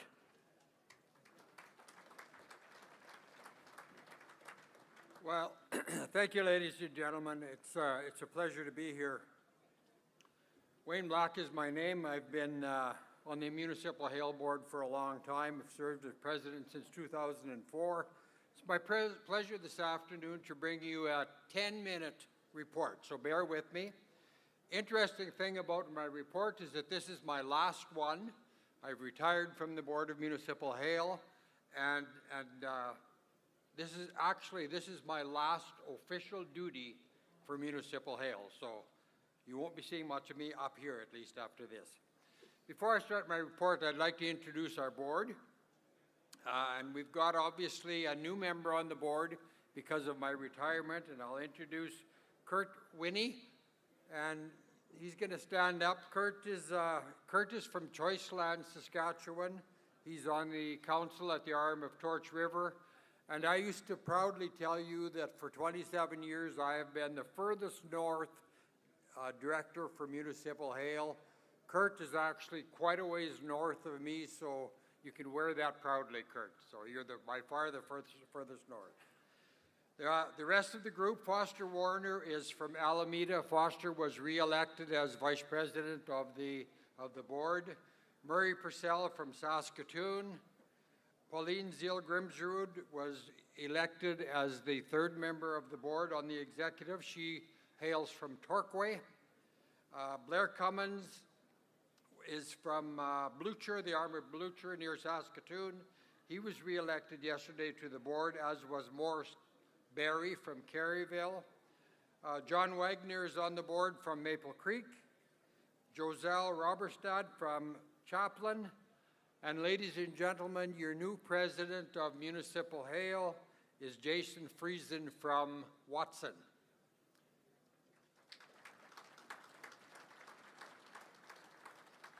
We also have some of our staff here today. I'm going to introduce two or three of them. Devin Chernetsky is our claims manager. He's new to us in the last year. Mark Hofield is the chief operating officer. And of course, Rodney Shetler remains as our CEO. That's the group that directs the business of Municipal Hale. Municipal Hale is a self-insurance plan created for the sole benefit of farmers. We have no investors or members in Municipal Hale, and Municipal Hale has never asked for, nor has it ever received any government dollars for financial report. Company started in 1917 and out of a need by farmers and is operated by farmers for farmers. Municipal Hale mandate is to provide coverage at cost, and after 107 years continues to operate on these founding principles.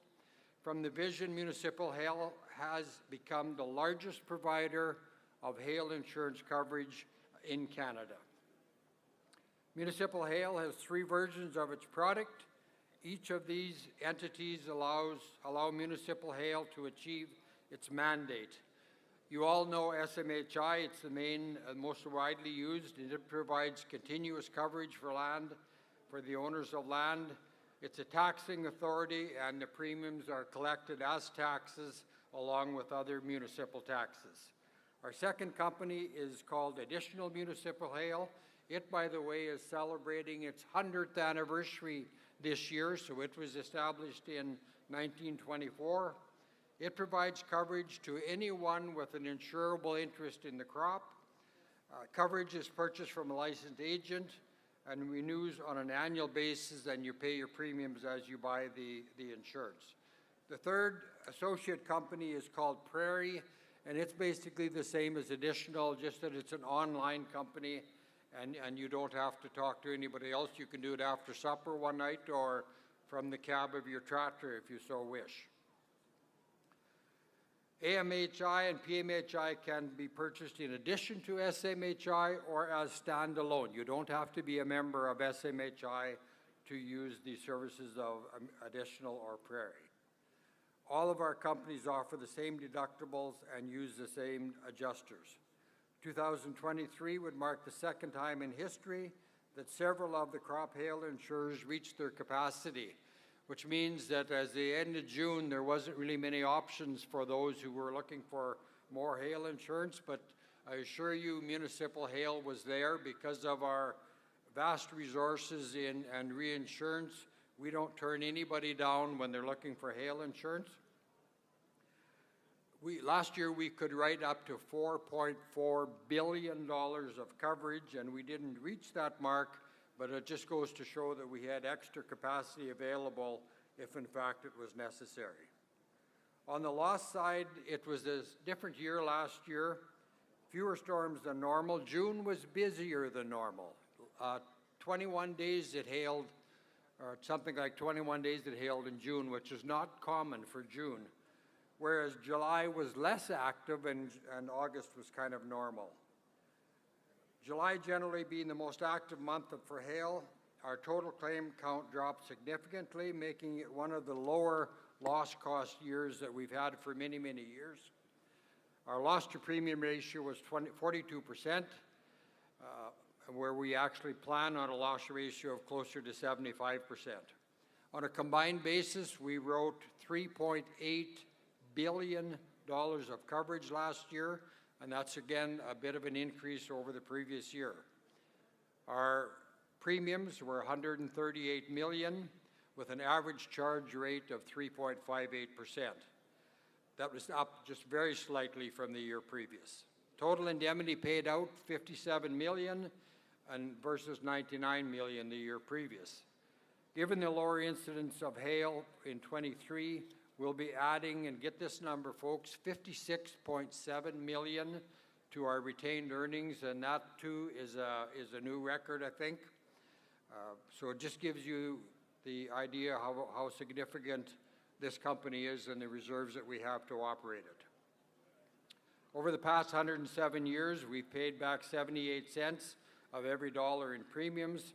That's a significant amount, and our break-even loss ratio is 75%. What this means is that every year the income generated from our retained earnings is used to subsidize the operations of the company. We do not subsidize the rates as such.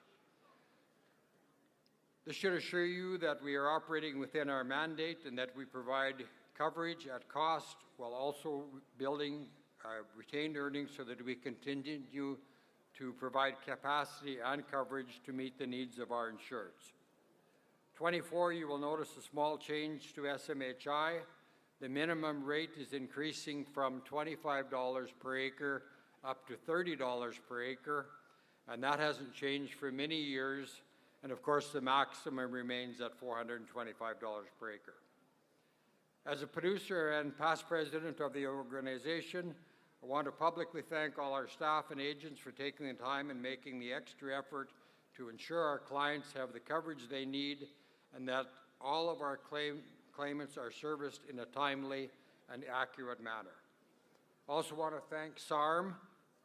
Nobody here from SARM right at the moment, but I want to thank them anyway for the time on the agenda, and we want to thank all of you for supporting Municipal Hail and ask that you continue to make our products available through your municipality. We have the staff and the capacity in place to provide the coverage you need. On a personal note, it's been my honor and pleasure to have served on the Municipal Hail Board. I am truly humbled and honored for the support that I've received over the last 27 years that I've been on the board. Thank you so much. It's been a pleasure to serve you, and all the best wishes and a good crop for the upcoming year. Thank you.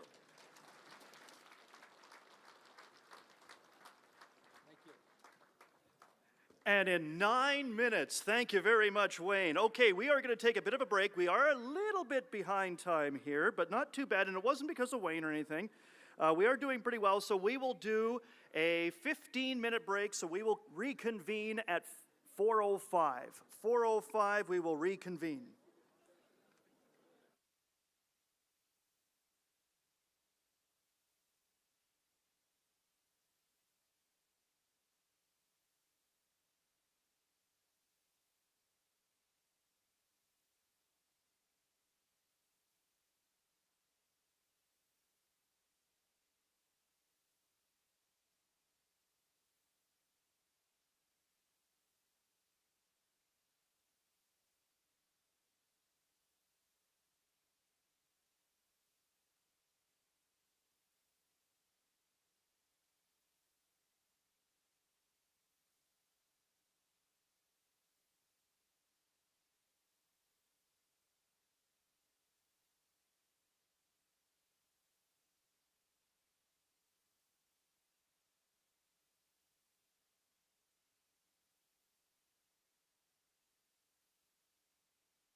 5 minutes. We're going to resume in 5 minutes.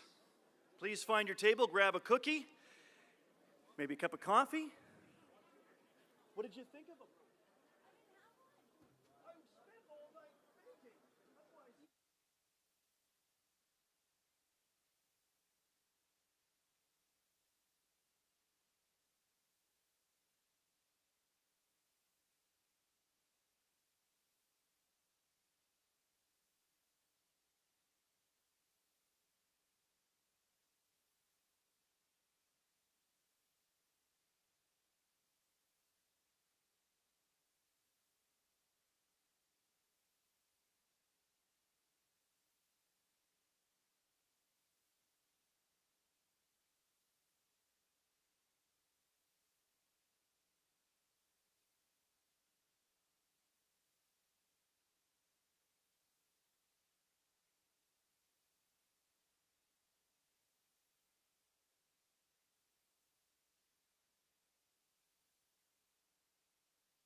All right, folks, hopefully you got yourself a cookie and some coffee and water or whatever you need, and you're feeling a little bit refreshed and ready to go with the rest of the afternoon here. We're going to head into our next presentation, and it's fitting that I speak about our SARM social media channels because I encourage you to take a look at some of the photos and some of the documents that our social media team has been working hard at posting. And this week, you can use at SARM_voice on Twitter, SARM Voice on Facebook, or SARM-voice on LinkedIn if you are posting. During the convention, we'll be live posting, and if you're tweeting about the convention this week, use the hashtag SARMAnnual2024. Let's talk social media strategy with Jared Tabler. As the CEO of McQueen, Jared is responsible for creating innovative, purpose-driven strategies that deliver results for his clients across North America. Over the past 6 years, Jared has worked with SARM to transform the organization and develop an exceptional communications team. Jared builds strong relationships and possesses an intuitive appreciation of culture, which makes him a dynamic leader, team motivator, and speaker. Please welcome Jared Tabler.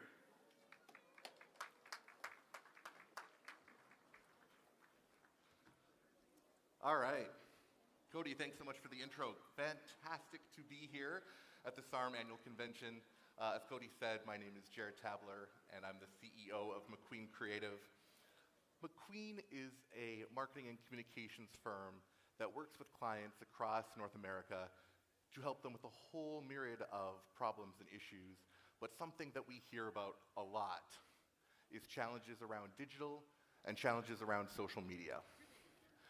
Typically what that means when we hear about those kind of challenges are things like engagement, things like connecting to community,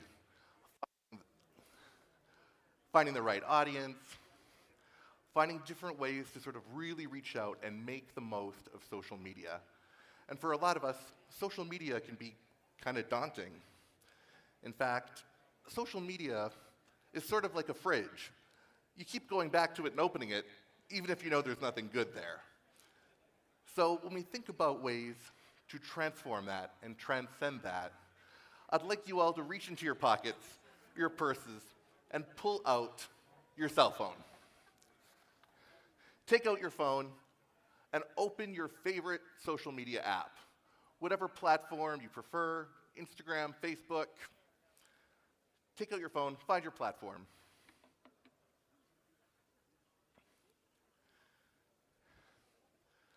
I want you to find a favorite account,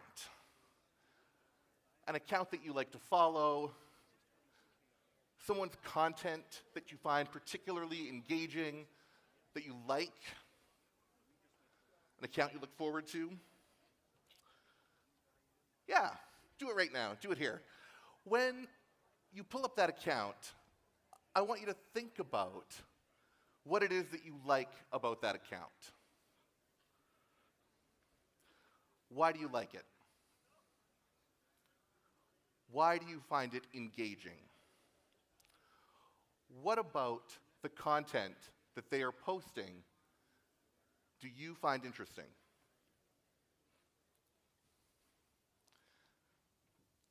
Author and speaker Simon Sinek often talks about, and particularly in his book, Start With Why, the challenges that organizations face in thinking differently about how they communicate and how they connect to audiences. And in his book, Simon talks about the principle of starting with why.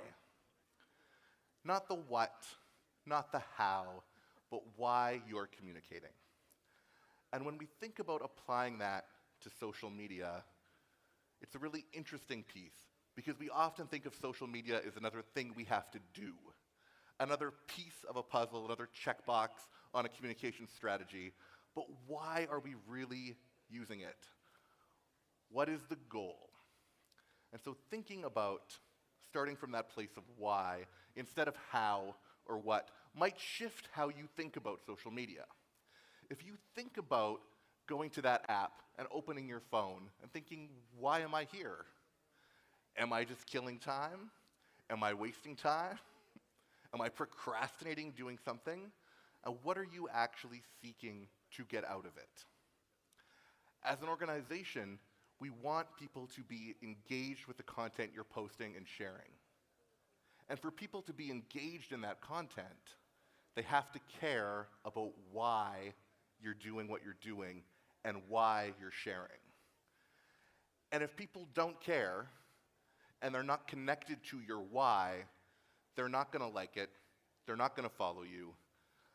But that's more importantly, it means they might not care about what you're doing as an organization, as an RM, in your community.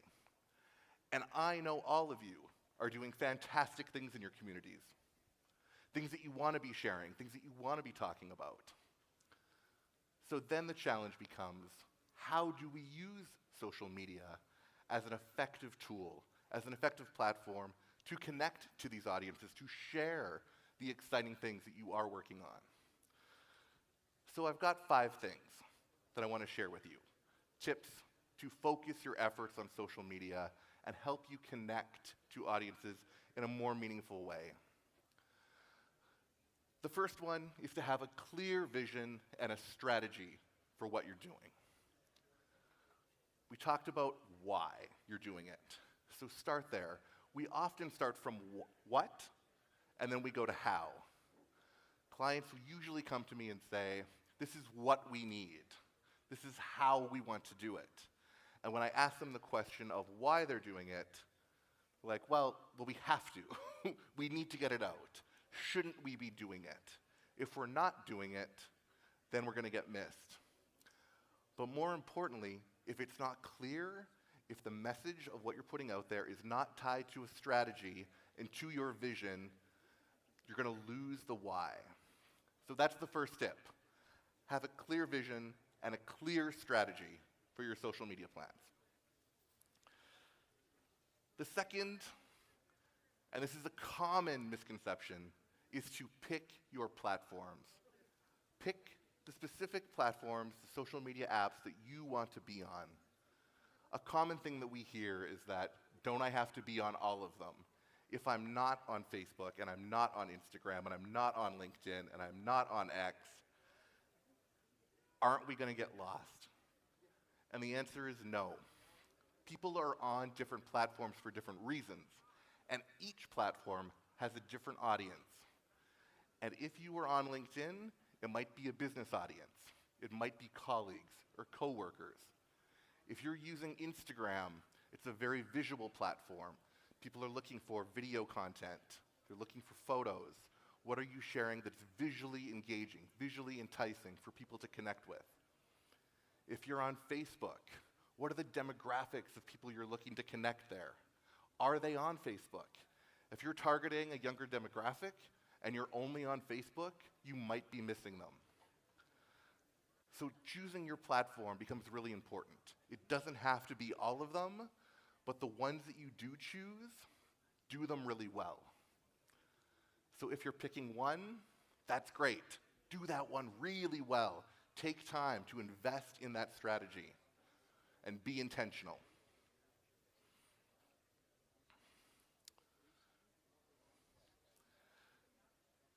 The next thing that I want to talk about, this is tip number 3, is to communicate as your RM. Oftentimes I'll hear people posting as themselves. You have to develop a corporate voice, a message and a voice of the RM. What's the tone? What's the message? Is it fun? Is it upbeat? What is the tone and the message of your RM? That's the voice. You'll often hear us talk about the voice of SARM. What is the voice of your RM?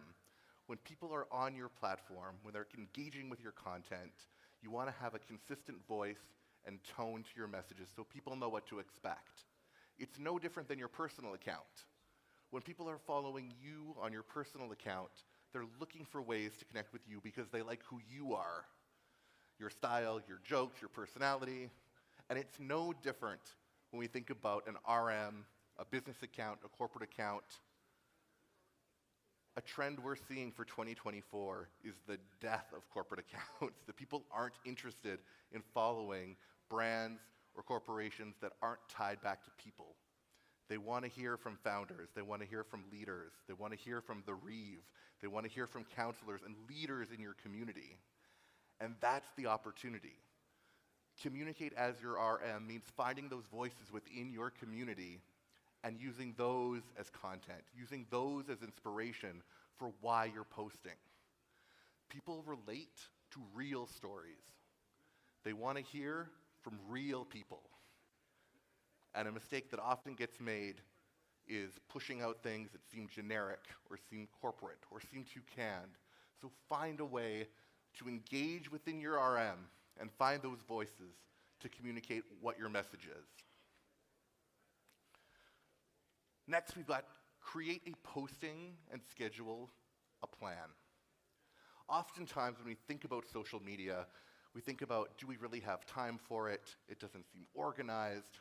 Putting together a posting schedule and a plan for your social makes it easier to figure out your content and identify what are the key pieces why you are talking about those messages on your platform. This could be a week out, it could be 2 weeks out, a month out. The interval of time is less important, but what's important is you create a posting schedule that you can stick to. Sometimes I'll hear things like, things change so quickly, I can't schedule those things in advance. That might be true, but you can still schedule posts to go out and then supplement that with additional information that's coming up. This convention is a great example of planned posts and planned media. The The social media plan for the SARM convention is pages long of planned tweets, planned messages, planned content. And then something happens, a quote, a message, and it shifts. And that additional content is what keeps it interesting and keeps people following. So when you're scheduling, you're having your posting plan, whether that's once a week, twice a week, every day, as long as your content is consistently being shared, people will engage with you. They will know when to expect that content, and they'll check back in. Another common misconception is that it has to be a lot. You've got to do this in some sort of volume, many times a day and many times a week. Possibly, if that works for you. But consistency is key. So don't feel like you're taking on too much, and instead stick to a plan that you can follow and execute. The last tip I'm going to leave you with is to really engage with your followers. Engage with the people who are liking and commenting on your content, and not just liking it back, but actually leaving a message, having a conversation. It's called social media because it's intended to be social. It's intended for you to engage and connect with the audience that you have online. This is no different than the constituents in your community, people who you're trying to connect with and find reasons and want to connect with. They're there online. So using social as a way to find those interactions, find those little comments, and translate those things into meaningful engagements in your community and in person is a great way. Ignoring your followers, not liking, not commenting, not following back, will mean that there's less engagement with your account and less interest in what you're doing. And if we think back to what Simon said about finding your why, if you're really there to build community and to share important work, then you're going to want to find a way to connect in and engage with your followers. So, let's recap those and see if everyone remembered what we talked about. We've got social media being a really important tool if we communicate why we're doing it. If we figure that out, if we really understand why, then we want to have our clear vision, clear strategy for what we're doing, and tie everything back to that strategy. Next, you want to pick your platforms. Be intentional. Choose platforms that you think your audience are going to engage with you on. If you're on Facebook and none of your audience is there, it's not going to be very beneficial and not going to be very helpful. So choose your platform carefully.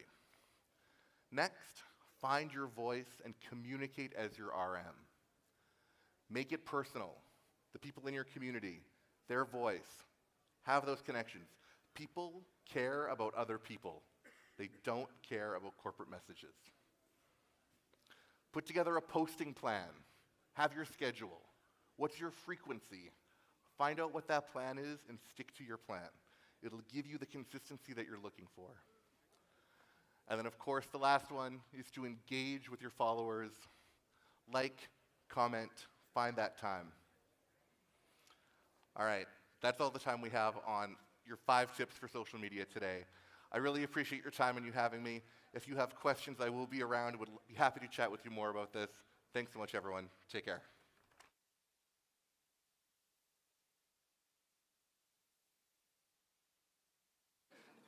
Thank you very much, Jared.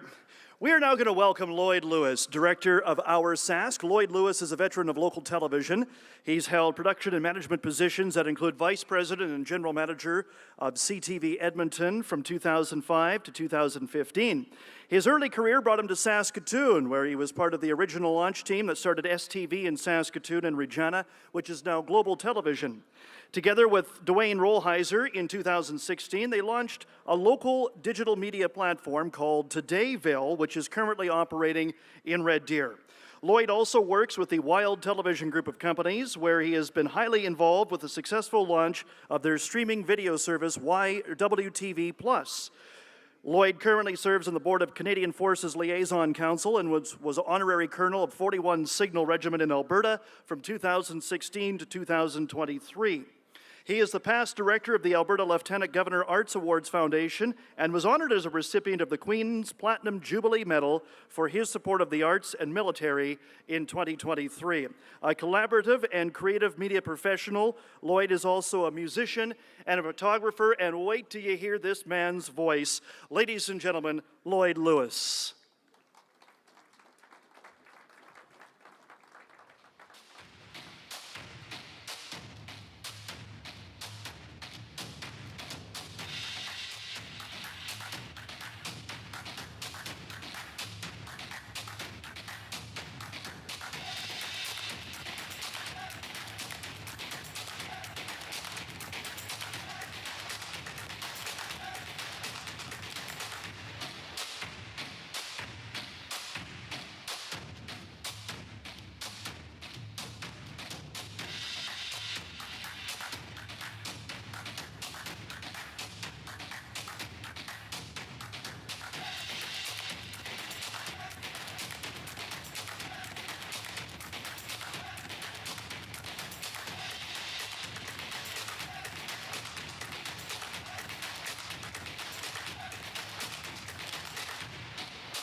Good afternoon, everyone, and thanks a lot for hanging in. I know that it is late after a couple of days of being in this auditorium.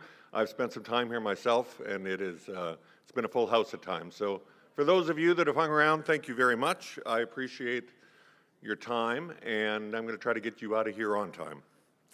So I'm here this afternoon ostensibly to talk about transparency and accountability. And while I could speak to you about those themes, instead I'm going to talk about how we make those concepts a reality. There's a green button here that should change the slide. Listen to that. Okay. I like this quote. It says, "Transparency is the first step towards transforming accountability from a buzzword into a reality." One of SARM's strategic priorities is developing and strengthening the skills of everyone in this room, and that's a good thing. One of the initiatives you've heard of is a transparency portal. And that's really where we come into the picture. rsask.info will become that portal. We started having this conversation with SARM more than 4 years ago. Our mandate is to create a digital platform that ultimately connects all 96 RMs, many places, one space. For the CAOs in the room, it becomes a simple and efficient way to communicate everything from council meeting agendas and minutes to audited financials and simple contact information, to road bans, which we're starting to run into now. Things you all do now, but currently often in 300 different ways. We want to bring all of that under one roof. Many places, one space. We've spoken to literally hundreds of people over the last 2 days in our booth in the trade show. And there's a common theme that we heard over and over again, especially from the business people. From the business people and suppliers in the room, number one question, will this let me find all the contact information for all of the RMs in one place? Because right now, I spend a lot of time looking, trying to find it. Websites all have different navigation, different menus, different layouts, and probably a third of them don't have a website at all, and instead are relying on Facebook or some other mechanism, mail, to inform their ratepayers. Putting it all under one platform with consistent navigation, it just makes sense. For the many CAOs that we spoke with, we talked about efficiency and ease of use and the ability to share information quickly across multiple RMs. Transparency informs community. It builds trust and it strengthens governance within municipalities. That's a direct quote from your Executive Director, Jay Meyer. In recent years, municipal transparency has been on the radar, and not for good reasons. Criticism has come from many different directions: ratepayers, stakeholders, and the media. We need to and can do better by creating a simple way to push information out to the public. Those criticisms should start to disappear. This quote from Charles Darwin speaks to everyone who grew up in the prairies. It's how we've survived and it's how we've thrived. We cooperate, we share, we learn from each other, we experiment, we get resourceful, and eventually we come up with solutions. As I said, SARM wants to create and build a platform that connects all 296 rural municipalities. The goal is to make it simple to publish important municipal information and make it simple to find. Transparency. It leads to trust and good governance. For those who do not currently have a website, this will be an ideal solution. We will build what you need right inside that portal, so you don't have to invest really anything on an outside solution. For those who have an investment currently in the web, we will link to it. We want to create an environment where everyone is represented and everybody has a voice inside of that portal. In time, you may find that this eliminates the need for a separate web presence, but either way, our goal is to extend your message, all messages from all levels of government and from the community, into one big environment. We come from conventional and digital media backgrounds, and probably more than anyone, we understand the importance of story because it's something that we've done all of our life. We know the importance of story and how that can impact trust through good communication. The three people spearheading this are listed here. My career includes more than 3 decades of local TV. You heard that. In fact, we talked about STV, which is now global, but for those of you old enough to remember STV, I actually produced the original show that ran the very night that station launched. And then from there, I got to spend 4.5 wonderful years in Saskatoon and in Regina at times, producing shows, local shows that profiled everything from country music artists to glass-blowing artists to business leaders, you name it, pioneers. We did local TV, and we did a lot of it. I've always been involved in the community, and I think it's a really important component of what we sometimes lack today and what we can maybe re-engage in some ways.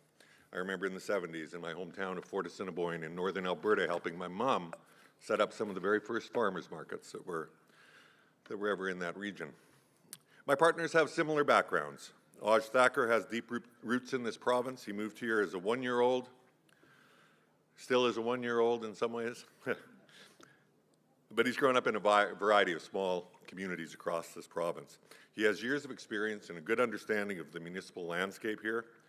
He has a background in marketing and communications with organizations like Farm Credit, and he has developed digital products, digital platforms, video production, and streaming services. My other partner, Dwayne Rollheiser, was born and raised in Rosetown. His career has been spent in local radio and TV, reporting news and information. But for the last decade, he's been deep into digital development and publishing. He's been a resource to numerous community groups in Red Deer, where he now lives, and literally has produced thousands of hours of video stories, including profiles of the inductees into the Alberta Sports Hall of Fame over the last decade or so. The three of us met 25 years ago, and we worked in TV, at that time at a local little TV station in Red Deer. We've always had a passion for using media, whether radio, TV, or digital, to help make our communities stronger through good communication. My point in taking the time to explain a bit about our backgrounds is that we're not here simply to create some vaporware that no one's going to use. We want to make a difference. This quote from Louis Brandeis is one of my favorites, as I was doing some research for today. Sunlight is said to be the best of disinfectants. So just think of that through the lens of transparency and trust. This is happening. A motion was passed last fall by the SARM board, and it has set this train on the track. Yesterday in this room, we heard more about investments in rural broadband, and as we move forward, more and more becomes possible. But it starts here.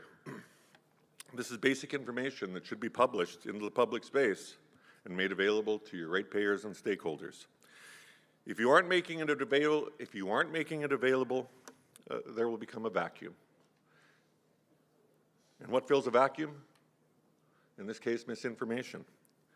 And as we learned from Laurie Mathewson yesterday, misinformation is hard to combat. Let's face it, humans like drama.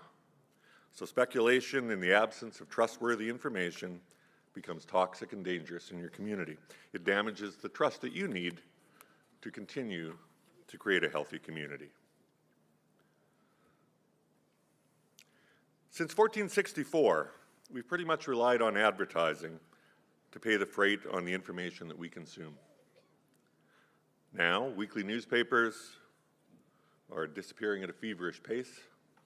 Radio stations across the country are in trouble, and local TV is all but gone except in the largest of markets. Local media's challenges impact us, and we need to build a new way of communicating. We believe that putting trustworthy information from government, from councils, from schools, minor sports, community events, making this available in your RM will help build trust and community. But can we do more? Why stop there?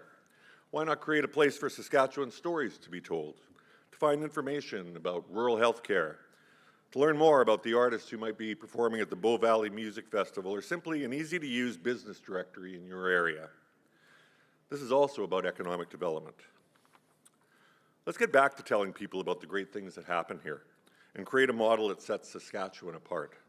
By creating critical mass through one large portal, we can increase usage, both at the administrative level and for the people who are looking for information. So why does this matter? Well, it matters because trust is built through good governance. Good governance comes from accountability. Transparency promotes accountability, and this helps build a community. Trust builds friendships. A key benefit to this is efficiency, and this should matter to everyone in this room. Right now, if SARM wants to reach every RM with the same piece of information, from what I've learned, they send an email to all of the CAOs in the province. Each of those CAOs needs to touch it at some level. Either put it up on the website themselves, send an email, send a text, put it on WhatsApp, put it on social, or send it to their web company to post. Or for many of you who have no website, you put it out into Facebook and other areas, maybe an email. Quick math says that if you spend 5 minutes on this task, that works out to about 1,500 minutes overall. 25 hours of work. It just goes into putting one piece of information in front of the province. More simple math, it's about $1,000 bucks, about a week's worth of work. And that doesn't account for those who maybe pay their web company to post that kind of information, which further compounds the cost. This task could be done in 5 minutes by one person and quickly broadcast to the home pages of every RM. It leads to increased transparency because it's easy to use and people will use it more. That's just one example. So our goal in being here this week was to engage, and we've done a lot of it. And we thank all of you who spent some time sharing your thoughts with us. It's helping already to focus this project even more than it was. We are looking for RMs who want to be part of our pilot group. They'll help test and refine this technology. So if you're an RM who doesn't have a website at all, it might be a perfect place for you to get started. So if you are interested in that, please contact us. Our names are on the screen right there. Ourinfo.ca is our domain, and you can certainly reach out to us and we'd be more than happy to talk to you. We're looking at a few months of development before we start to roll this out, definitely, but we are certainly well down the path, and the input we've had this week has been really, really helpful in terms of us better understanding some of your unique needs and some of this province's unique needs. I'll leave you with this slide. Transparency breeds trust, and trust is the foundation of all relationships. I want to thank you for your time and attention this afternoon, and we look forward to seeing all of you again. I think we'll probably be at RMAA and your district meetings. And we look forward to developing a new type of communication infrastructure with all of you in this room. So thank you very much for your time and attention, and have a great night.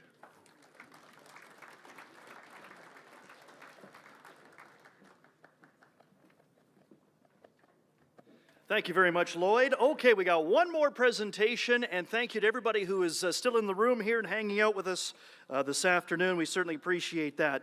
Our final guest is Guy Legranger of the RMAA.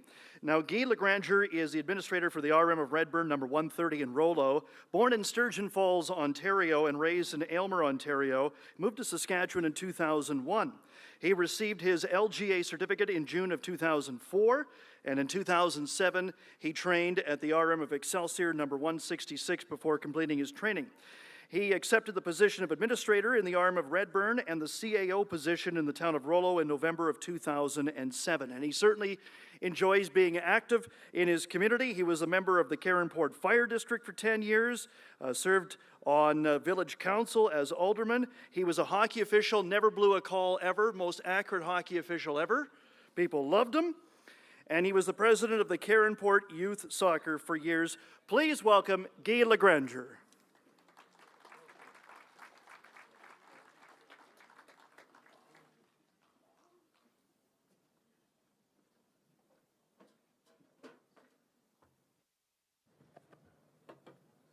Well, thank you very much. But before I get started, we are going to take care of an event that happened yesterday, our 2024 Curling Provincial Championship. So I'd like to call Carol up to announce the winners of Raylene Packett, to do the announcement on the winners. Good afternoon. So we had the curling on Tuesday at the Cali Curling Club. So this year's finals from the divisions were Golden West, Waverley, Piapot, Hazeldale, Dundurn, Tramping Lake. And the runner-up of the curling bonspiel was the RM of Piapot in Division 3.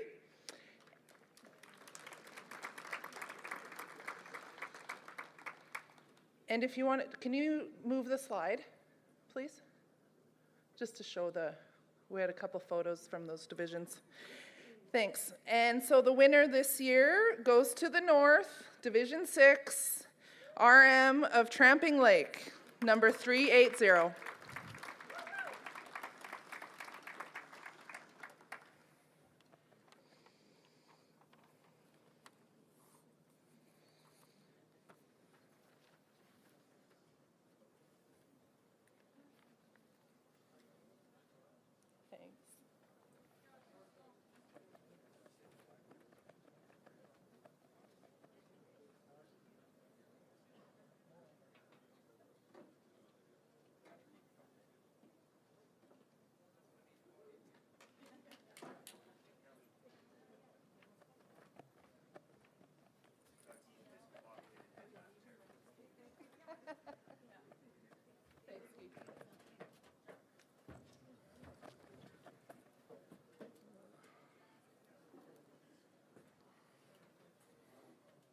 All righty, thank you and congratulations, Division 6. Good afternoon. My name is Guy Legranger, and I have the honor of being president of the Rural Municipal Administrators Association. President Orb, government officials, special guests, fellow SARM board members, Reeves, councilors, and fellow administrators. It is my honor and privilege to stand before you today to celebrate and commend two extraordinary associations that have made and will continue to make a significant contribution to our communities. In a world often overshadowed by negativity and strife, it is essential to take a moment to recognize and appreciate the positive impact that organizations can have in our lives. First and foremost, I would like to extend my heartfelt congratulations to the Saskatchewan Association of Rural Municipalities for their unwavering dedication to be the voice of rural Saskatchewan. Their commitment to be the voice of rural Saskatchewan has undoubtedly left a lasting impression on our communities, inspiring individuals to strive for excellence and make a difference in the world around them. The tireless efforts of SARM has not only enriched the lives of those they serve, but have also set a remarkable example for others to follow. Similarly, I would like to express my deepest appreciation to the Rural Municipal Administrators Association for their outstanding commitment to serving the people who live and work in rural Saskatchewan. Their dedication to making a positive impact has undoubtedly left a profound mark on the lives of many, demonstrating the power of collective action and unity. As we celebrate the achievements of SARM and the RMA, I also want to acknowledge the individuals behind these organizations. The Board of Directors, the Executive Directors, and the entire staff at SARM. Their unwavering commitment to serving the people of rural Saskatchewan and making rural communities a better place is truly commendable and serves as a reminder of the profound impact that each of us can have when we come together with a shared purpose. As these two associations look towards to the future, we can all be inspired by their examples and assist them to strive for excellence in all that we do. To all Reeves and councillors, I want to share a story of resilience, determination, and triumph in the face of adversity. We all encounter challenges in our lives, moments when the odds seem unsurmountable and the path forward unclear. Yet it is how we respond to these adversaries that truly defines us as individuals and as a community. I want to recount the story of administrators versus the COVID pandemic, who, despite facing numerous obstacles, emerged victorious through their unwavering resolve and indomitable spirit. Their journey serves as a powerful reminder that in the face of adversity, we have the power to rise above our circumstances and emerge stronger than ever before. At the onset, municipal offices were confronted with the COVID pandemic. It was a daunting obstacle that threatened to derail our way of life and our lifestyle. However, instead of succumbing to despair, administrators chose to confront their adversary head-on, armed with courage, determination, and a steadfast belief in their abilities. Throughout the journey, administrators encountered numerous setbacks and obstacles. There were moments of doubt and uncertainty, times when it seemed easier to give up than to continue fighting. Yet we refused to be deterred by adversity, drawing strength from within and rallying support from our peers. Through sheer grit and perseverance, administrators devised innovative solutions, adapted to changing circumstances, and forged ahead with unwavering determination. We refused to let adversity define us, choosing instead to view it as an opportunity to grow and self-discovery. And finally, after countless trials and tribulations, administrators and RMs emerged triumphant. They not only overcame their adversity, but emerged stronger, more resilient, and more determined than ever before. Our successes serve as a testament to the power of the human spirit and the remarkable heights we can reach when we refuse to be defined by our circumstances. I urge each and every one of you to draw inspiration from all the actions performed by rural administrators. Remember that in the face of adversity, we have the power to choose our response. Let us embrace challenges as opportunities for growth, and let us face adversity with courage, determination, and unwavering resolve. This afternoon, I would like to address a fundamental aspect of any successful municipality: trust amongst councils and administrators. Trust forms the bedrock of any productive and cohesive team, and its significance cannot be overstated. As leaders, managers, and staff members, it is incumbent upon us to foster an environment built on trust, respect, and mutual understanding. So how do we maintain trust amongst councillors and administrators within the municipality? First and foremost, we must lead by example. As leaders and managers, our actions speak louder than words. We must demonstrate integrity, transparency, and accountability in all our interactions.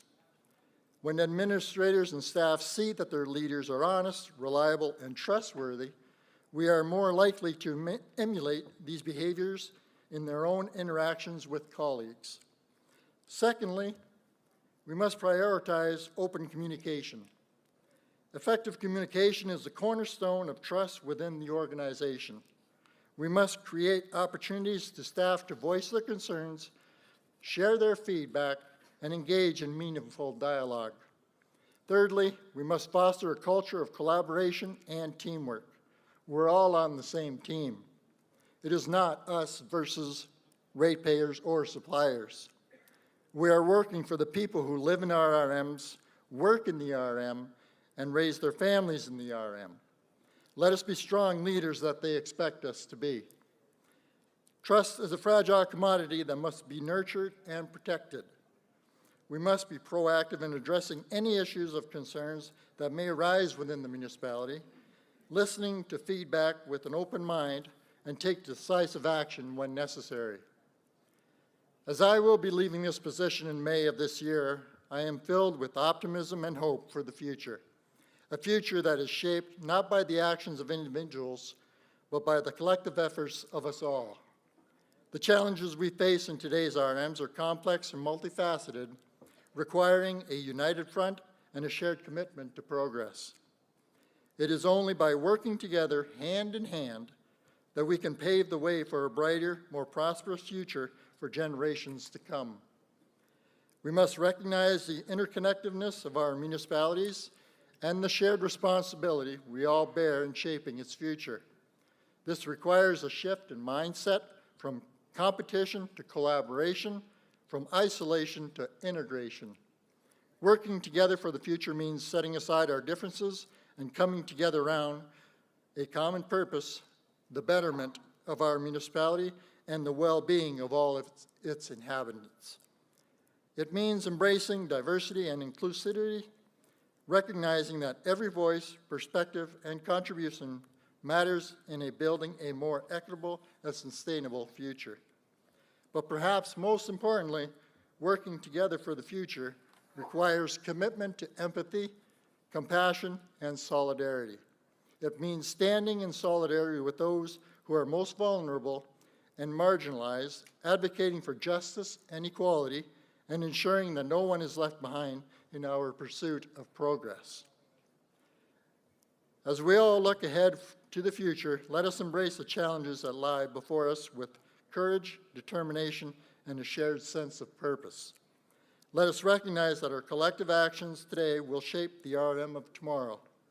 And let us commit ourselves to working together across borders, across sectors, and across differences to build a future that is brighter, more equitable, and more sustainable for all.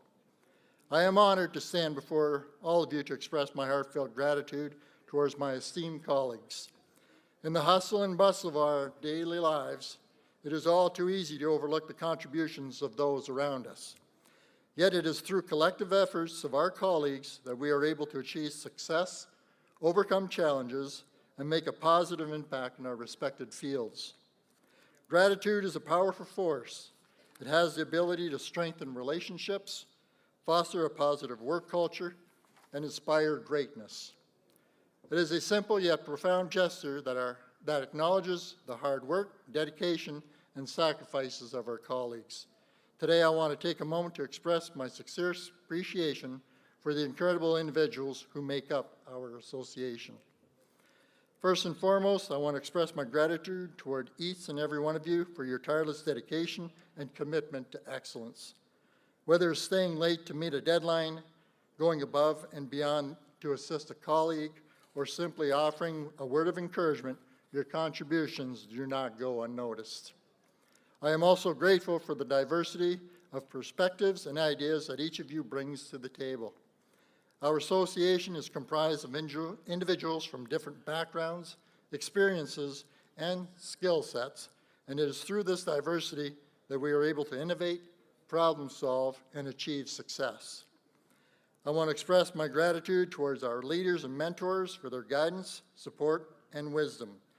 Your leadership inspires to reach new heights, and your mentorship empowers us to grow both personally and professionally. I am also grateful for the camaraderie and the sense of camaraderie that exists within our associations. Whether celebrating successes, rallying together during challenging times, or simply sharing a laugh over coffee, the bonds we share as colleagues make our workplaces a truly special and rewarding environment. Lastly, I want to express my gratitude towards our colleagues who may not be present with us today. Whether they are working remotely, on leave, or have moved on to new opportunities, Their contributions continue to impact our team and our association in a meaningful way. In closing, I want to reiterate my heartfelt gratitude towards each and every one of you. Your hard work, dedication, and camaraderie are what makes our associations truly exceptional. As we continue to work together towards our shared goals, let us never forget to express our gratitude towards one another and celebrate the incredible individuals who make up these associations. Thank you.